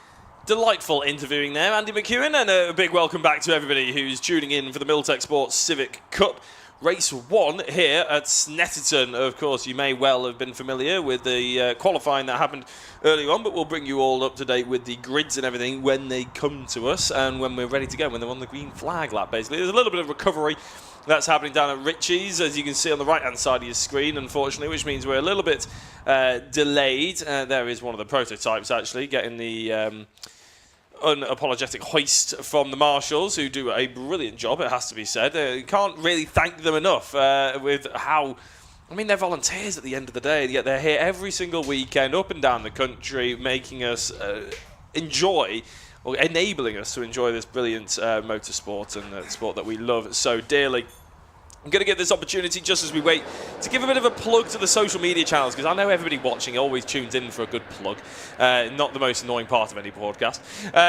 It's the TCR UK Series on Facebook, on Twitter, or X, if you are one of the newer recruits to the platform, at TCR UK Official. On Instagram, at TCR_UK_series. YouTube TCR UK Series. I'm guessing you probably found that already, considering you're watching this on the TCR YouTube page. But and Threads is the same as the Instagram, and we're now on TikTok. We are talking with the tick, and it's at TCR UK Official, which is pretty much, you type that into any of the social media sites, you'll probably find what you're looking for there anyway. So yeah, if you want to watch all the social media interviews and do all that sort of thing, we've got darts coming up on there, I believe. We're recording that this evening and tomorrow with Andy and Paul O'Neill potentially doing it tomorrow, I think, for the TCR drivers. We've got... I've got things planned that I'm going to do with the drivers as well. I'm going to go play with Jenga with them and random board games and quizzes and things like that, and get a little bit of personality out of the drivers as well. We speak to them enough about the racing. I think they even probably get to the point where they're tired of talking about how many times they've crashed or won or pole position or whatever. Let's get some more juicy gossip out of them, shall we say, and personality. I am pleased to say that I have been joined alongside, and now quite out of breath and I imagine knackered, Andy McEwen. Andy, you're doing the Lord's work, I have to to say, chatting to all those drivers. They all looked quite happy to talk to you, though. Yeah, but that is the Civic Cup all over. It is genuine, and I know people say this about all sorts of championships, and there's probably someone who says this about every single championship out there, but it is the friendliest paddock out there. You know, every single driver, whether they're a front runner or whether they're just, you know, learning their craft or just here for a bit of a laugh, they are always up for a chat at any time. I've never once in the years I've covered this championship been turned away for an interview at any time, and there have been a few times where I've not really wanted to ask for an interview, and they're still happy to give one. So yeah, such a friendly paddock. They all have a laugh. They all get on pretty well. You get rivalries out on track, of course you do, but generally speaking, off track, all really, really good friends, and it's a fantastic championship to be a part of. It is the total package. It's not only friendly and welcoming, but the cars look great, they sound great, the racing is second to none. It really is, I think, the most exciting one-make championship out there, and yeah, really, really pleased to have been a part of it for the last few years. Yeah, and you cover quite a few one-make championships as well, so I feel like your word carries a lot of strength there. You were chatting to one of the drivers towards the end. In fact, there's a whole host of people that probably agree with you, actually, up on the banking. It's even the kids doing cartwheels in between races. Got to keep yourself entertained somehow, haven't you? I wish I could do one of those. I don't know where to get the energy from. No, I know, yeah. They've probably been there for the last 4 hours, haven't they? It's the ice cream flag, I imagine. Anyway, one last thing about the interviews that you were just saying, and sort of cottons on to the friendliest paddock and everything like that. You were talking to someone right at the end there, and he said about how all his teammates actually share the data with him, which not astonished me, because I've been in those sort of situations before, but in such a competitive championship, it does slightly surprise me at how welcoming and open they all are about it. Exactly, and that was the Pro Alloys team, who do run about 27 cars on the grid, in fairness. So, you know, there's plenty of data to go around, but they run some very quick drivers. I remember asking that question, I forget who it was I asked a couple of years ago, when Pro Alloys had a couple of drivers that were up there fighting for the championship, and it was really Pro Alloys versus Area Motorsport.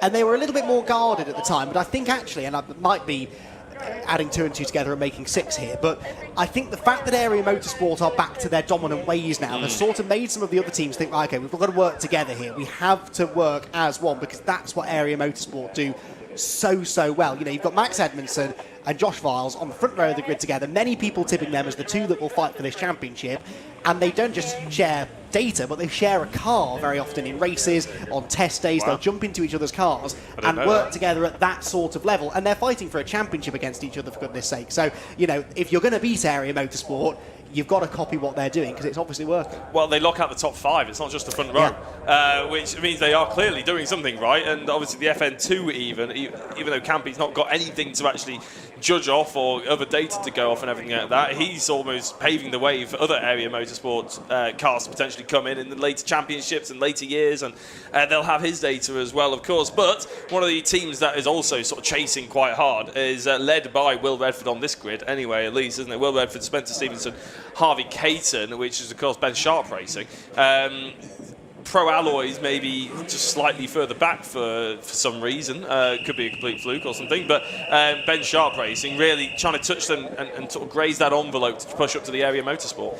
Indeed so, and that's a real feel-good story. You and I both know Ben, away from racing quite well, sim racing. Lovely bloke, very talented driver. He won this championship, remember, a few years ago. Knows what he's doing in the car, and you see that a lot in Civic Cup, actually, that drivers who have success in the cars then go on to run very successful teams. But Ben plugged away for a few years, really, having the odd car on the grid, and you know, they were there or thereabouts, but really until he jumped in one of the cars, they weren't often winning races.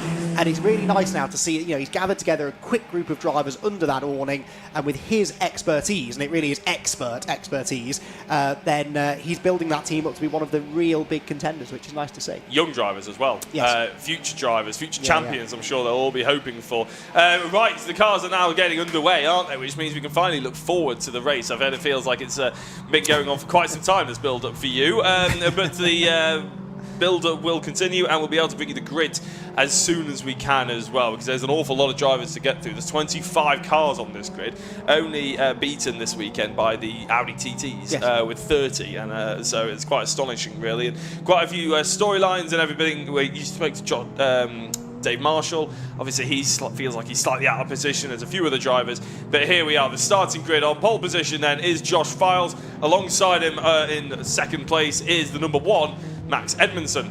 In row 2 is the 38 Lewis Kent and the 45 Alistair Camp. Row 3 is 22 Kirkpatrick and the 42 of Will Redford. Row 4 is the... There we go. Number 12 Spencer Stevenson and the 54 of Caton. Row 5 is the 19 of Ruddle and the 62 of McGill. Row 6 is 73 of Cristofaro and the 97 of Kite. Row 7 is the 66 of Marshall, we mentioned earlier, and the 86 of Petters. Row 8 is the 70 of Hillman and the 37 of Bromley. Row 9 is 127 Smith and the 322 of Petters as well. That's Jamie Petters, though, of course. Row 10 is the 92 of Swain and the 98 Jordan Brennan. Row 11 is the 64 Hassan and the 333 of England. Row 12, 495 of Hughes and the 25 of Butt. And right at the back, unfortunately, not where we like to see him. I'm sure he'll move forward if he can. Row 13, 25th position, 76, Simon Welch. You can tell I normally do the karting breakdown of that, can't you, with reading out all the numbers. I do find that even though I start to annoy myself towards the end there. But it's a bit of a shame for Simon Welch to be right at the back. But there are a few drivers that you probably expect to be pushing further forward as this race goes on, don't you, Andy? I mean, you were speaking to Alex Kite and Dave Marshall, both saying the same thing.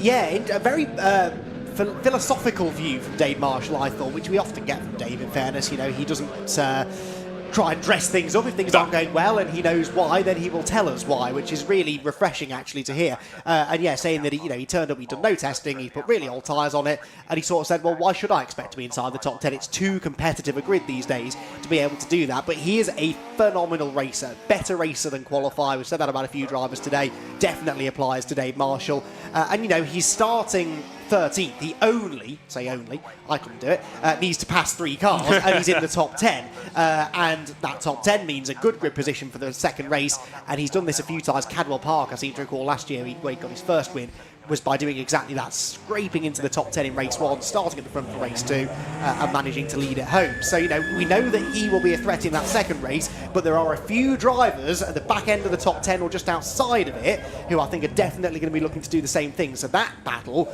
is going to be almost as tasty, if not more so, than the fight that's going on at the front with these, as you said, 5 area motorsport cars, followed by 3 Ben Sharp motorsport cars, filling out the top 8 positions on the grid. It's going to be a really, really fascinating race. Who's your money on then? Oh, I knew you were going to ask me that. It's because you handed back over to me. Normally it's the other way round. I'm going Lewis Kent. I think Lewis knows this is his opportunity for a win. It might be his only opportunity for a win this weekend. I am going to put my money on Lewis Kent, and you've timed that just right, so I don't have time to ask you back. So we are ready to go racing, I believe. 15 minutes on the clock for round number 4 of the Miltech Sport Civic Cup. The red lights are about to go on, and then we'll be away and racing here on the Snetterton 300 circuit. Josh Files and Max Edmondson, row 1. Lewis Kent and Alistair Camp on row 2. Lights out, away they go. Dream start made from pole by Josh Files, and Kent is away well too. He was on the inside of Edmondson, I think, on the run towards Rich's corner. Yes, they are side by side for second place. Kent on the left, Edmondson on the right. Can Max tough it out on the outside? The answer is no, and Lewis Kent goes into second position. So Files leads, Kent second, Edmondson third, Camp in fourth position. Is that Edmondson defending? No, it's Edmondson attacking and launching up the inside of Kent and getting back into second position. Brilliant stuff that from Max Edmondson. One down, but then he got it straight back again at the hairpin. I was waiting for him to do it. I was here in the commentary box saying, dive him. The opportunity was on, and not that I'm supporting any of the drivers, you just like to see a great race, don't you? And they managed to get the car stopped. A couple of people going very wide, just about holding on to the car for the time being. But what a start by Josh Files. I was about to say he's been clean as a whistle as well, but Max Edmondson, I think that was looking very feisty up the inside. But he just outbroke himself. Josh Files has now got probably half a second gap. Yeah, and it means that Lewis Kent is right back on the tail now of his teammates, side by side further back. Meanwhile, that's Sam Kirkpatrick up the inside of Will Redford, so managing to fend off the best of the Ben Sharp racing cars. And that is Spencer Stevenson up the inside and maybe into the back of Will Redford. That nearly went wrong. These 3, remember, all run by Ben Sharp Racing. And Ben, I'm sure, was having kittens on the pit wall watching that. Thankfully, they all came out the other side. Then the best of the Pro Alloys runners. And that is Alex Kite up from 12th on the grid and well inside the top 10 already. Yeah, he's one of those drivers that you thought Dave Marshall only needs to overtake 3 drivers. One of them was Alex Kite. He seems to be overtaking them for him. But look at that, Dave Marshall, I think that is, looking up the inside of a fair few drivers, as Alistair Camp also maybe had an idea on Lewis Kent there. But the time is not quite there to try and pass Lewis. I've seen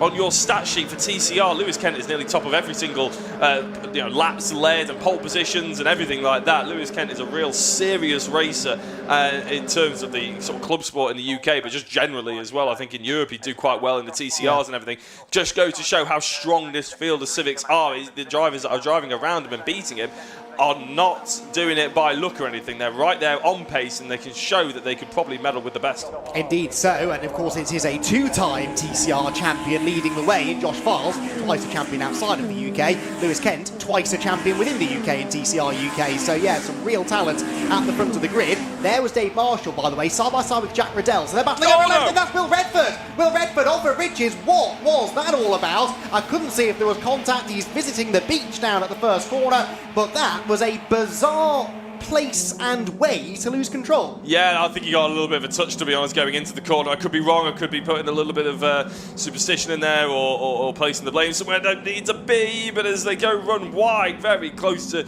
ending in disaster there for Bromley as well. It's very, very close. That was Josh Bromley. And there is Will Redford. He's just managed to get back out of the beach. And, well, we're saying Jeff Oldham wanted to go to the beach with a cocktail. I think Will Redford wanted to meet him there. Will, obviously, getting back on the circuit, but it's a really... Oh, you've actually had a look at the YouTube replay there, actually. So hard to tell. Harvey Caton was right behind him, but I couldn't see if there was contact. It just almost looked like he locked the rear axle again. It's quite a bumpy braking zone into Ridges. No ABS. No ABS in these cars, absolutely right. So very easy to do. So I'm not sure. I'm not going to pass judgment. It's not our job to do so, thank goodness. But either way, that is one of our contenders for a good result out. Yeah, it is. And with no ABS and everything, the brake bias, he could maybe had it too far back, too far forward. You don't know. He could just be out of balance. Anyway, it didn't go his way, did it? So we will see what he can do in the last 11, 12 minutes. It's a shame it's a little bit of a shorter race, isn't it, for the Civics? We were mentioning this earlier. He doesn't have the opportunity to really fight back like we saw maybe in the TCRs. Anyway, Josh Files leading by about a second. Lewis Kent is behind Max Edmondson by about half a second. But actually, that's not the fight, is it? Because the fight is Alistair Camp versus Lewis Kent, really. And the top five remained the top five that started, albeit, I believe, in slightly different order. Sorry, Alistair Camp definitely exceeding track limits there, but yeah, no, you're right. That's the same order, actually, anyway. Yeah, same order. The 5 area cars in exactly the same positions as they were at the start, but for how much longer? Alistair Camp on the tail of Lewis Kent, looking maybe the quicker of the two. It doesn't look like Lewis has got the pace of Files and Edmondson, does it? He's definitely dropping back, and Camp won't want to let those two get away, teammates or not. No, absolutely not. I was just looking. There was a big lunge going into there. I didn't think he'd be on two wheels with Jamie Petters, but he managed to get away with it. That was a bit of a shock, to be honest. I thought that it was going to be a big crash. Luckily, there wasn't. Going into the corner is Spencer Stevenson, though, just about holding off Liam McGill. I believe you had a chat with Liam McGill earlier on in the day. You pretty much had a chat with everybody, to be fair, at the moment. Liam McGill going into the second corner. No, not quite on the inside. I thought he might absolutely send it, but I think he was hoping to scare Spencer Stevenson out of it, maybe lose his braking zone. But I think all it's really done is invited Alex Kite in for a fight. Alex Kite is up for a fight, isn't he, today? He's alongside Liam McGill, outside line into Palmer's, looks to try and get the switch back on the exit, can't quite do it.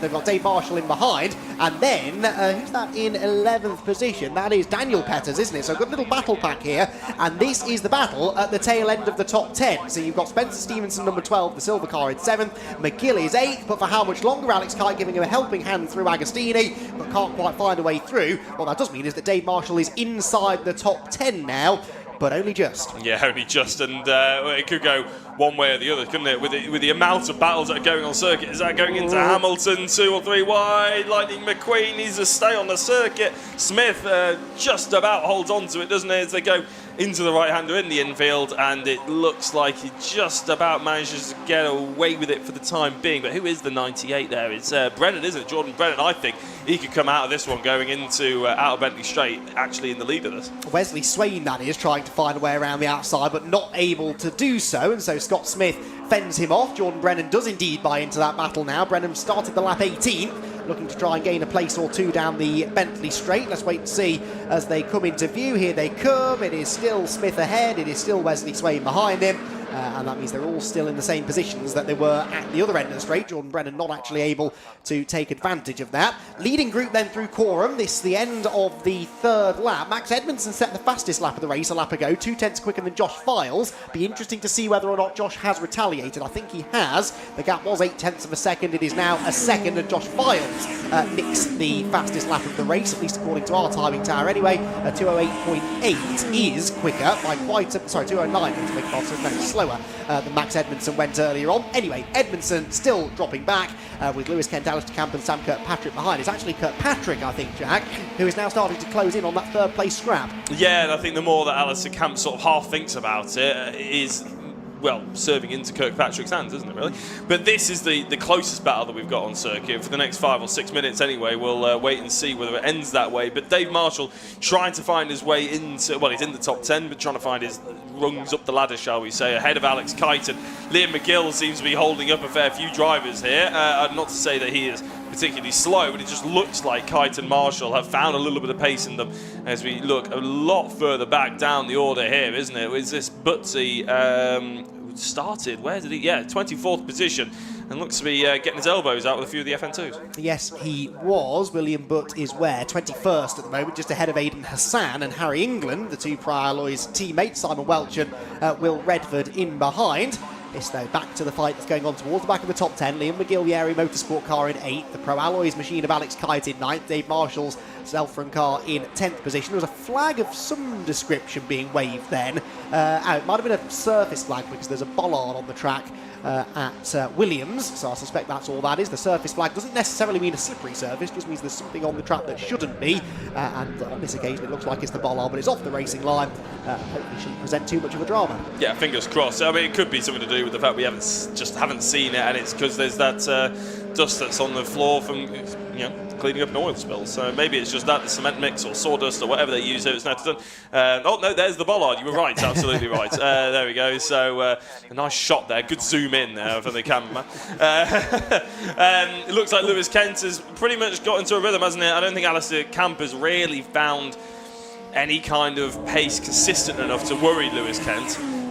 In that early stage, you got the impression that Campy needed to do it sooner rather than later, and now the opportunity's maybe just gone by the wayside. Oh, they're all so evenly matched. I mean, okay, Files had pole by 3 tenths of a second, but then Edmondson was only a tenth and a half quicker than Kent, who was a tenth and a bit quicker than Camp, who was 4 thousandths quicker than Sam Kirkpatrick. If you're only 4 thousandths of a second quicker than somebody, those positions aren't likely to change. For there to be overtaking, there has to be quite a big delta in performance between one car and another, and it just isn't there because it's such a competitive grid at the front of the field. But it's not to say they won't be trying. Alistair Camp definitely is going to be applying the pressure for as long as he can, but not yet able to find a way through. Here he comes then down towards Agostini. Leaders seem closer together, I would say. I don't think that's 1.1 seconds anymore, and Camp definitely on the rear bumper of Lewis Kent again. I was going to say, that is a noticeable difference, isn't it? I mean, I know the time was say otherwise, but we don't get the sector times here at Snetterton, do we, this weekend, unfortunately. But I'd say just by the eye going into Agostini, it did look a bit closer. But let's go through Hamilton. It does look like that FN2 is, I don't know, maybe just struggling a little bit to keep onto the back of the Area Motorsport EP3. So I think Lewis might, as I said, have the overall pace, the overall rhythm. Doesn't make many mistakes, so nobody in these sort of top 5 or 6 of this race really will make any particularly large mistakes, but it's been a sort of a good test there, and what it does set up tomorrow very nicely with the top 10 reverse grid. It's an opportunity for Josh Files to show off his overtaking skills as well, where maybe today they haven't really been tested that much. Alistair Camp right up over the curb. I mean, you can't say he's not throwing everything at this. He nearly tipped over at Murray's a lap ago, and then got even closer to doing so through Brundle and Nelson. You do not want to be hitting those big sausage curbs. The FN2 always has looked a bit stiffer than the EP3 and sort of bobbles around a bit more. The EP3 with that nice lazy slide there, a bit more softly sprung, but Camp's FN2 hopping and skipping around, especially as he starts climbing the big curbs. But despite that little moment and a couple of others that I've seen, he is staying with Lewis Kent, and certainly close enough to Lewis that if Kent were to make a small error, there's a good chance the position would change. Well, I mean, when you're drifting round Coram, that's a long time to drift those tyres, isn't it? And you could either overheat them quite quickly, and with about 4 minutes to go, maybe that's what we're starting to see from both drivers. Maybe the cars just react to a slight overheating tyres in a different way, but it looks like Lewis Kent is, well, he's been very smooth on the steering there. I thought maybe it would take a couple of bites of the cherry. Alistair Camp goes very wide again. He's struggling, isn't he? I think we've seen a lot more sloppiness come the final couple of minutes on both of these drivers than we did in the early stages. Yeah, I do think tyres might be a part to play in that. Like I said, 15 minutes is not a lot, but these cars work their tyres pretty hard. That is Smith up the inside of Cristoforo, and you can see that Smith's already had a bit of a ding in the left-hand side, the side panel hanging loose on the Lightning McQueen liveried car. But can't yet find a way past Cristoforo. Those two battling over 15th position for the time being. Third place Scrap, though, makes its way through the kink at Hamilton. That's the biggest that gap has been for some time, I'd say. Yeah, I think you're right. It's almost like that sort of gap appears when Alistair Camp maybe went for a move but didn't work. I don't think he did, because we would have probably seen it, and apart from going into Agostini, I can't imagine when it would have happened, but it just looks like he's missing apexes, he's running wide, he's nowhere near it now. He's not even in the same shot, is he, as Lewis Kent. I think Kent probably knows that he can probably take 5% off the pace now, and Camp's either tyres have gone or his car's just not quite set up to last this long in the race. It does look a bit understeery, and again, with it being so stiffly sprung, you can sort of, it's quite lively at the back on corner entry, but then understeery on corner exit. He went very wide out of Wilson a bit earlier on in this lap as well. The front wheel's just spinning, scrabbling for grid. If he finishes on the podium, I'll ask him the question after the race. In fact, I should get the chance to chat to many of them again after the race, because they're all going to be in Parc Fermé together, so I will try and ask him the question. Oh, Lewis Kent, the exact opposite there. No understeer in car number 38, is there? That was a beautiful four-wheel drift through Coram. Drifting through the right-hander on the brakes, fling it back to the left through Murray's. That is such a demanding sequence of corners. No wonder so many people get it wrong. It's braver than I would be through there. I was always terrified of the exit of Coram. Oh, Dave Marshall, is that going on Alex Kite? No, actually, we'll focus on this, because Alistair Camp has got the run on Lewis Kent, and all of a sudden, out of nowhere, Lewis Kent, I think, has a problem, and he's crabbing, he's going over to the side of the road. Lewis Kent will be out of this race, and after Brands Hatch race 1 or 2, I can't remember which one it was, he had a problem, his tyre came, his whole wheel came off then, actually. Lewis Kent ends up retiring here at Snetterton. And the wheels very much coming off his early championship chances, you'd have to say. One non-finish you can sort of bounce back from. You've got dropped scores. To an extent, you can bounce back from a couple of non-finishes, but to be using those drop scores up so early in the season is not ideal at all. And, well, Alistair Camp inherits a podium place. Not the way in which he'd have liked to do that, but he was applying the pressure. He would argue, I suppose, that he always would have had a shot claiming the podium, but Lewis seemed to have answers, didn't he, there, for all of the questions being posed of him.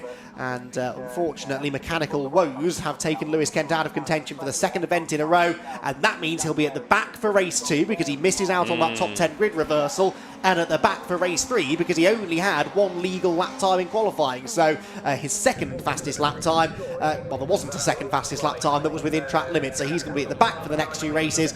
Great news for us because he's guaranteed to provide some excitement, but terrible news for his championship. Yeah, no, that is the worst thing that could have possibly happened, because it's not only, he already had one race that was pretty much guaranteed to be screwed up, which was the third race of the day.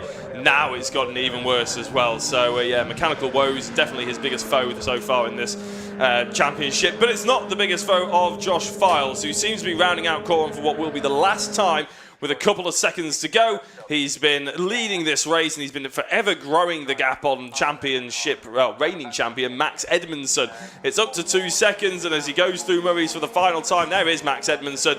Josh Files will be a race winner once again here at the Civic Cup, and well, I'm sure no one will take it away from him, because that was a pretty stupendous race. It was indeed. Josh Files then wins at Snetterton, his first ever victory in the championship. Max Edmondson comes home in second, and third for Alistair Camp. This looks like a drag race to the line. That's Liam McGill versus Spencer Stevenson for what will become 6th place. Get the photo finish camera ready. That was very, very close indeed. 6,000ths of a second close, and McGill got him by 6,000ths of a second, passing him in the final metres of the race. So McGill ends up 6th, Stevenson 7th, Alex Kite 8th, Daniel Petters, good result that inside the top 10, and Owen Hillman will get the reverse grid pole position, because what happened to Dave Marshall? Dave Marshall has gone missing on the final lap of the race as well. I've no idea where, but that's such a shame for him. Great news though for Hillman, he provisionally will be on pole tomorrow morning. Yeah, absolutely. There was plenty of storylines going on. It's really gutting that we haven't seen what happened to Dave Marshall, as he was one of the drivers that was giving us the most amount of excitement, to be honest, throughout that entire race. But great stuff. There's Dave Marshall, and unfortunately there's Dave Marshall out of the car, and his car looks like it's smoking. So I don't know whether that's steam or smoke. It's a bit of a shame as well, because he actually said in his interview with Andy just before, if you really want to just survive this race, if you end up getting too much involved, then you might as well, and you have damage, you might as well just pack up and leave. So hopefully we don't pack up and leave, but and we do have the results coming up on your screen for you now.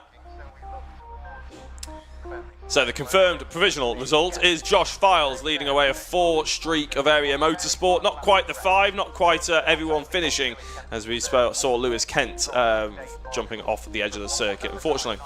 Max Edmondson ended up in 2nd place, with Alistair Camp inheriting 3rd.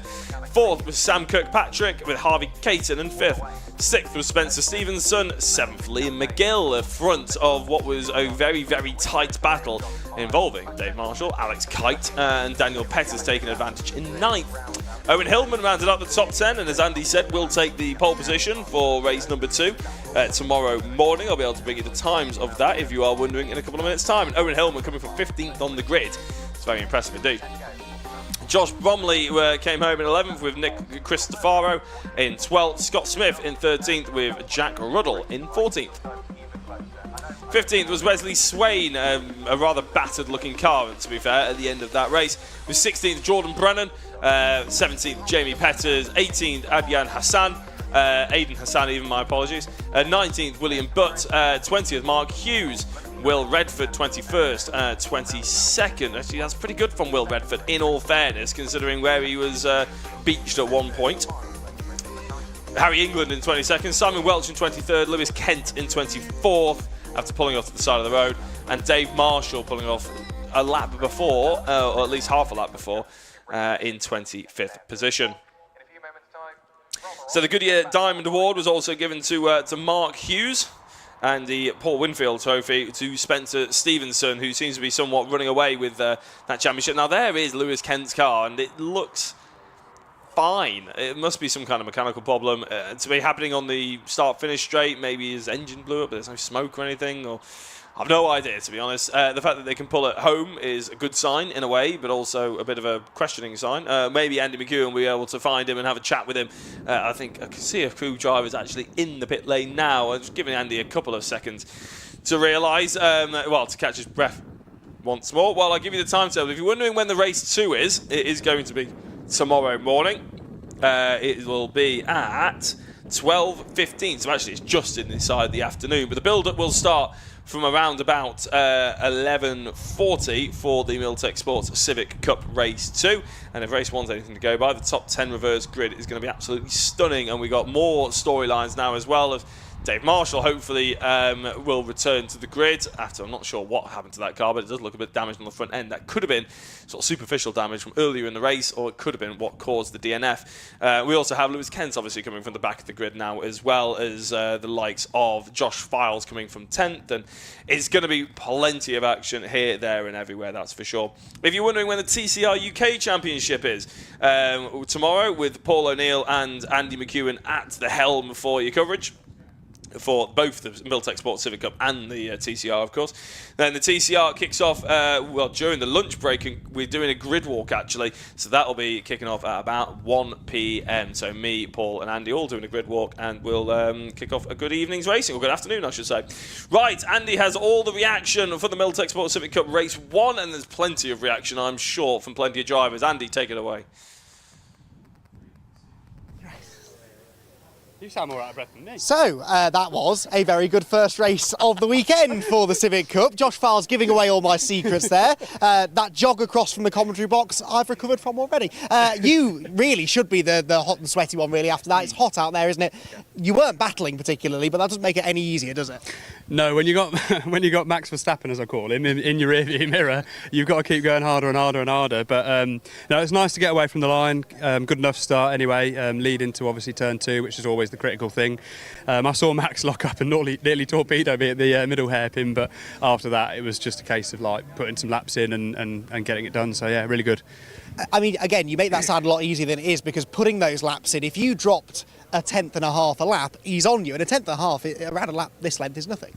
No, like it's 2 minutes 10 or something like that. So and you could easily lose that quite easily anywhere. So no, he kept me under pressure, and I just kept putting quali lap after quali lap in. I'm really happy with the car. As I say, we fixed our problem that we had at Brands. So fingers crossed, this is first of many this year. Well, I don't think there's many people would bet against that, to be perfectly honest. How are the tyres behaving towards the end? Again, only a 15-minute race, but I said in commentary, these cars use those front tyres pretty hard, don't they? Were you struggling at all? Well, they do, yeah, but you know me from TCR, I like the car loose, and loose it was. So even at the end, I was still getting probably a bit too much rotation, so I reckon I could have done maybe another 20 minutes or so, and would have kept rotating before going into understeer. So it's hard, because obviously at the start of the race you do have to hang on to it, but then as the tyres wear off, as you say, it comes into its own. So I was quite comfy out there at the end. Excellent stuff. There we go. Josh Files, race winner at last in the Miltech Civic Cup. At last. It took him 4 races, not that long really.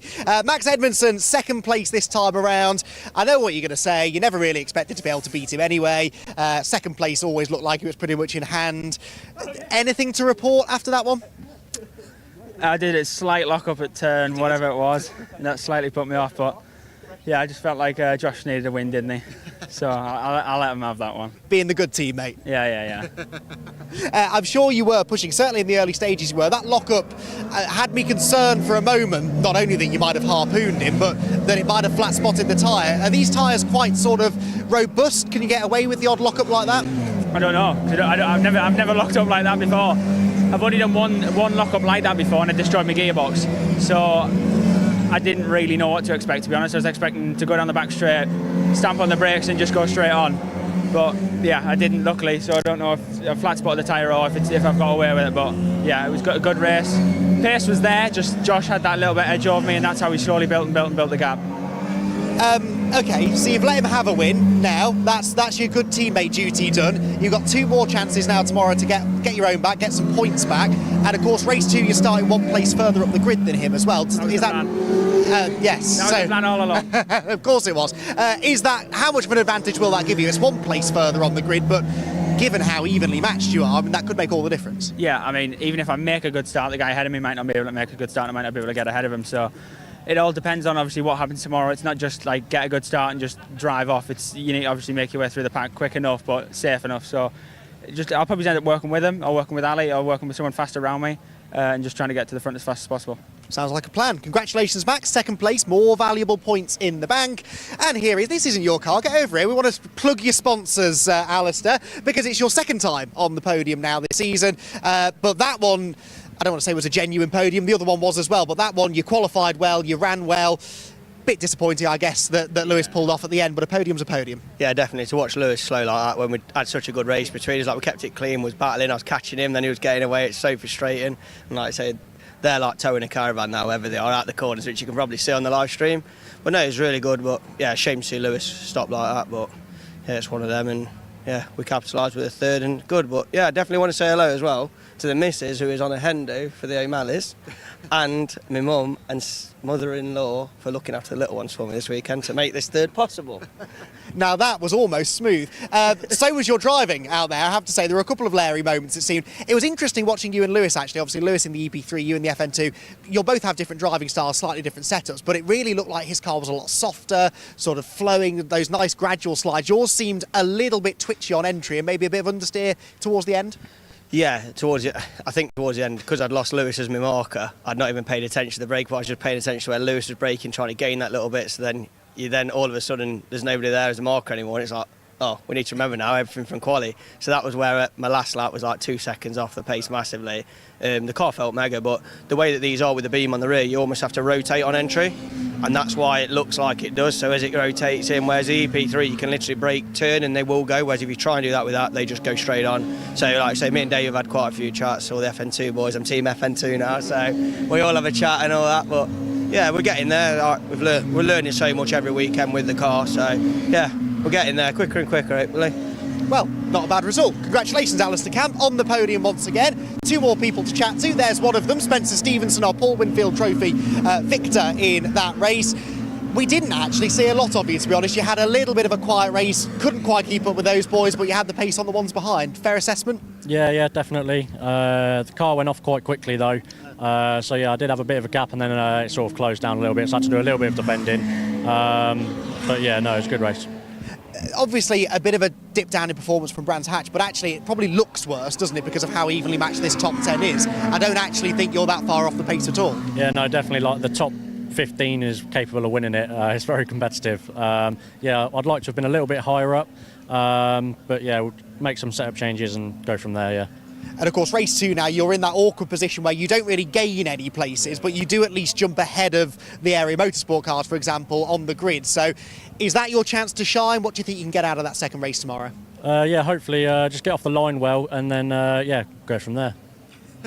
You've got to give us more than that. Come on, we want some insider knowledge. Yeah, well, the area boys seem a bit quicker than us this weekend. Yeah, like I say, struggling a little bit with setup. If they come by us, I'll just try and take on the back of them. But yeah. You're going to keep them behind you, that's the plan. Spencer's going to get his elbows out tomorrow. Congratulations on the Paul Winfield Trophy victory and our Goodyear Diamond Award winner, I presume, getting a bit of sun on his face back here. You should be warm enough after that race, Mark. It looked pretty toasty in the car, or was that you just catching your breath? Yeah, just the breeze is coming down this way, so I'm just trying to get a breeze. I'm getting it's a bit hot, so yeah, no, it was a good one. A bit too hot, I want to say, but yeah, enjoyed that. We're never happy, are we? It's too cold, it's too hot. But it does present its challenges, doesn't the temperature? Not just on you, but the car as well. I mean, is there anything that you do differently in preparation yourself or to the car when you know it is going to be a hot one? Just plenty of water intake for us, as much as I'm such an athlete, built like an athlete, you know. Yeah, it's just water, and leave the cars turned off as long as possible, just so there's no sort of heat generating coming through. So yeah, no, good. Solid race. I mean, we saw a bit of you, particularly in the early stages, getting stuck into some of the battles. Was it a straightforward race, or did you have any time to sort of catch your breath and try and take stock of the situation? No, I struggled really. I got going. I think it was Hassan. He had a shocking start. Nearly went into the back of him on the start. Got past him. Then we were having some good battles all the way through. And then I'd seen Kent go off. He was parked up. And then I'd gone through one of the corners on the infield, and it's like I had no grip. And then I'd seen Dave Marshall was off, so I'm only presuming it was cool and I was slipping on, so I just had to tyre manage really. Well, you did it well. You came home with another class victory. More of the same tomorrow? Hopefully it's a little bit cooler, but yeah, no, Simon had good pace, so yeah, those my nemesis. So yeah, I've got to it'll be good tomorrow. Excellent stuff. Congratulations then on the Goodyear Diamond Award win. Now, I think I've got time, I'll be corrected if I'm wrong, to have a chat with a couple of other drivers. Yes, I do. And there's one down here who probably doesn't want to talk to me, but I want to know what happened to him in that race. I'm really sorry, Will, but if I could just ask you the question. We saw the moment at the first corner, but from our angle, we couldn't see whether you jumped or you were pushed. What happened? I hit the pedal and the rears locked up instantly, and that was it. But I don't know if you can see the car. We had a brake failure yesterday. So the team did a mega job getting it all back together and straightening the quarter as much as they could. And then we got quite lucky without doing much damage to the actual mechanical side of it. But I don't know if there's still something left that we need to inspect, or if it's just me maybe hitting the brakes too hard on the first lap. I don't know, but there's you know what you're doing there. You've done enough of these races now, so I mean, it does sound a bit like there's something going on. Such a shame though, because you had real potential in that race, I think. Yeah, I think, coming back through the pack, I think the pace was okay. But obviously we're so far off that I think a second to area is going to be tough. It might be different if I'm right behind them, but I don't know where the time is at the moment, so we need to have a bit of a think for tomorrow and see what we can come up with. What's the plan this evening then? Take that part of the car apart, look at the data. How do you go about analysing what went on? We'll probably stick the car on a flat patch, just check all the numbers, do a full spanner check and see what's happening. Maybe have a look at the data, but we can't see brake pressure or anything, so it's not like we can know if I hit the brakes too hard or if it's the car or what. I mean, towards the end of the session, the car felt great, so that leads me to believe it's not the brakes and it's more me. But yeah, we just got to have a look at some stuff and hopefully figure something out that's going to get us a second. Something about this place, isn't there? Better luck tomorrow, hopefully, Will, and yeah, real shame to see that. Thank you. So, Will Redford, that explains it then. No contact by the looks of it. Now, I think drivers are being ushered away from the Parc Fermé area. I'm just going to stick my head around the corner. Yep, there's no one there. So, that is it. We're not going to have any more chats down here, but good to chat with a few of the drivers after another very entertaining race in the Miltech Sport Civic Cup. Tune in again tomorrow for more of the same from the Civics, but there's still more racing to come this afternoon here from Snetterton.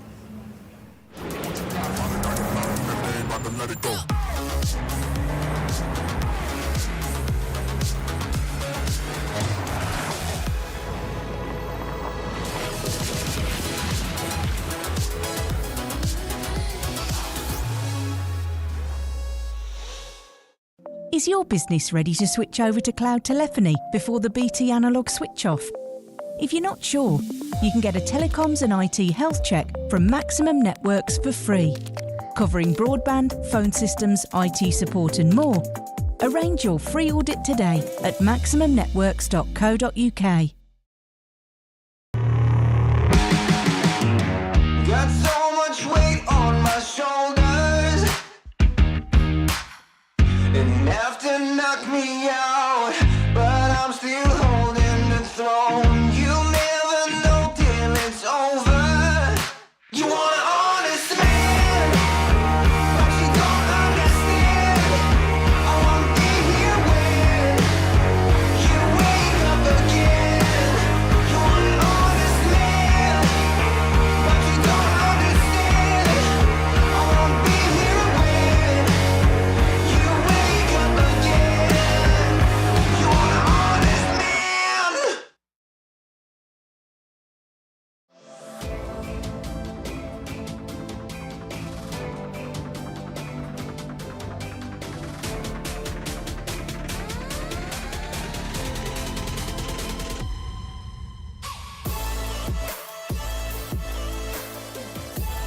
He's all the way round the outside.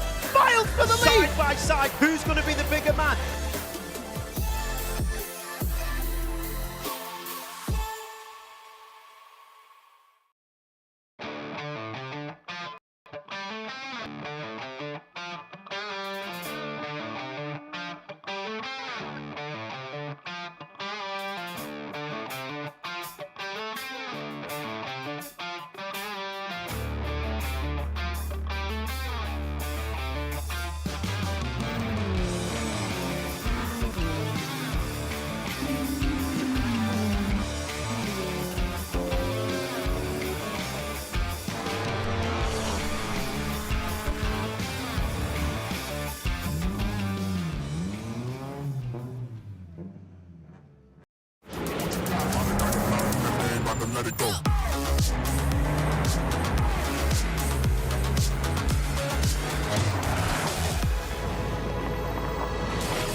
Is your business ready to switch over to cloud telephony before the BT analog switch off? If you're not sure, you can get a telecoms and IT health check from Maximum Networks for free, covering broadband, phone systems, IT support and more. Arrange your free audit today at maximumnetworks.co.uk. Got so much weight on my shoulders. Enough to knock me out, but I'm still holding the throne. You'll never know till it's over. You want an honest man, but you don't understand. I won't be here when you wake up again. You want an honest man, but you don't understand. I won't be here when you wake up again.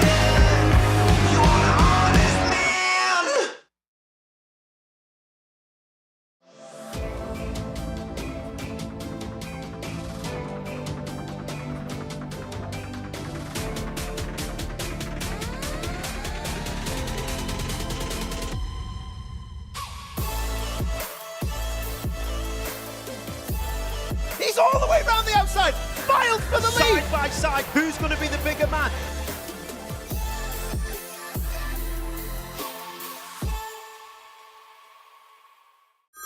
Next year, BT switch off their old analogue network for good. Make sure your business is ready to switch over to cloud telephony. Get a telecoms and IT health check from Maximum Networks today, for free. Future-proof your business now. Arrange your free audit today at maximumnetworks.co.uk. Is your business ready to switch over to cloud telephony before the BT analogue switch off? If you're not sure, you can get a telecoms and IT health check from Maximum Networks for free, covering broadband, phone systems, IT support and more. Arrange your free audit today at maximumnetworks.co.uk.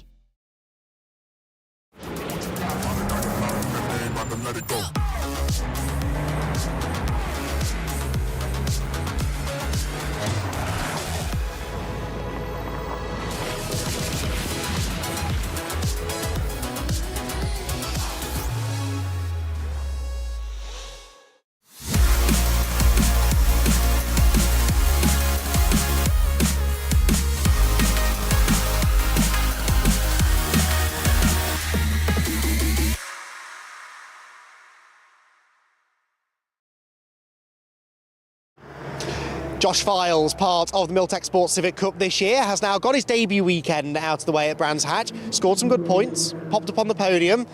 Satisfied with how it went? Yeah, I mean, we found that we had a differential issue there, so quite a big problem. We think we've sorted it.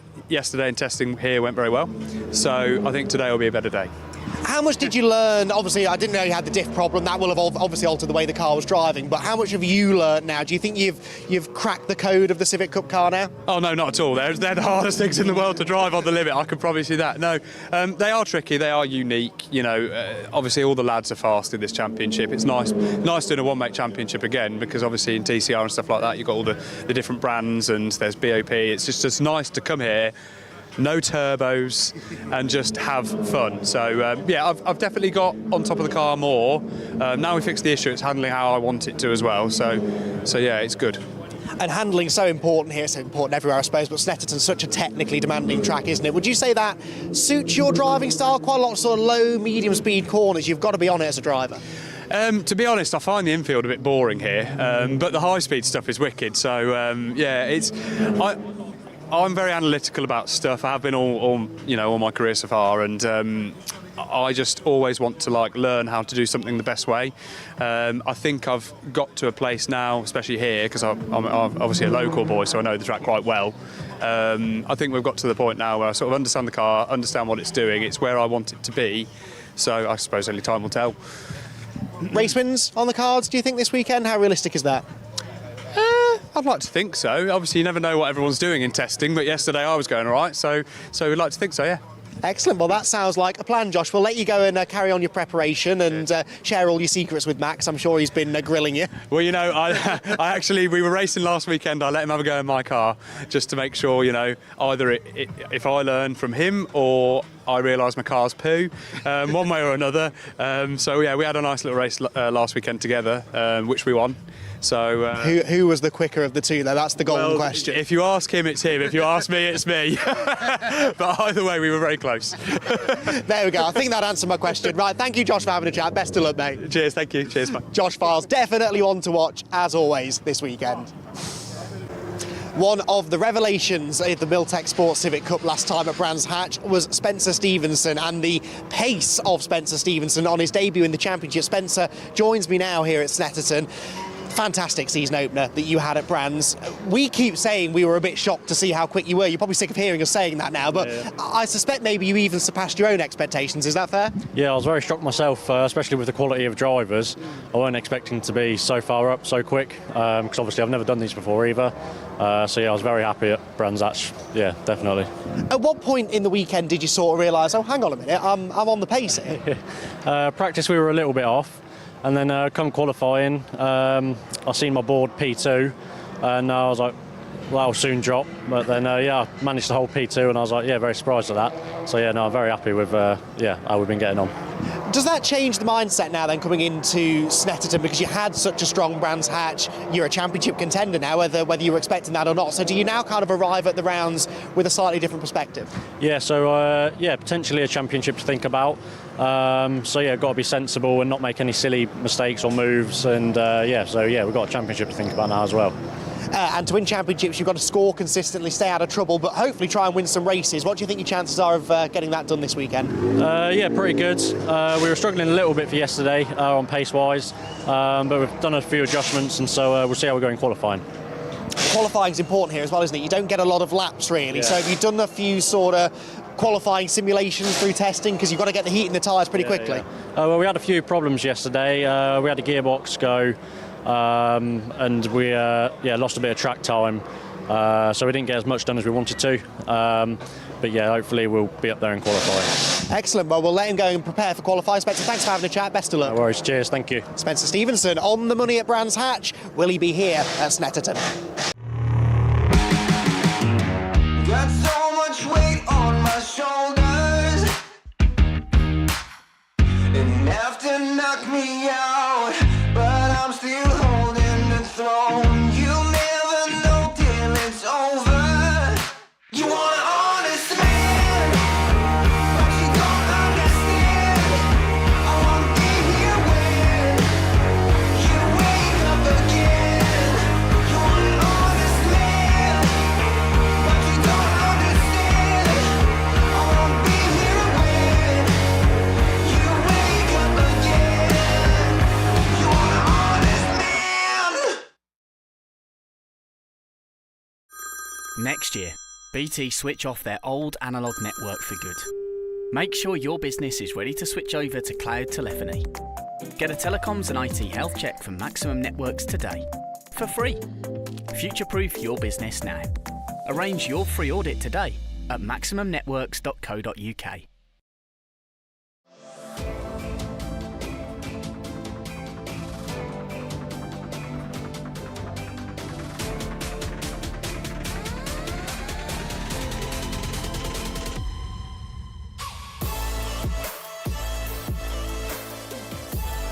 He's all the way round the outside. Miles for the lead. Side by side, who's going to be the bigger man?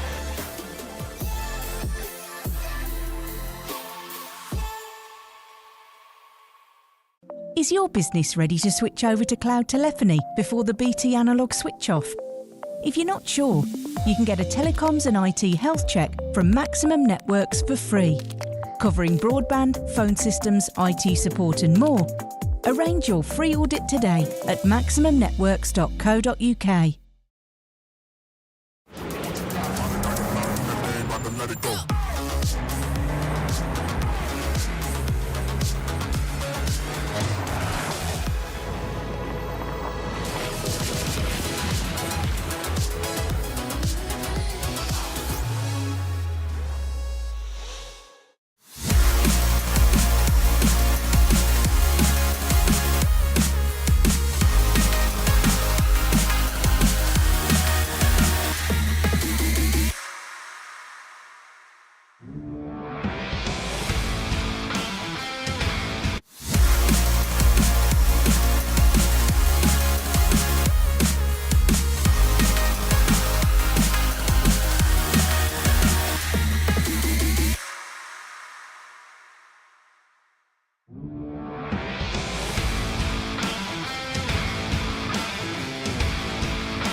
Welcome back, everybody, to the Fiesta ST240 Championship.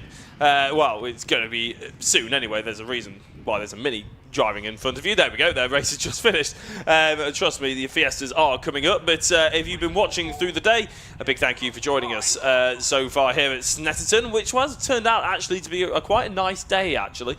It turned out very overcast this morning, but the clouds have somewhat dissipated, and the blue sky is certainly dominating the skyline now. In fact, there you go. You can see it in front of you. What a day to be out enjoying some motorsport.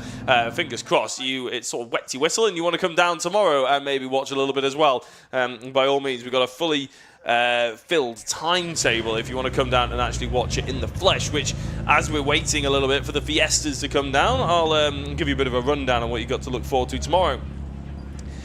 Indeed, at the actual day, if you're here in person, you will see the MG Metro Cup, the Mini 7s, which have just finished up here, the ST240 Championship, the Fiesta Juniors, and the Audi TTs, the Mini Miglia, and, of course, the Miltech Sport Civic Cup Championship and TCR UK. So there are plenty of different championships to get down here and watch, by all means, during the Sunday. There's also the grid walk at lunchtime as well, just before the second race of the weekend for the TCR UK Championship. That's also really awesome as well. When we did it at Brands Hatch, there was thousands of people who came down and wanted to get involved, have a look at the grid, see the cars up close. It was actually quite disconcerting doing the presenting of the live stream during it as well, actually, because there were so many people around. But that was brilliant because we got to talk to so many people. Not only the drivers, but team principals, marshals, fans as well. So we really do enjoy the interaction, and hopefully, as I said, there's a fair few people come down tomorrow to enjoy that one. There's also all those races tomorrow on the live stream. If you can only watch it live, we'll be covering the MG Metro Cup, the Fiesta ST240s, the Fiesta Juniors, the Demon Tweaks Audi TT Cup, and of course the Miltech Sport Civic Cup and the TCR UK. So plenty of things to be keeping an eye out for. There is some of the crowds that have turned up here on Saturday to watch the afternoon of racing. The majority of the morning was dominated by qualifying, apart from there was a few Zeo prototypes, and there was an ST240 just before the lunch break. The racing has been pretty epic, and actually the racing here at the ST240s was pretty epic as well. I should tell you that Alistair Kellett, to no one's real surprise, ended up taking the victory in front of the crowd here at Agostini, in front of that's currently on your camera. Zachary Lucas, who qualified on pole position, ended up coming in second place by about 1.1 seconds. Once Kellett got into the lead, he looked like he had good consistency and good pace underneath him, so he managed to eke out a really decent lead. Dan Lewis is third. He was the leading AM driver as well, in amongst a whole host of pros. In fact, the next AM driver is all the way down in 8th place, Archie Johnson. Alistair Kellett was also the Masters, top-earning Masters driver. Going into the weekend, I can tell you that Zachary Lucas was leading the championship. He obviously might change now slightly, given the championship was so close. There was only about 9 points between them, and Alistair Kellett obviously took home a race victory. He also got the fastest lap of the race. Yes, he did, to contribute another couple of points. So he would have probably ended up with about we might still be second in the championship with about a 9-point sway, because he also got that. No, Zachary Lucas got the fastest, the class pole actually, so he got a point there. So it all gets a little bit complicated, but I think Zachary Lucas will still lead the championship going into the second race here at Snetterton before we do depart. There is one more race after this. It's the Demon Tweaks Audi TT Cup. And then the day is finished here at Snetterton, which is a bit of a shame really, because it's been an excellent day of racing. Thoroughly looking forward to tomorrow.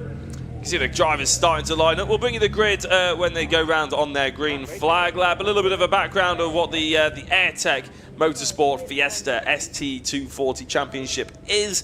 Well, it's basically a continuation, used to be formerly known as the BRSCC Fiesta Championship, when it was a bit of a standalone. I think they mixed the 150s and the Mark 6s, the Mark 7s, ST240s all together. And now there's big enough grids, luckily, that the Fiestas have split up. So this is the top end of the ladder for the Fiesta racing. There's also the bottom end of the ladder, which is, or the beginning end of the ladder, I should say, really, not the bottom. The Fiesta Juniors, which have been practicing and qualifying today. We haven't shown them on stream because we don't show the practice or qualifying. They'll be racing tomorrow. Right in the middle is the sort of place where drivers go to cut their teeth into before they go into the ST240s, which is the ST150s. And unfortunately, they're not here with us this afternoon, this weekend, which is a bit of a shame because they were epic in the Brands Hatch iteration of the TCR UK weekends. But as the whistle goes, our green flags will start flying, I'm sure, which means we can be able to go on our lap. We'll be able to bring you all the grids. As I said, if you are here tuning in to wait for the Audi TTs, trust me, the ST240s is worth sticking around for.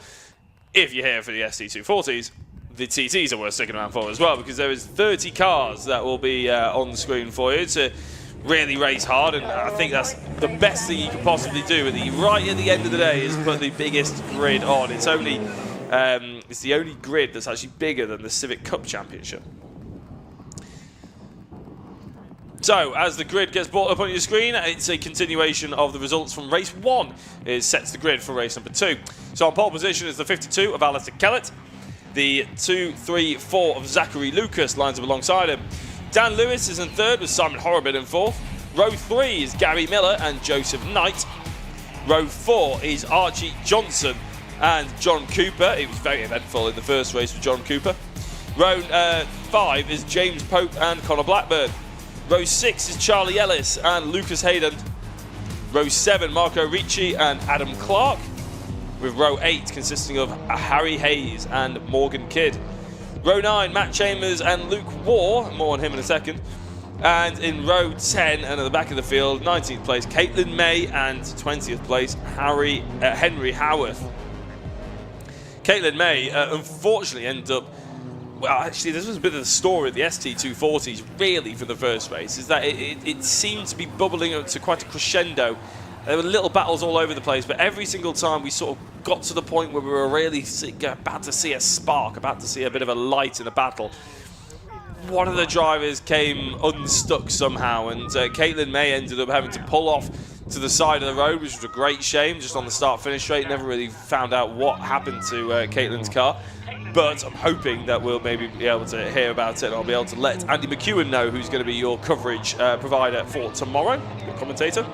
And there was also Luke Waugh, which had a much more dramatic off. Caitlin just pulled over to the side.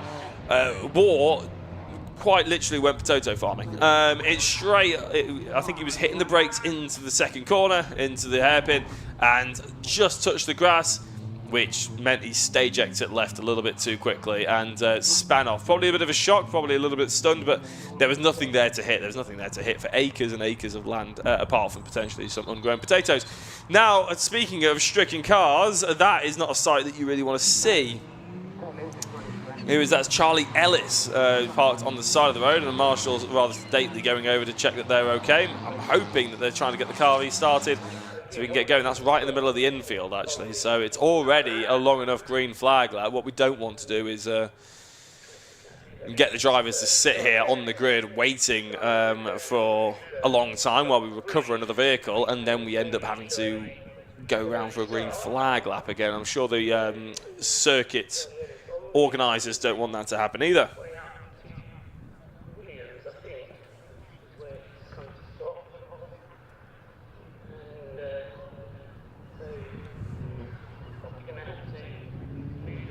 So 2023 champions, Albert Webster for the overall and the pro. Albert Webster not featuring anymore in the championship, won it and seemed to have decided to move on. Morgan Kidd in the club category, which is now known as the AM category. Morgan doing a good job in the first race, probably not as good as they'd like to do, but there's potential to move forward, starting in 16th place.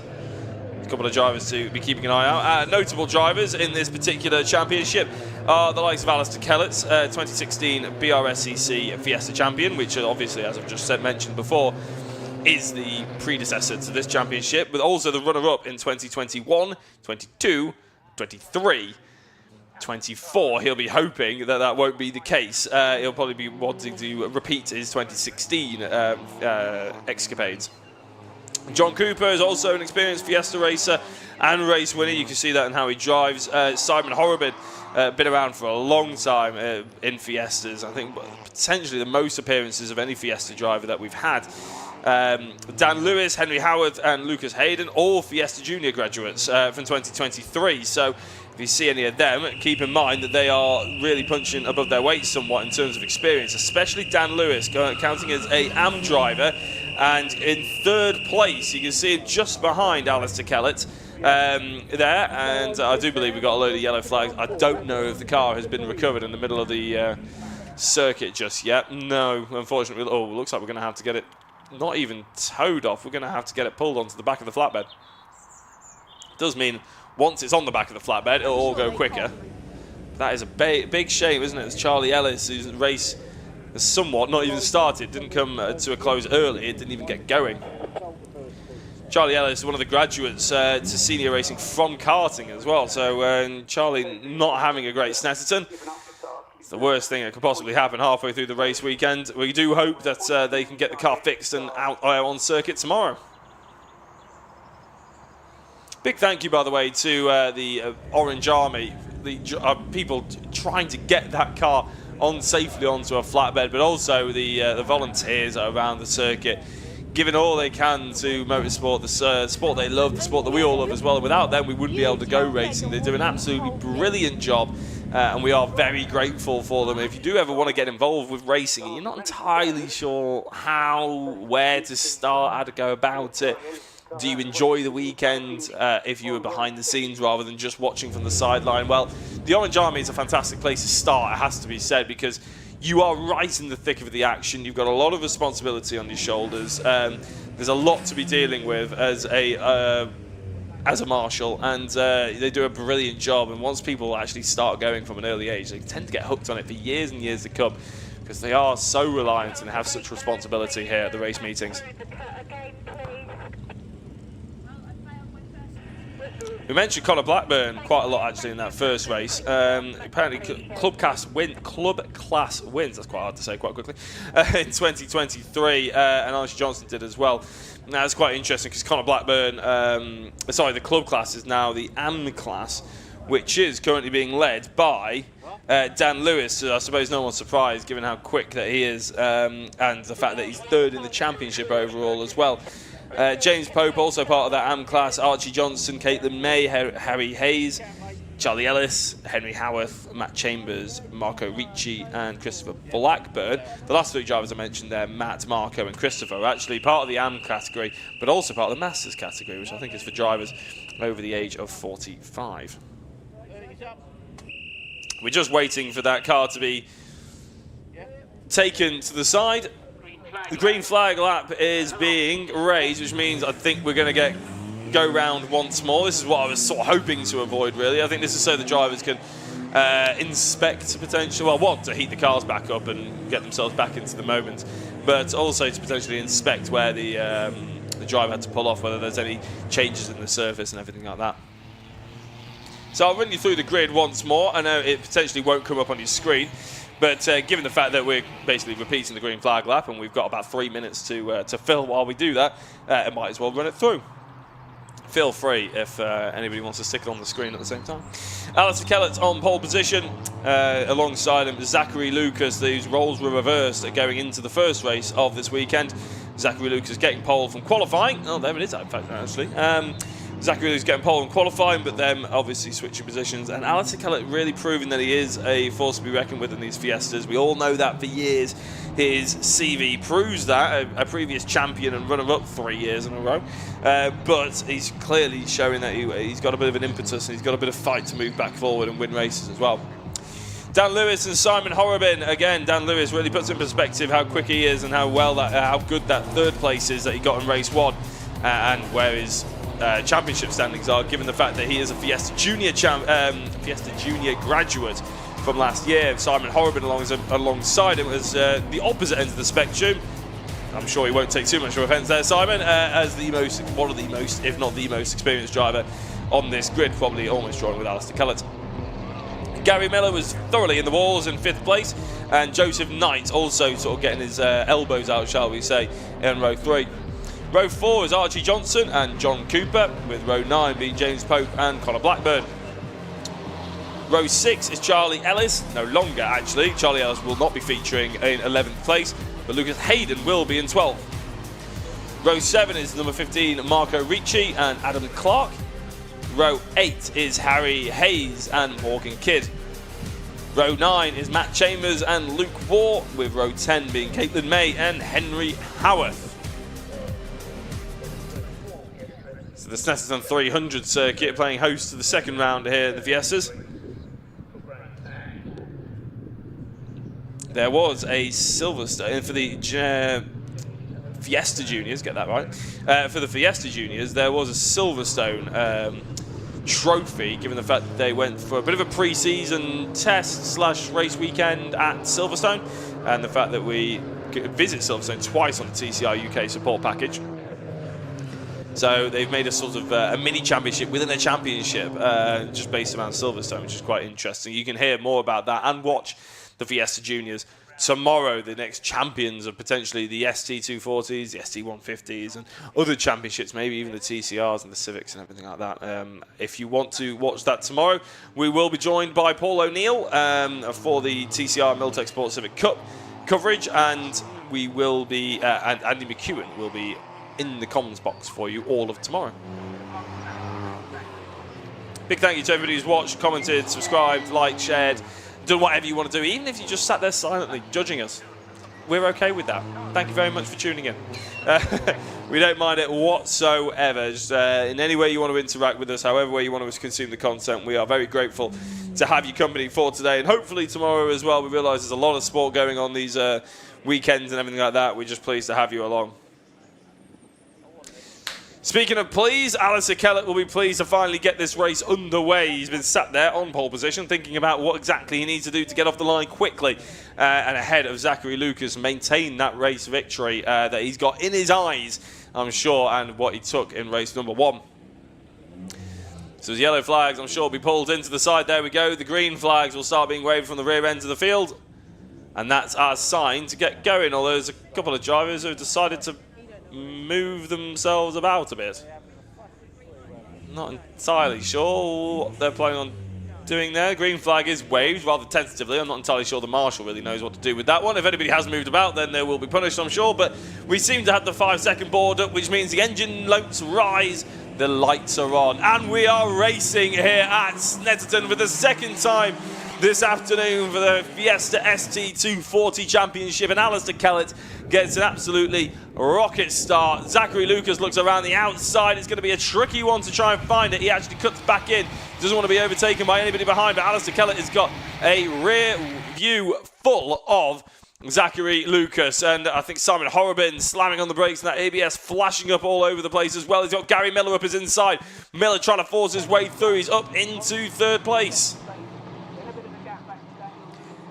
Going down towards the infield, then off the 200 circuit into the 300. A couple of overtaking opportunities. Horrobin gets through on Miller actually in the end, so that move didn't stick. And as they go down towards Agostini, there's a big squeeze on there. Miller almost getting squeezed onto the grass and almost into the back of another car. It's Lewis, Dan Lewis, of course, who's in 3rd actually. Horrobin on the outside, just about in 4th, but I fear we've got a driver turning the wrong way round the circuit, and that is James Pope. I've been in that position. It's utterly terrifying. Luckily, he came away without any kind of contact, but there's a lot of slow drivers, it seems, going towards Hamilton. There is James Pope. James Pope, who I think I mentioned quite a lot. I think he got a 15-second penalty in the previous race, actually. I think that was Pope. Here's Miller versus Horrobin. Dan Lewis has managed to get a little bit of a gap away, which is exactly music to his ears, the fact that he can't hear the 1.6 litre EcoBoost engine behind of anybody else. Oh, there's contact on the straight and it's over. We'll have a look at it. It's not a nice sight at all. Hopefully the driver's all right as we cut away from it. We will double check that the driver's all right before showing any kind of replay or update. We'll work to our quickest to make sure we know, but that's going to instantly be at least a yellow safety car, or I imagine it's a full red. I can't believe that they're going to carry that on to see such a dramatic incident. Didn't see who it was in the background there, but as I said, as soon as I hear more, you will hear more. As we focus back on the action further forward, we haven't gone to safety car or red flag conditions, so I assume it's parked upright on its all 4 wheels, and we're able to carry on as we started. Even TSL isn't showing any kind of sign that we're going to stop this, so it looks like Zachary Lucas on the outside, Alistair Kellett, and the red flag has been drawn. That is to the shock of no one, apart from the fact that I'm shocked that it took this long to figure it out, to be honest. But I realise I don't watch the streams in the Clerk of the Course, but there surely was someone who was watching and witness to that could have radioed that in faster.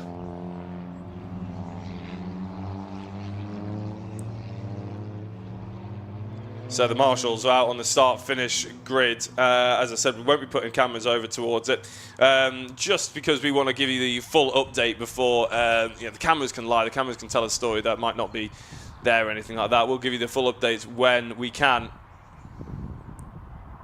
But a bit of a shame for Zach Lucas, who looked like he was very much fighting Alistair Kellett for it. I probably will end up saying that potentially we might see the race fully restarted from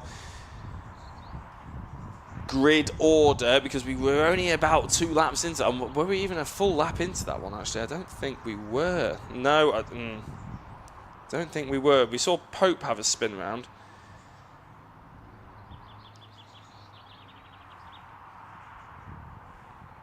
As I said, any updates we'll bring you as soon as we possibly can. So, the drivers that were in order was the top 10. I'll give you a bit of a rundown. I think it will probably be negated. I think we'll probably end up going back to grid order, which is a bit of a shame for some drivers who really did very well on that opening couple of laps, but I'm sure they'll understand why we had to stop. Alistair Kellett, who was leading, he qualified on pole position, and Zachary Lucas in second place. Dan Lewis, who fought off quite a nice little bit of pressure, actually. Gary Miller, who is 4th in the championship, was 4th on the road. He started in P5, though. Himself, Simon Horrobin and Joseph Knight having a really sort of good little scrap right at the beginning there. The 88 of John Cooper was in 7th place, 8th being Johnson. Archie Johnson, of course.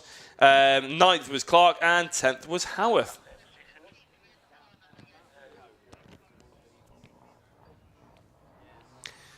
So we do now wait to the cameras focused on Corm. It's a bit of a shame that this Fiesta ST240 race has been, in fact, the cars, there's 3 cars actually that I can see that are in the pit lane, but I think they're the cars that either didn't make the start or had to pull off early. I can see in the pit lane Connor Blackburn waiting at the edge. They're waiting to go back onto the circuit and potentially take this restart.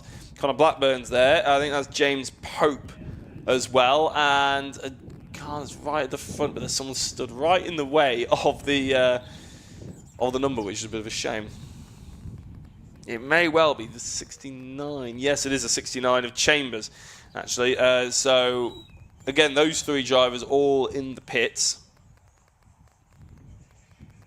waiting to go back out, actually. And they're quite keen to try and rejoin and race in this session now that it's been red flagged. I'm not entirely sure what the protocol for that is, actually, but I don't know if we've got the cars yet back either. I've actually lost the cars. Oh, there they are. They're just taking, obviously, a long time, trying to be respectful and stay out of the way, going on to the back Bentley straight.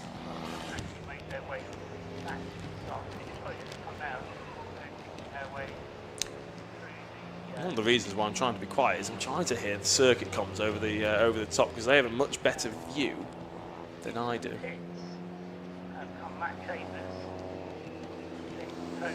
Well, anyway, I'm sure the marshals do their utmost best to make sure all the safety procedures are given the most adherence that they could possibly have, and that we get back racing as soon as possible as well. But obviously the safety of all drivers is always paramount.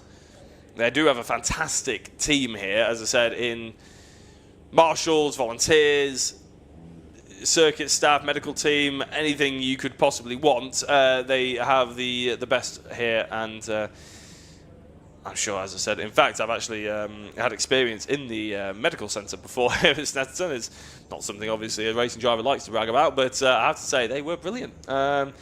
Lovely people, really attentive, really quick to action as well. Had a little bit of whiplash, and they sent me straight off to get seen to. So yeah, the responsiveness, the care, the duty of care that they feel as well is really top notch here at Snetterton, as it is in all British circuits. To be fair, I've not, and unfortunately I have frequented too many in my racing driver experience, medical centres and stuff, and they are always the top standard that you could possibly ask for.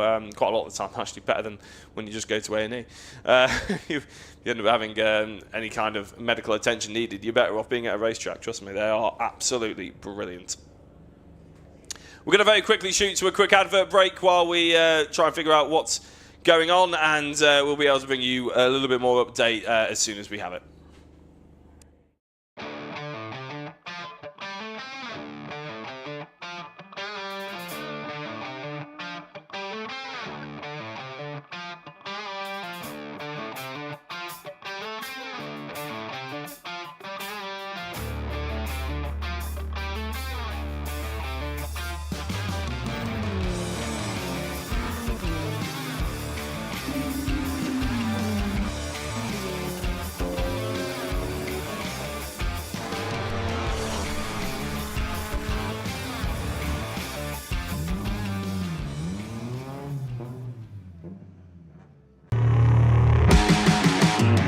Got so much weight on my shoulders,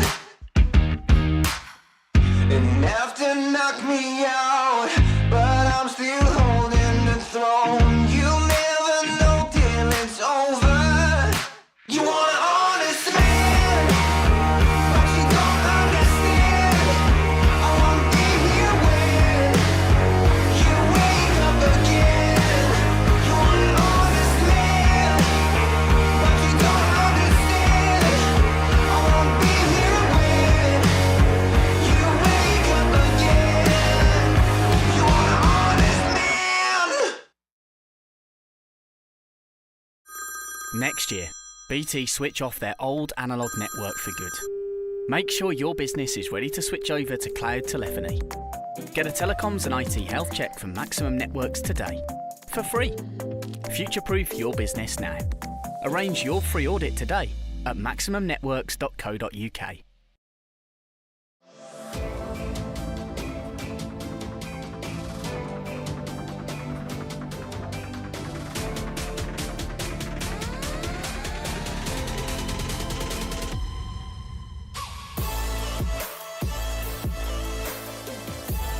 He's all the way round the outside. Miles for the lead. Side by side, who's going to be the bigger man?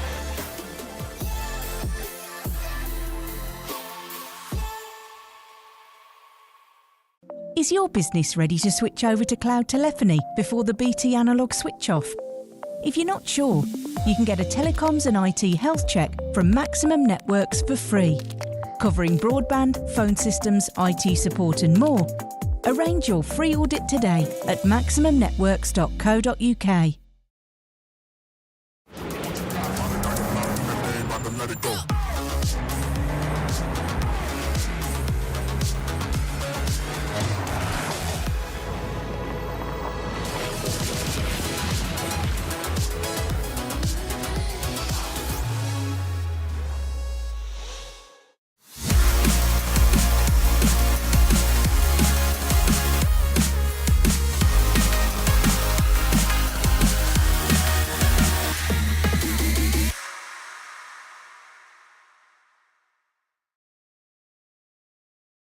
Welcome back to Snetterton, our coverage. Just checking up. We'll let you know as soon as the situation has been explained to us out on circuit in terms of driver safety and driver health and everything else.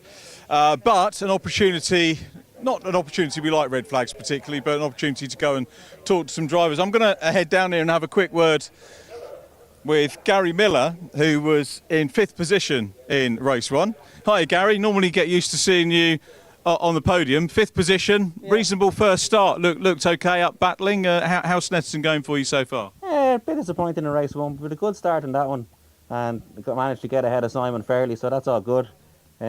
See what we can do off the line here again now. I think Lewis might have a bit of a problem. He's a bit slow around the first lap, so we'll see what happens. So yeah, no, car feels good. So I hope Marco's all right after that. Didn't look too nice whatever happened out the back there. So I hope he's all right. Yeah, we'll get the news as soon as we can. Obviously, the red flags are just to make sure that he gets the best attention going. No, all's good. Try and go forward, and I'll try and hopefully talking to you after the race. It's what normally happens. You would go and talk to someone we haven't spoken to before, then we'll get double bubble. So fingers crossed for you. Yeah, hopefully. Well, I'll see you after the race anyway. Nice one. Thanks, Gary. All the best for that. So Gary Miller in car number 4. And Joseph Knight. I haven't spoken to Joseph for a while, so I'm going to, for convenience here, because he's next up. Doors open. Laura's going to pop the camera through there. Joseph, I can't remember. Have we spoken this year yet so far? Not on camera this year, no. I've been waiting for the moment though. I'm being shushed away now because we've got a whistle, so I think that means that we've got to clear the grid. People are waving margin. Very quickly, race 1 summary from you. Strong. Went from 12th to 6th. We had a rough quali, but we managed to get some good overtakes in. Good bit of fun for me. But we got a strong result in the end as well, and hoping to build on it in this race. Good luck. I've got to go because we had the whistle. Good luck, Joseph. Thanks for talking to us. Joe Knight there. So we've been whistled, which means we need to get off the grid. I've stayed a little bit longer. Apologies to the officials there. And to Laura as we run off the grid. We're hearing, subject to confirmation, that Marco is out of the car and will be getting the medical attention required, get checked over. That's very much what goes on the racetracks. So, yeah, countdown on for the restart. Let's hand you back to Jack in the commentary box. Thank you very much, Richard John Neal. And nice to see and hear that the driver is out the car. The car's been lifted away and everything like that. So I believe, did you say it was Marco Ricci, unfortunately, who was involved in that crash? And as I'm sure you can understand, we won't be showing any replays. The race will be 12 minutes with a planned start time to be at about 20. Well, actually, the planned start time is come and gone by about 10 minutes. So that's clearly an old message. But yeah, the race will be reformed and put down to 12 minutes instead of its usual 20. By the looks of it, the cars are actually back in their supposedly grid order. Sort of semi-hard to see that, really, because the front two were as they were basically anyway. But Daniel Lewis is definitely back in its 3rd place, but that's where he was when the red flag got thrown. Horrobin was in 4th, Gary Miller 5th, Jason Knight. I think they've been put back to where they started, obviously with a few absentees. What it might have done is allowed a couple of drivers to rejoin. In fact, one of those drivers is grass cutting at the moment, which is something you don't normally see. But that is James Pope, I believe. Yes, 47, James Pope. We had a bit of a turnaround on lap 1. We also lost Connor Blackburn. And we lost 69 car, didn't we? Which is why am I struggling to find it now on the grid? Matt Chambers. So all 3 of those cars have managed to come from the pits and actually rejoin the race. So we do have a fairly full grid here of ST240s. I imagine they will do another green flag lap, which for the 3rd time we might as well take you through the grid order as James Pope is trying to, well, face the wrong way. This could be entertaining. How good is James Pope's parking ability here? How many point turns have we got on the chat? Waiting to see how long this takes him. My bet is on... Ooh, is he going back on the grass? Is he going to spin it around? Or is he just being put to the back of the grid? I was very much hoping to see a 12-point turn there and to be sat here. Where is he going? I can hear the directors and everything in my ear and in the next room laughing and wondering what. I think he's going to the... I think they've decided to send him back to the pit lane. I've never seen that before, to be honest. Not entirely sure if... they do have a reverse gear. I don't know how he... Anyway, the steering rack is pretty horrible on these things, so because they don't have a factory steering rack. So anyway, we'll get back going. James Pope has decided that potentially starting for the pit lane is slightly easier than trying to park halfway in the grid. Now, there is the recovery truck. I don't think that's on the circuit. Is that on the circuit? Or I think it is, but it's just on the grass. That's why it's kicking up so much dirt. Now we know the driver, Marco, is feeling a bit better and he's okay, which is good. So the car is obviously on the back of the truck. As you could probably guess, has seen better days. So a big thank you again to Richard John Neal, who was out there giving a bit of filler and providing some opportunity to have a chat to some of the drivers, which for the 3rd time this race will have to now think about setting themselves up as we see another driver who fancies going for a bit of a Sunday drive. So they do have a reverse, and I've just seen James Pope get to the end of the pit lane, stopped by the marshals. I imagine will be released upon the race restarting, or maybe just at the back of the green flag lap. That's Connor Blackburn, isn't it? Actually, one of the drivers that was in the pits when the red flag got thrown, trying to regain their position.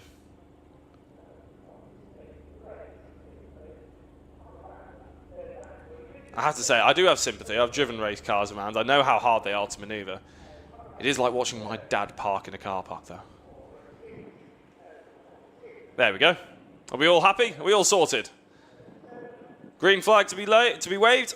I hope so, because we've been waiting long enough for this race now, and I think the drivers are probably a little bit edgy now. They're starting to open their doors. It is warm out there. Normally, I'd say probably the end of the race, when I used to go out there and stuff, it used to be about 15 to 20 degrees warmer in the car at the end of the race than it would be outside the car. So you can imagine what it's like driving in 30-degree heat. It's not quite 30 degrees here today. It's more like low 20s, or probably just about 20 anyway. But it's still warm enough that if you're sat in there for too long, you do feel a little bit worse for wear and probably dehydrated. It's been a long time since the drivers has actually been able to be out of the car. You can see James Pope. Yep, there we go, at the end of the pit lane, so he will rejoin at the back of this pit, I imagine. 12-minute race, I can hear that in my ears, confirmed, and we will be able to at least get you some Fiesta action here today. I imagine the green flag will be waved rather quickly at the back end. Like I said, the psychology of the drivers at this point is paramount, really, to be able to figure out how to get yourself back into that sort of level of optimal performance. Alistair Kellett, he's already done it once. He's led the way, and he knows exactly how Zach Lucas is interested in taking that away from him. And now they've had one practice start, effectively. What's it going to be like? The tyres have also taken a little bit of punishment as well, so the tyres might not last as long as they want either. Anyway, for the third and hopefully final time, let's bring you through the grid. Alistair Kellett on pole position. I realise the graphics probably won't turn up on this one because TSL has probably taken them away and there's been quite a bit of changing. Alistair Kellett is on pole position with Zachary Lucas alongside them. Daniel Lewis is in third, the AM class driver and Fiesta Junior graduate. Simon Horrobin is in fourth with Gary Miller in fifth and Joseph Knight in sixth. Archie Johnson in 7th place and John Cooper in 8th. And then we start to see a few of the drivers that maybe will be out of position or maybe even not featuring at all. James Pope is one of them in 9th. Out of position, I imagine. They haven't allowed him to go on the green flag lap, which means he's stuck in the pit lane. 10th is Connor Blackburn. And we did see Connor parking and was able to get back out even though he was in the pits when the red flag got thrown. Charlie Ellis, another driver that was in the pits when the red flag got thrown, but hasn't rejoined as far as I've been able to tell anyway. And Lucas Hayden in 12th place. Marco Ricci, for obvious reasons, won't be rejoining. He was supposed to be in 13th place. 14th is Adam Clark. 15th, Harry Hayes. And 16th, Morgan Kidd. 17th, Matt Chambers. And the third and final driver who was in the pits just before we went red and has been able to rejoin is the 17th.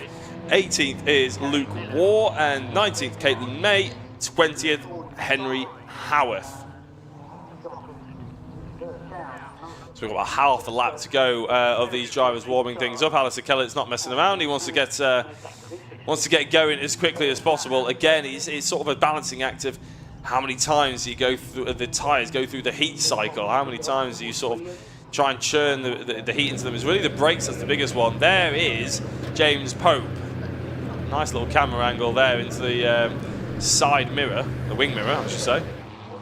Trying to see a driver concentration levels to the maximum. I've just seen Marco Ricci's car actually drive past on the back of the flatbed. It's definitely a repair job, shall we say.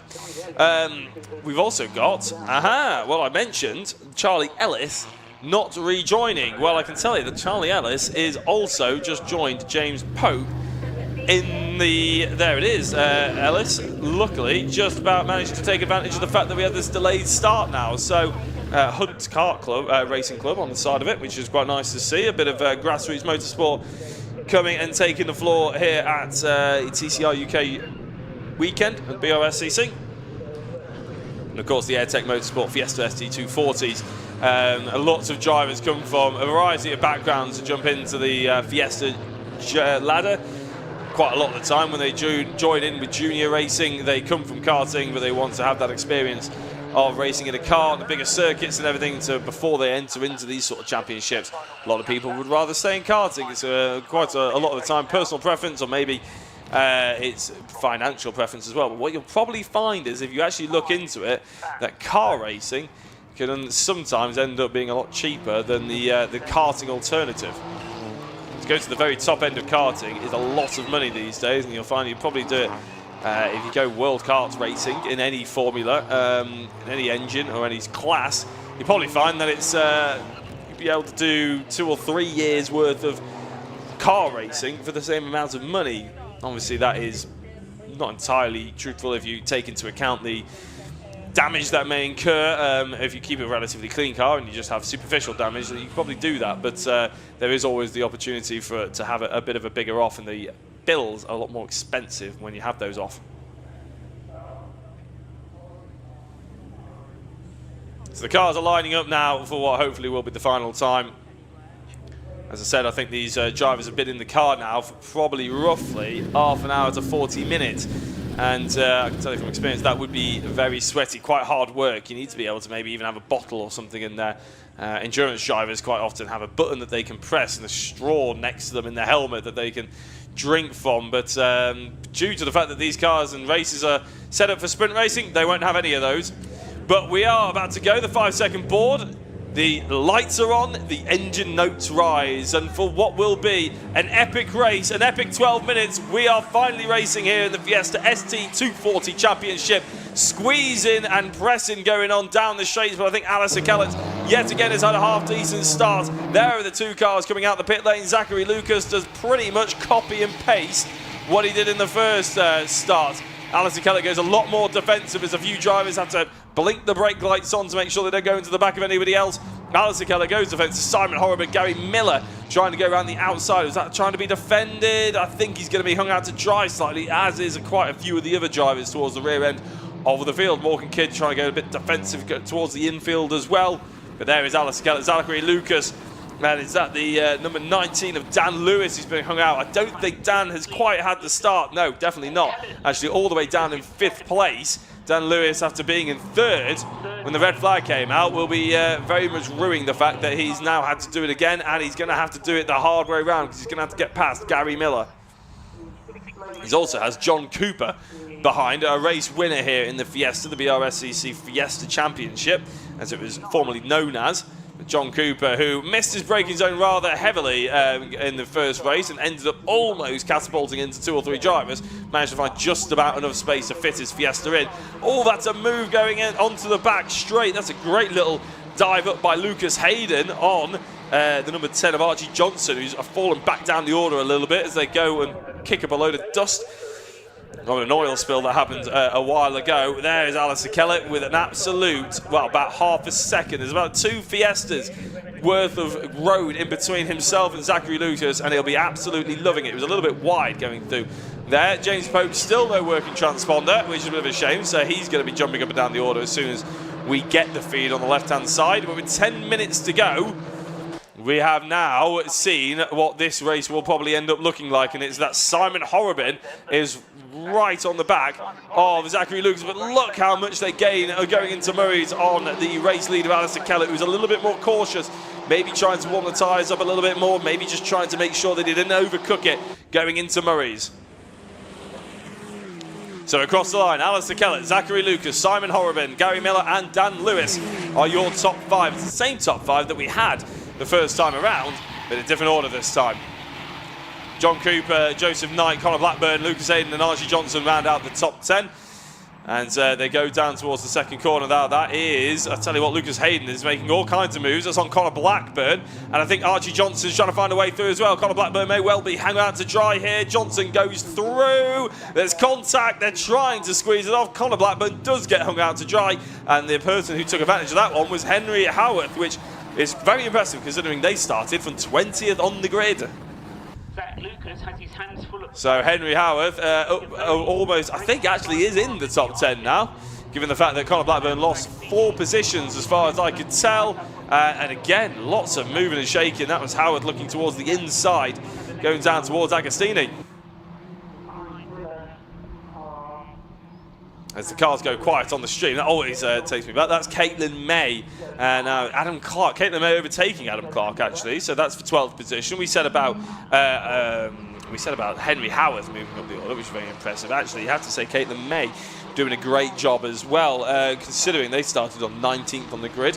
And we're just hoping and praying that Caitlin doesn't quite have the same technical problems and woes, mechanical woes, that they experienced in the first race, because it looks like they've certainly got the pace. They certainly had the racecraft in race 1, looking like it was going to be a fantastic battle. Did end up being ending prematurely though, which is a bit of a shame. Alistair Keller is properly on it, cocking that back wheel. Loving life. Now, he did look a little bit slower through corner than some of the other drivers, but as I said, that might be a bit of a confidence builder. Hey, look at that rear wheel. He is squirreling around in that rear end, and I do think Zachary Lucas has got a little bit more control through there. But that's about the only place I can see an advantage for Zachary Lucas. If we go back to the qualifying time in... Well, qualifying. That's where we'll find the qualifying time. I think it was a very close affair. I think Alistair Keller was only second by a tenth. Oh, actually, no, it wasn't. Zachary Lucas in qualifying. That's the race 2 results. I'll have a look in a second. Oh, big moment there, potentially. Very close to it being a big moment. Anyway, for Joseph Knight, we saw him having a really good battle, actually, in the first race. I can't remember quite who it was with. It may well have been, actually, Lucas Hayden. But Joe Knight very much getting the wheel a little bit wide and probably triggering the track limits. If anybody's wondering where the track limits sort of centres are, on the outside of Ritchie's is one of them. And basically there's pads on the exit of those corners, and certain corners. Murray's is another one on the final corner, where you can't go wide. And if you do go wide, you'll press a pressure pad, and a photo will be taken of you instantaneously, and it'll be sent to the clerk of the course, and they have photographic evidence that you have been using and abusing track limits, and there's no way you can argue it because it's there in black and white for you. Joseph Knight seems to be rapid though, right on the back of John Cooper for the time being. Cocking the wheel, both of them actually. No, it's John Cooper's car looks a little bit more like an aggressive turn in nature, whereas Joe Knight looks a little bit smoother and may well get a better exit as a consequence for it. Going into Brundle and Nelson, will we see a car jerk out and dive towards the inside? I don't think we will. Late on the brakes, both of them hard on the brakes as well, activating that ABS. That's what happened when those when the indicators flash on, the hazards flash on. That's the ABS basically having a meltdown, saying please don't use the brakes this hard. But obviously that's how hard you have to use them to be able to slow down quite as efficiently. There is Morgan Kidd. Noticeable in the bright chrome pink car. Yeah, it's pretty much pink, isn't it? They go through Murray's then. The whole field seems to have spaced themselves out quite substantially, actually. If we're looking at potential gaps, potential battles, especially inside that top 10, you probably really are looking at Joseph Knight versus John Cooper. As that gap closes up now, I can see actually they've come across the line. What was the time difference between the two of them? Well, the last lap that they both put in, Joseph Knight was actually a tenth slower, according to my TSL, which, to be fair, sometimes is a little bit slow compared to the one that the actual timers use. But it definitely didn't look like Knight was slower than Cooper. It looked like the other way around, to be honest. But obviously, the stats don't lie.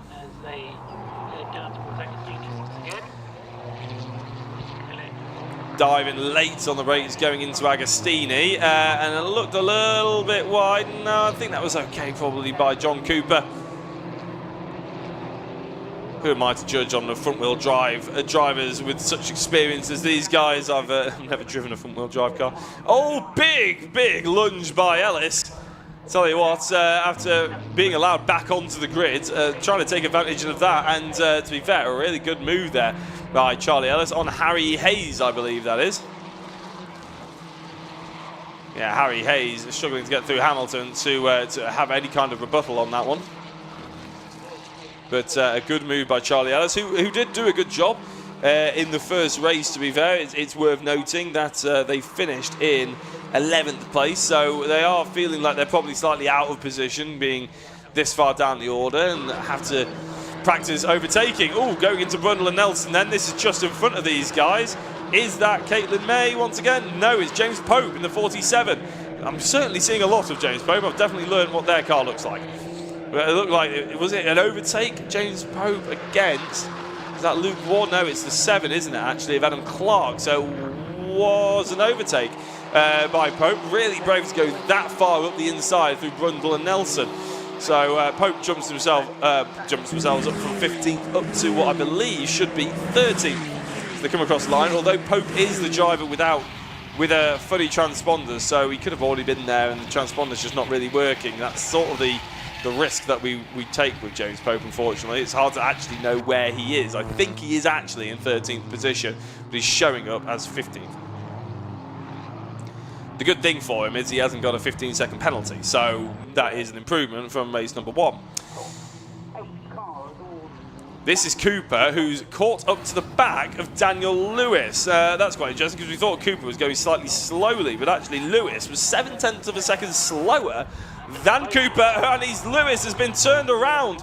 Lewis, maybe there was contact with Cooper. I'm not here to say anything because we didn't see it, but we did see that Lewis was potentially struggling, and that looks like a 46 of Lucas Hayden being overtaken. No, Joseph Knight, I think, re-overtaking Lucas Hayden, actually, and getting that position back, because Joseph Knight is coming up as 7th place. Lucas Hayden is 8th when they came across the line last time, and it looks like they're reversing those positions back. But big shame there for Daniel Lewis, who had such a good start before the red flag obviously got bought out. That is racing, though. You have to be able to do it on cue, basically, and every race is absolutely different. So, not sure what happened to him. Hopefully nothing too bad, but with that lack of speed on the last lap, maybe that was something to do with he was having a mechanical fault.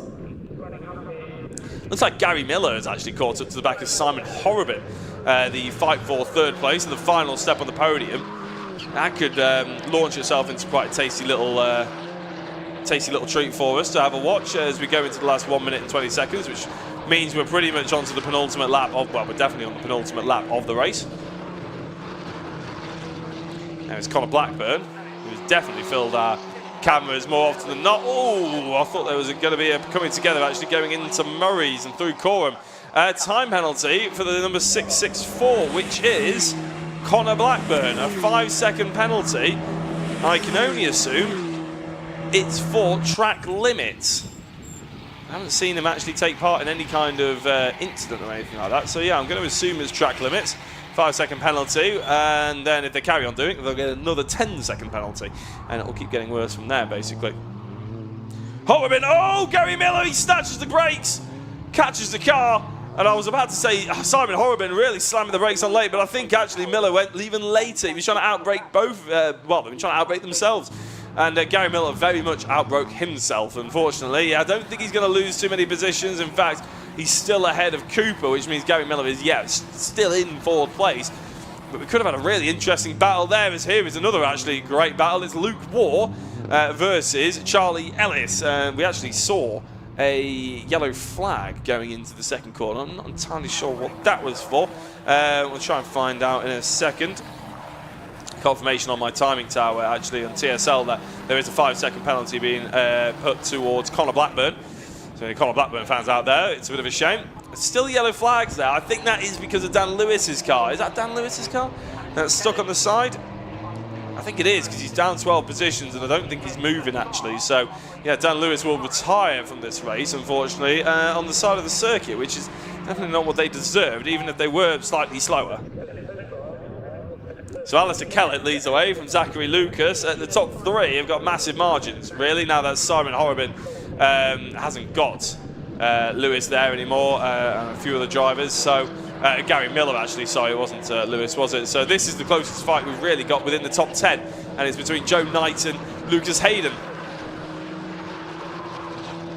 Joe Knight, former Fiesta Junior graduate, and he's just put that he was a very quick driver in 2023. That's the information I've got on Joseph Knight. Well, it looks like he's a pretty quick driver in 2024, but Gary Miller again going all over the place, going through Coram. That car looks pretty much uncontrollable. But the checkered flag is going to be waved. It's going to be waved in the face of Alistair Kellett once more, taking another race victory here at Snetterton in the AirTech Motorsport Fiesta ST240s. Zachary Lucas will come across the line in second once more. Simon Horrobin in third. Gary Miller in fourth, just about surviving that late scare, and there were multiple late scares of that one as well. I can't wait for Richard John Neal to hear what he had to say. John Cooper in fifth, Joseph Knight in sixth, Lucas Hayden seventh, eighth was Archie Johnson, Caitlin May in ninth. Now I think everyone can... Oh, that looked like a photo finish. Who was that between? As I just looked down, there was a photo finish. I think it was Pope. May well have been Ellis and War, actually. I think it was Ellis and War. And there's a car that stopped just by the wall of the start-finish line.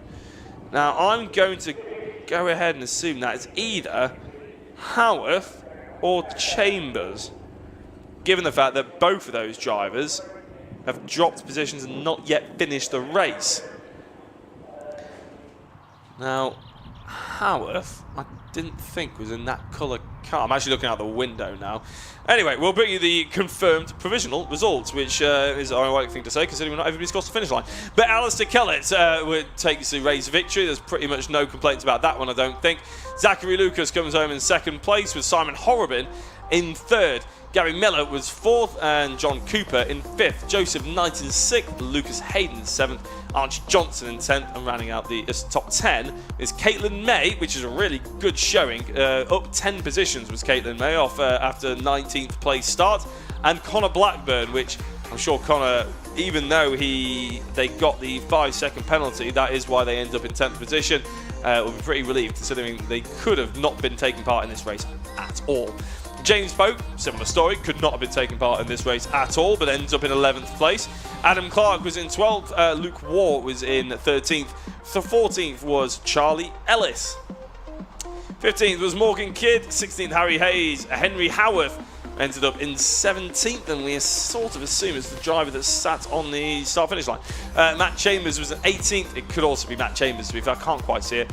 Daniel Lewis ends up, unfortunately, on the side of the track in 19th place. So there will be some recovery and everything, but that's okay because we've got a person waiting in the wings who absolutely loves to chat with racing drivers. It was Matt Chambers, by the way. They've just driven past me. It's Richard John Neal. He's in the Parc Fermé.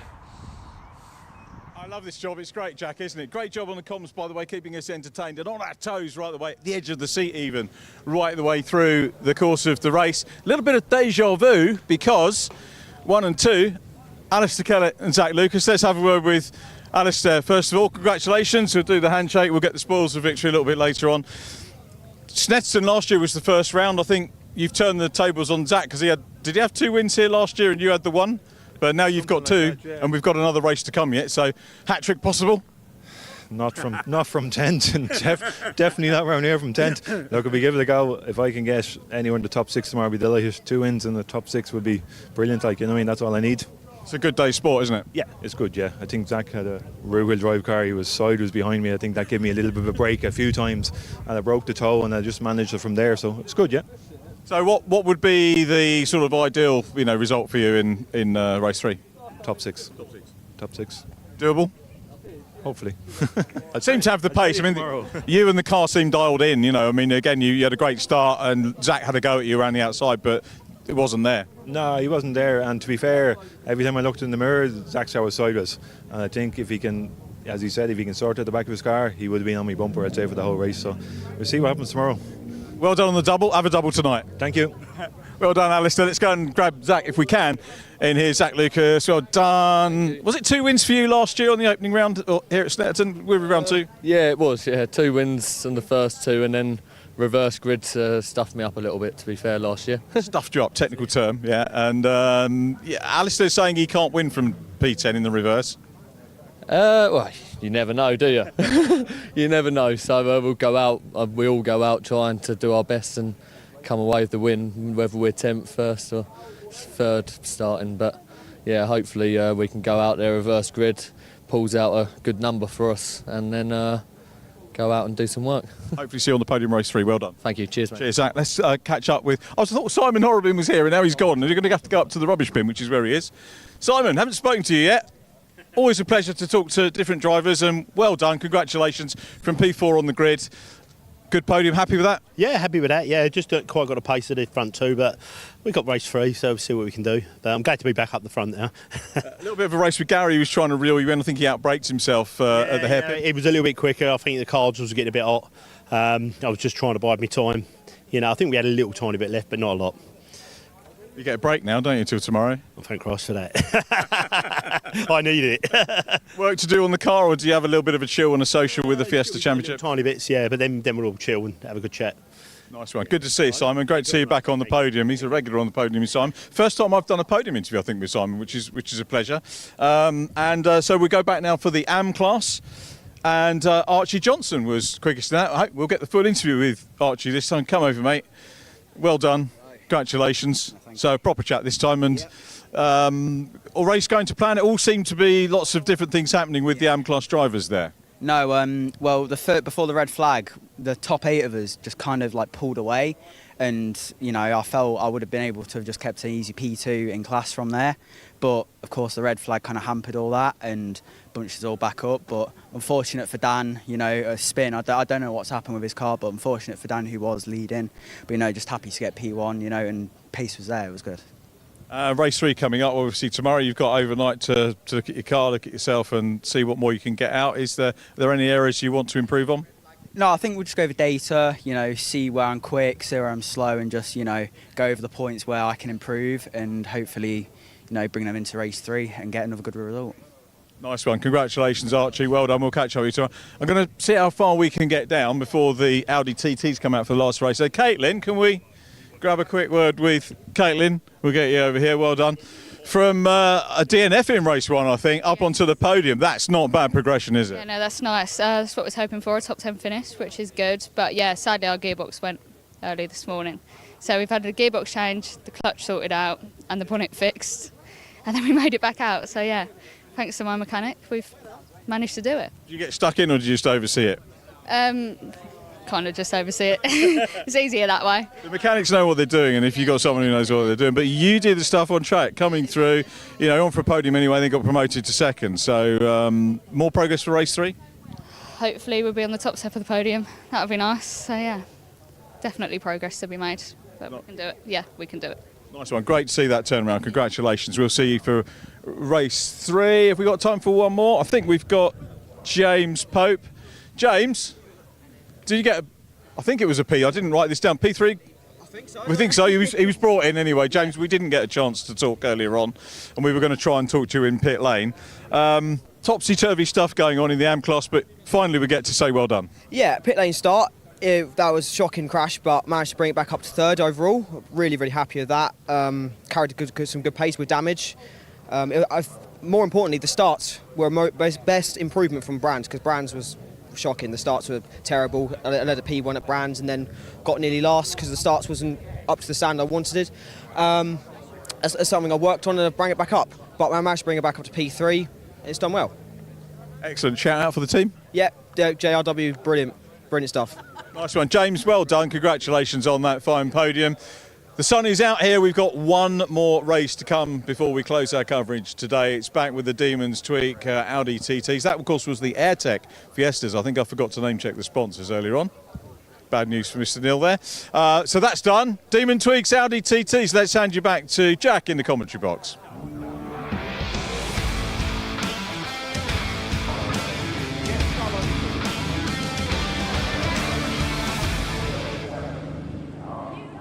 Thank you very much, Richard John Neal, for doing, expert interviews as per usual. Ever the professional, never slap yourself on the wrist. Richard will let you off, I'm sure. But yes, you're absolutely right. The Demon Tweaks Audi TT Cup Championship is, make sure I get the name in there, after learning from that. It is the last race of the day, which is a bit of a shame, really. It's been a stacked weekend so far of racing. And as I've said many a time, there's plenty more where that came from. And just give you a bit of an an overview of what you could watch if you come to the circuit tomorrow, which we do hope you do, obviously, is the MG Metro Cup. There's the Mini 7s, the Fiesta ST, the AirTech Motorsport Fiesta ST 240 Championship, the BRSEC Fiesta Junior Championship, the Demon Twigs Audi TT Cup, the Mini Miglia, and the Buildtech Sport Civic Cup Championship, along with, obviously, the main event, the TCR UK, which again there's a interactive grid walk that you can do if you want to come down and get some pictures with the cars that absolutely look $1 million, and obviously have a quick chat to some of the drivers. You can take photos with people if you insist. It could be Paul O'Neill, I'm sure, but it's going to be a great day. And if you're watching the live stream as well, we'll be bringing you a whole host of support action along with the Miltech Sport Civic Cup and TCR taking the centre stage, obviously. So the Audi TTs, well, they provided a really good bit of action earlier on. There's so many of them, honestly. There was supposed to be 30, ended up being 29. Harry Yardley Rose was pretty much on our screens for the entirety of the race earlier on. For better or worse, ended up coming into contact with Rob Boston and then basically defended for their life for the rest of the race. I'm not entirely sure. I think it's an amended. I'm not sure if they got told off at all with a bit of a slap on the wrist. I cannot see any problems that they may have had or any sort of judicials that they ran into, anything like that. So the green flag waves in the background, and it will be Carl Swift that you can see with his door open there. We'll bring you the full rundown of the grid order on this green flag lap, of course, but yeah, some of the drivers to be keeping an eye out on. Carl Swift on pole position, no surprise there. Former TCR UK driver, the Yardley Rose, the Forber and Dyer all race winners. But this is basically an amalgamation of BRSCC Hall of Fame, I would say. It's Steve Foden, the Mazda MX-5 champion. Adam Blair is a Porsche Carrera Cup Deutschland driver. Will Stacey is very quick in Lotus Elises and MX-5s. There's so many. Matt Lufford, Civic Cup champion, of course. But we'll get through to them as soon as we can because we've got the grid and there's a lot of them. So on pole position will be Carl Swift with Bradley Burns alongside them. Row 2 is Luke Hanley and Andrew Dyer. Row 3, Adam Blair and Steve Foden. Row 4, Danny Hobson and Patrick Booth.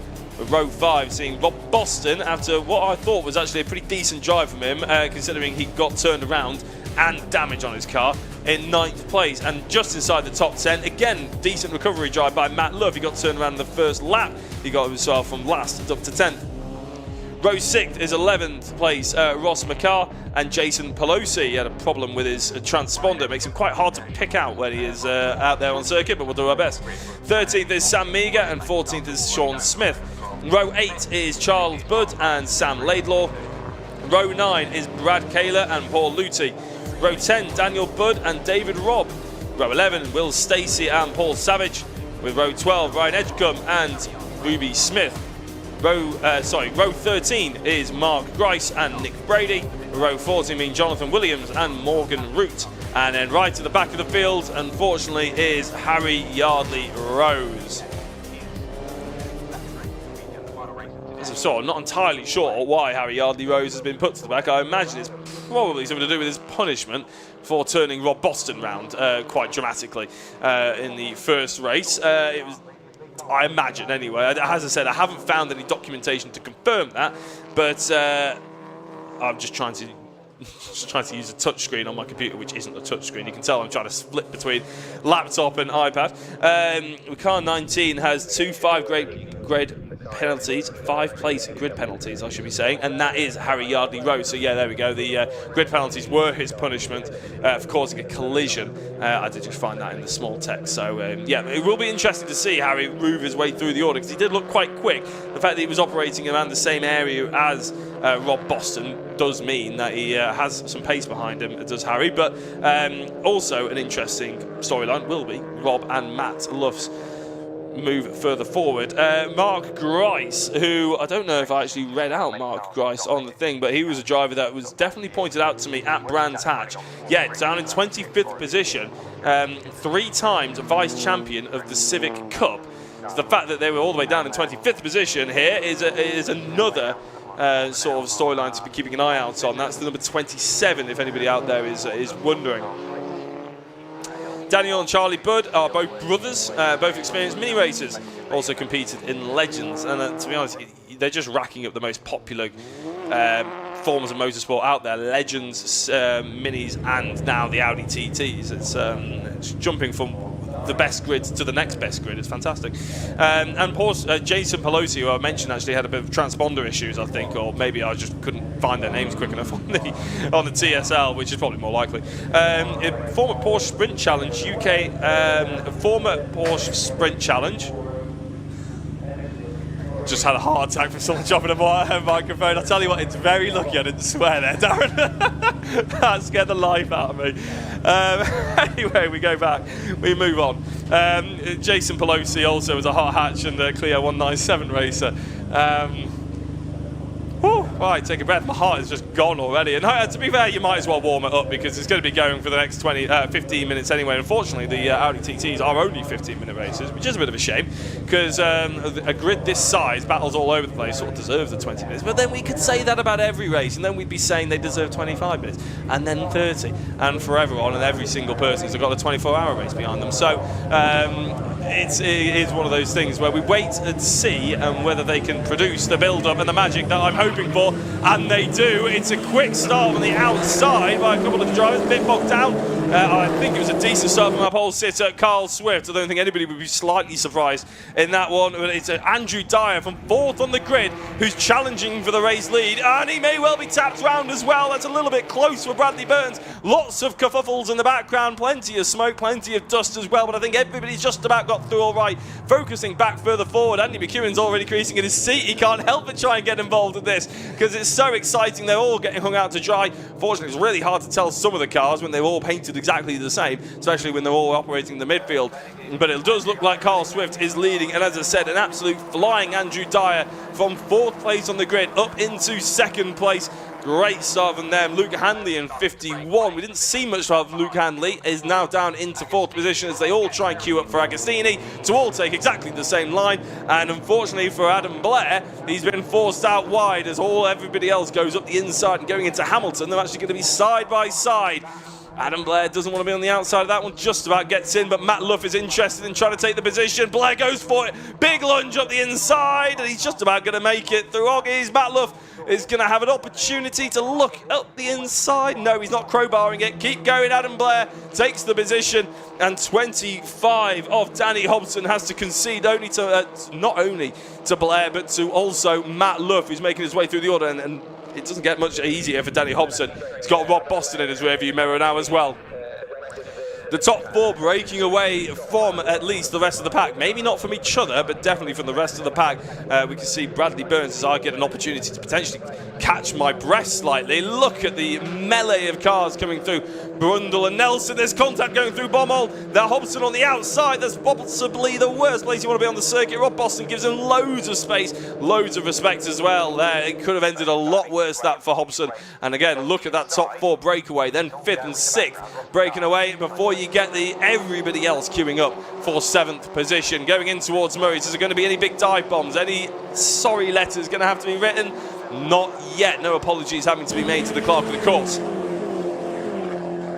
And as they cross the line, I'm sure I'll be able to bring you the timing screen on the left, but it's Swift, followed by Burns, Dyer, Hanley, Luff, Blair, Boston, Foden, McCart and Booth rounding out the top 10. I'm sure by the time I've looked up, that's probably all changed and completely pointless information. There's Hobson, in fact, trying to make sure he changes it, hitting that second apex like nothing else. And in fact, Rob Boston actually trying to defend whilst also attack Pelosi in the 22, also getting in there and getting their elbows out. These TTs are absolutely awesome. I think Andy McEwen's sort of sat here trying to update his worksheet for TCR, and he's actually just watching this the entire time. I bet he can't wait to get his teeth sunk into them tomorrow when he'll be hosting the rest of the BRSCC support packages as well.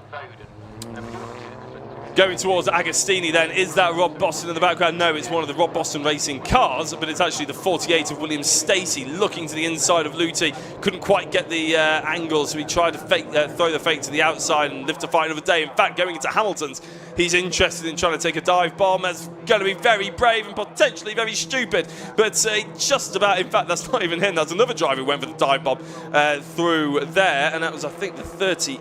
48, it might well have been 48 of Stacey, actually, to be fair. Struggling to keep an eye out when the golden hour comes and the sun shines off the cars.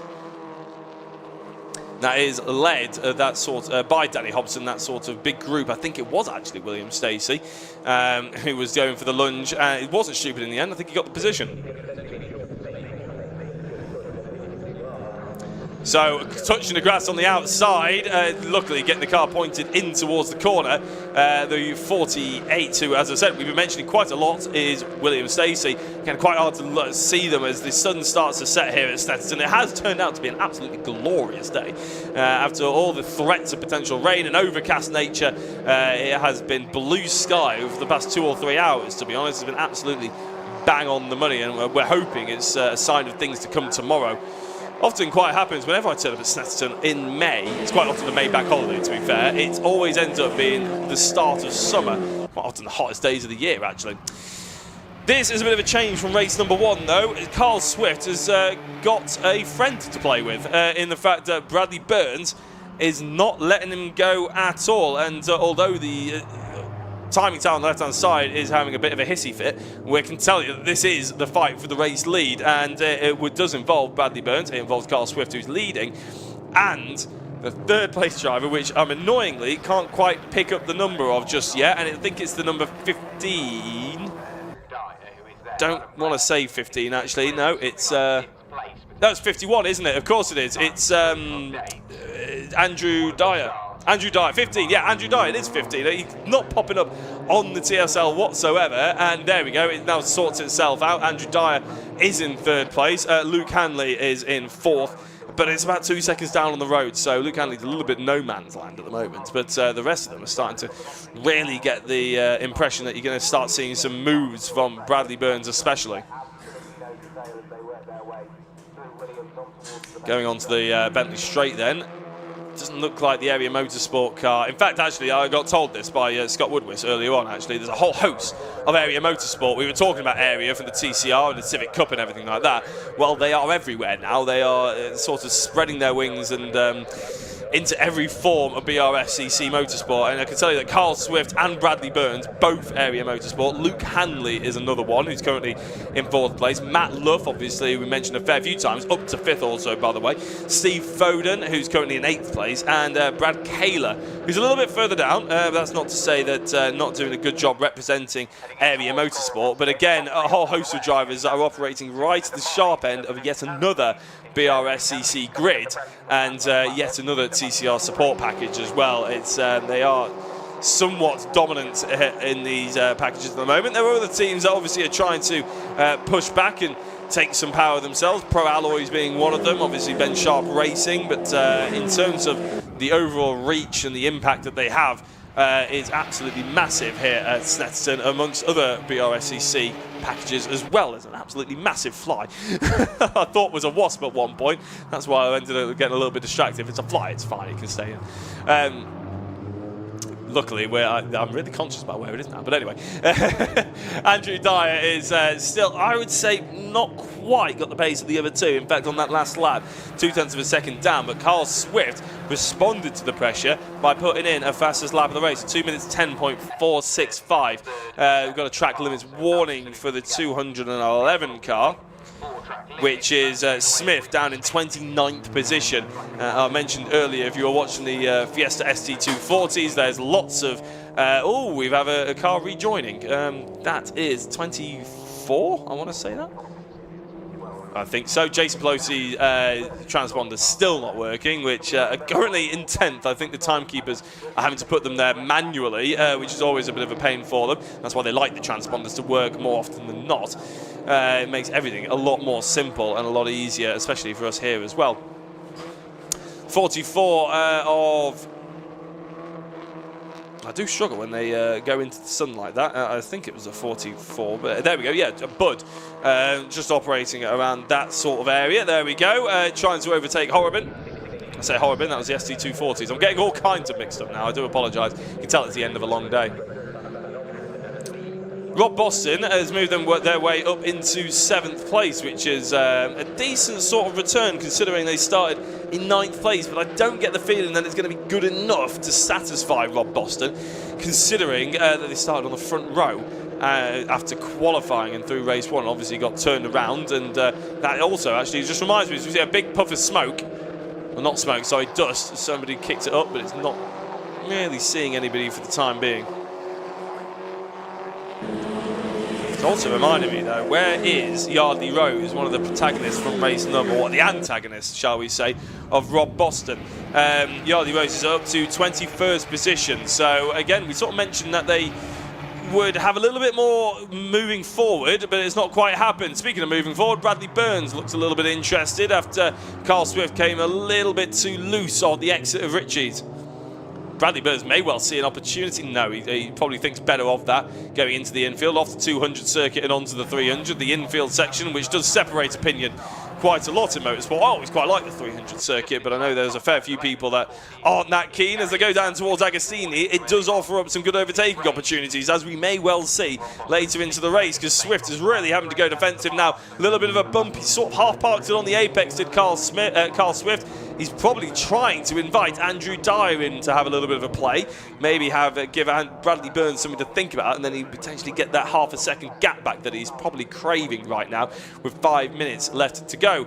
Track limits getting thrown at Adam Blair once more. Track limits is pretty much everywhere. I'm sure you may well have heard me describe what the track limit sensors are over the course of the day, but effectively there are sensors all over the place that sort of pressure pads on the outside of Murray's, outside of Ritchie's are the most popular places to do track limits. The answer is, if you go on them, you press on them, you end up getting a picture taken. You can smile for the camera. It won't help you, because you will end up getting a penalty or a track warning, and there's no disputing it because there is photographic evidence. And trust me, I know plenty of drivers who have tried to dispute it and failed epically.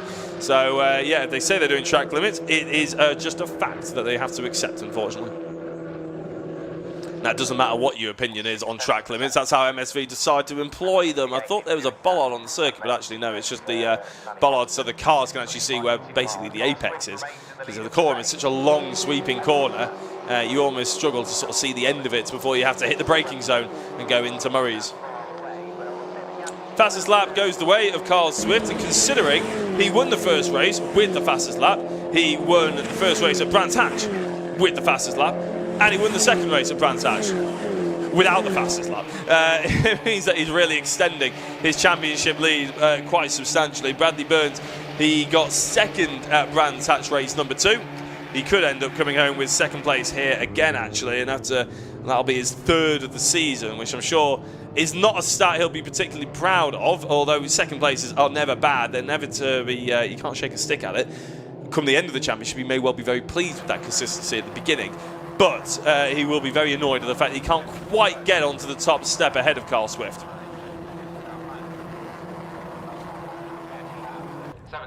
But Matt Luff, he's done a pretty damn good job, I would say. This former Civic Cup champion has gone up from 10th place, made his way up to 4th. There's Rob Boston, that we've been mentioning a fair few times. Oh, could this be a bit of a lunge? It could well be. It's Paul Luthi on Sean Smith.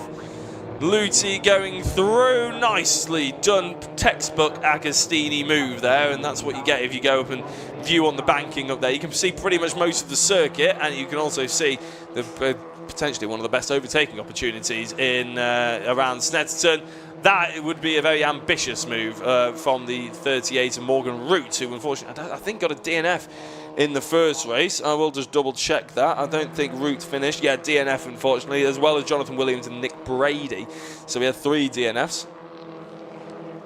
Patrick Booth ended up getting the fastest lap for the Masters category, which is part of the Audi TT Cup. Going down in towards Brundle and Nelson, that is a very, very excited looking Sean Smith, who wanted to take that position back actually from Paul Luthi. Failed to do it, and now has Root looking at the inside of a bomb hole, and you don't want to lunge anyone there. Actually heard differing reasons why bomb hole is called bomb hole. Snetterton obviously is an airfield, and there's a rumour that says the easy answer is that the bomb hit there, and that's why there's a bit of a divot, shall we say, in the landscape. Another reason is because originally it was named after a body part that got a little bit squeaky as you go through that section of the track, and it was renamed because they didn't think it was appropriate for broadcasting reasons to have it, and so they went for the closest thing they could think of, ended up being Bomb Hole. So take of that as you wish. I'm not sure which one's true, actually.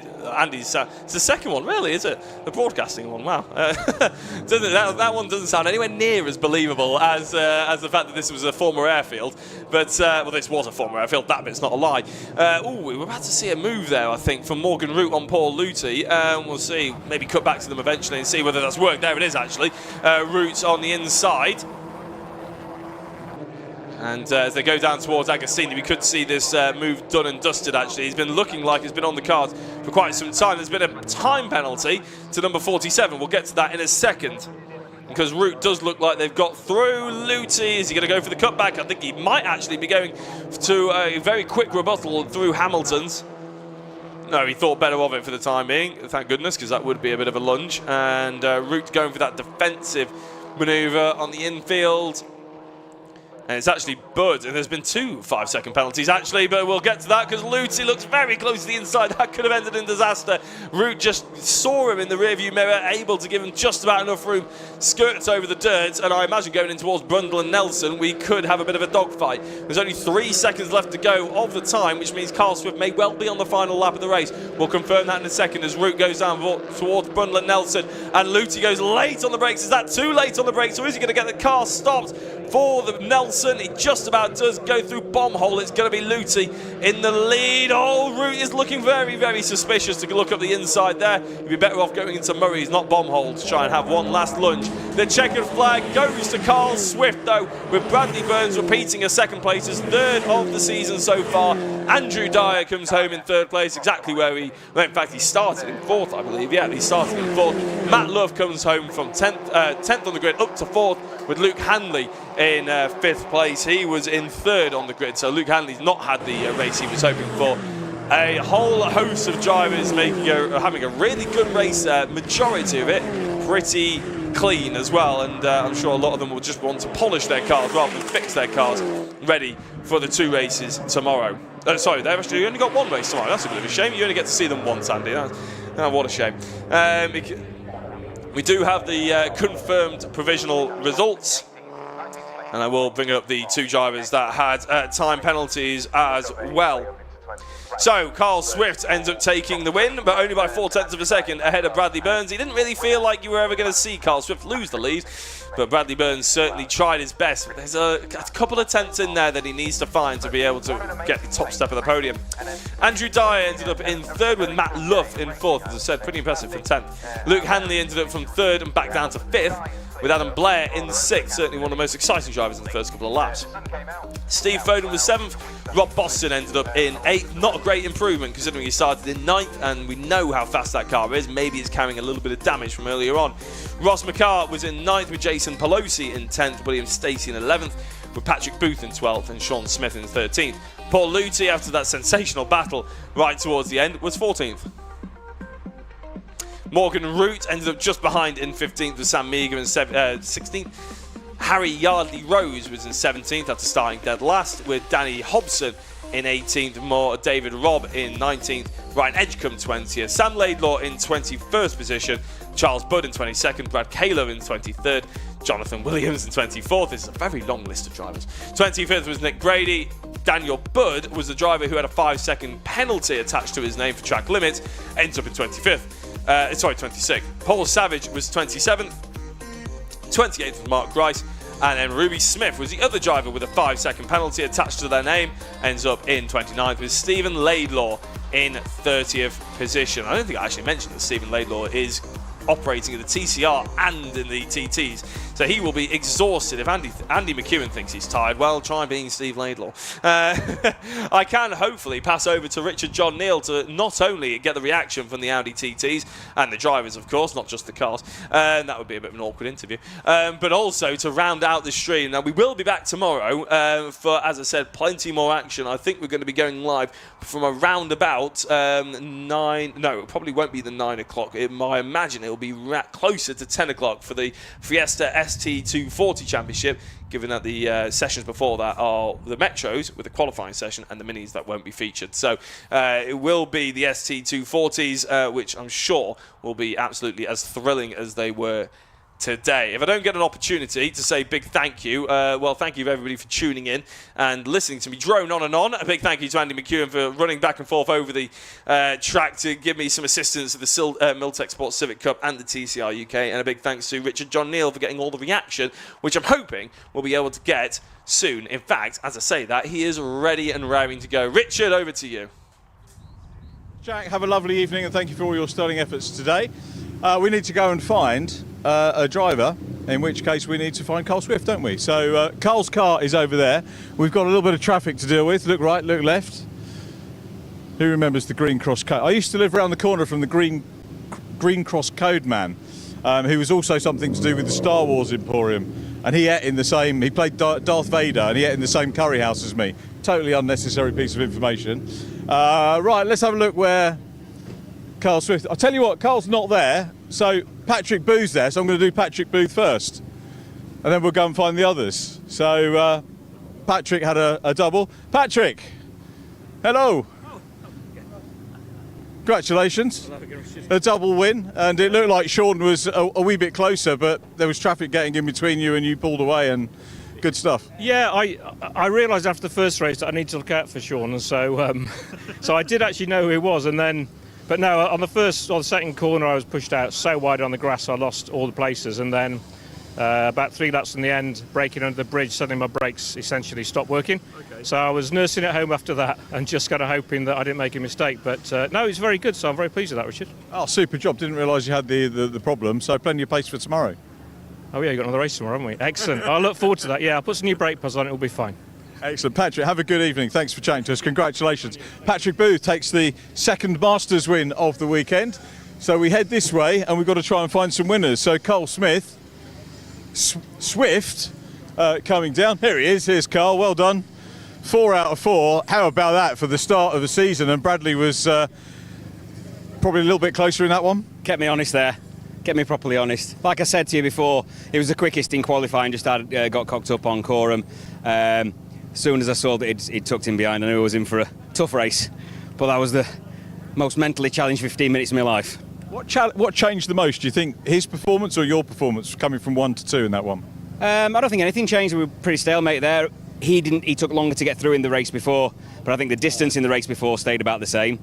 So it's just that he was half a second, not even that, a tenth away, never mind 3 seconds this time. 4 wins on the bounce. You're setting some TT history here. Yeah. How does that feel? Yeah, it's just a little bit unbelievable still, if I'm honest with you. I mean, I doubt it'll continue. We've got reverse grid tomorrow, starting 10th. So very little chance of that continuing. That's the first time, isn't it, for the reverse grid for this season? First time TT reverse grid, so I do like reverse grid. It's just how far you can get through, isn't it?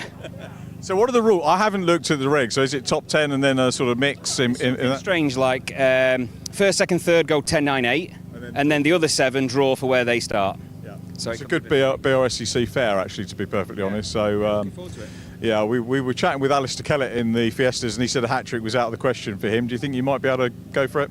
I mean, it's never out of the question, is it? You're going to try for it, but it's highly unlikely.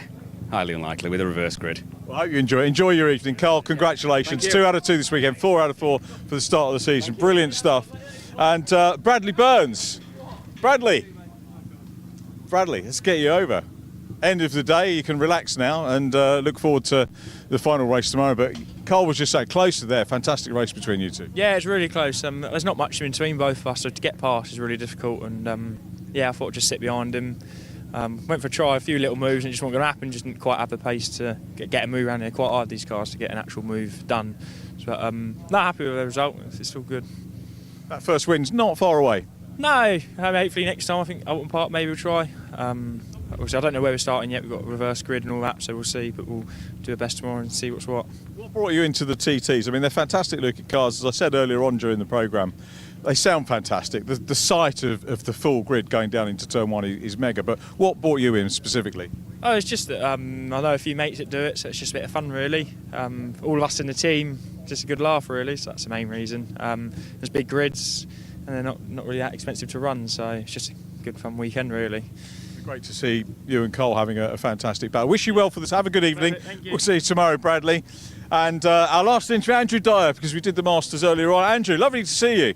And my first TT interview with you. I had the pleasure of interviewing you in City Car Cup, I think, a while ago. Yeah, and TT last year as well. Oh, it was it? Yeah. And you won the first ever race for Audi TTs, triple winner, and it's the level of interest is well deserved, isn't it, for the Formula? Oh, definitely well deserved. I don't appreciate all these fast boys coming into it though. You're fast.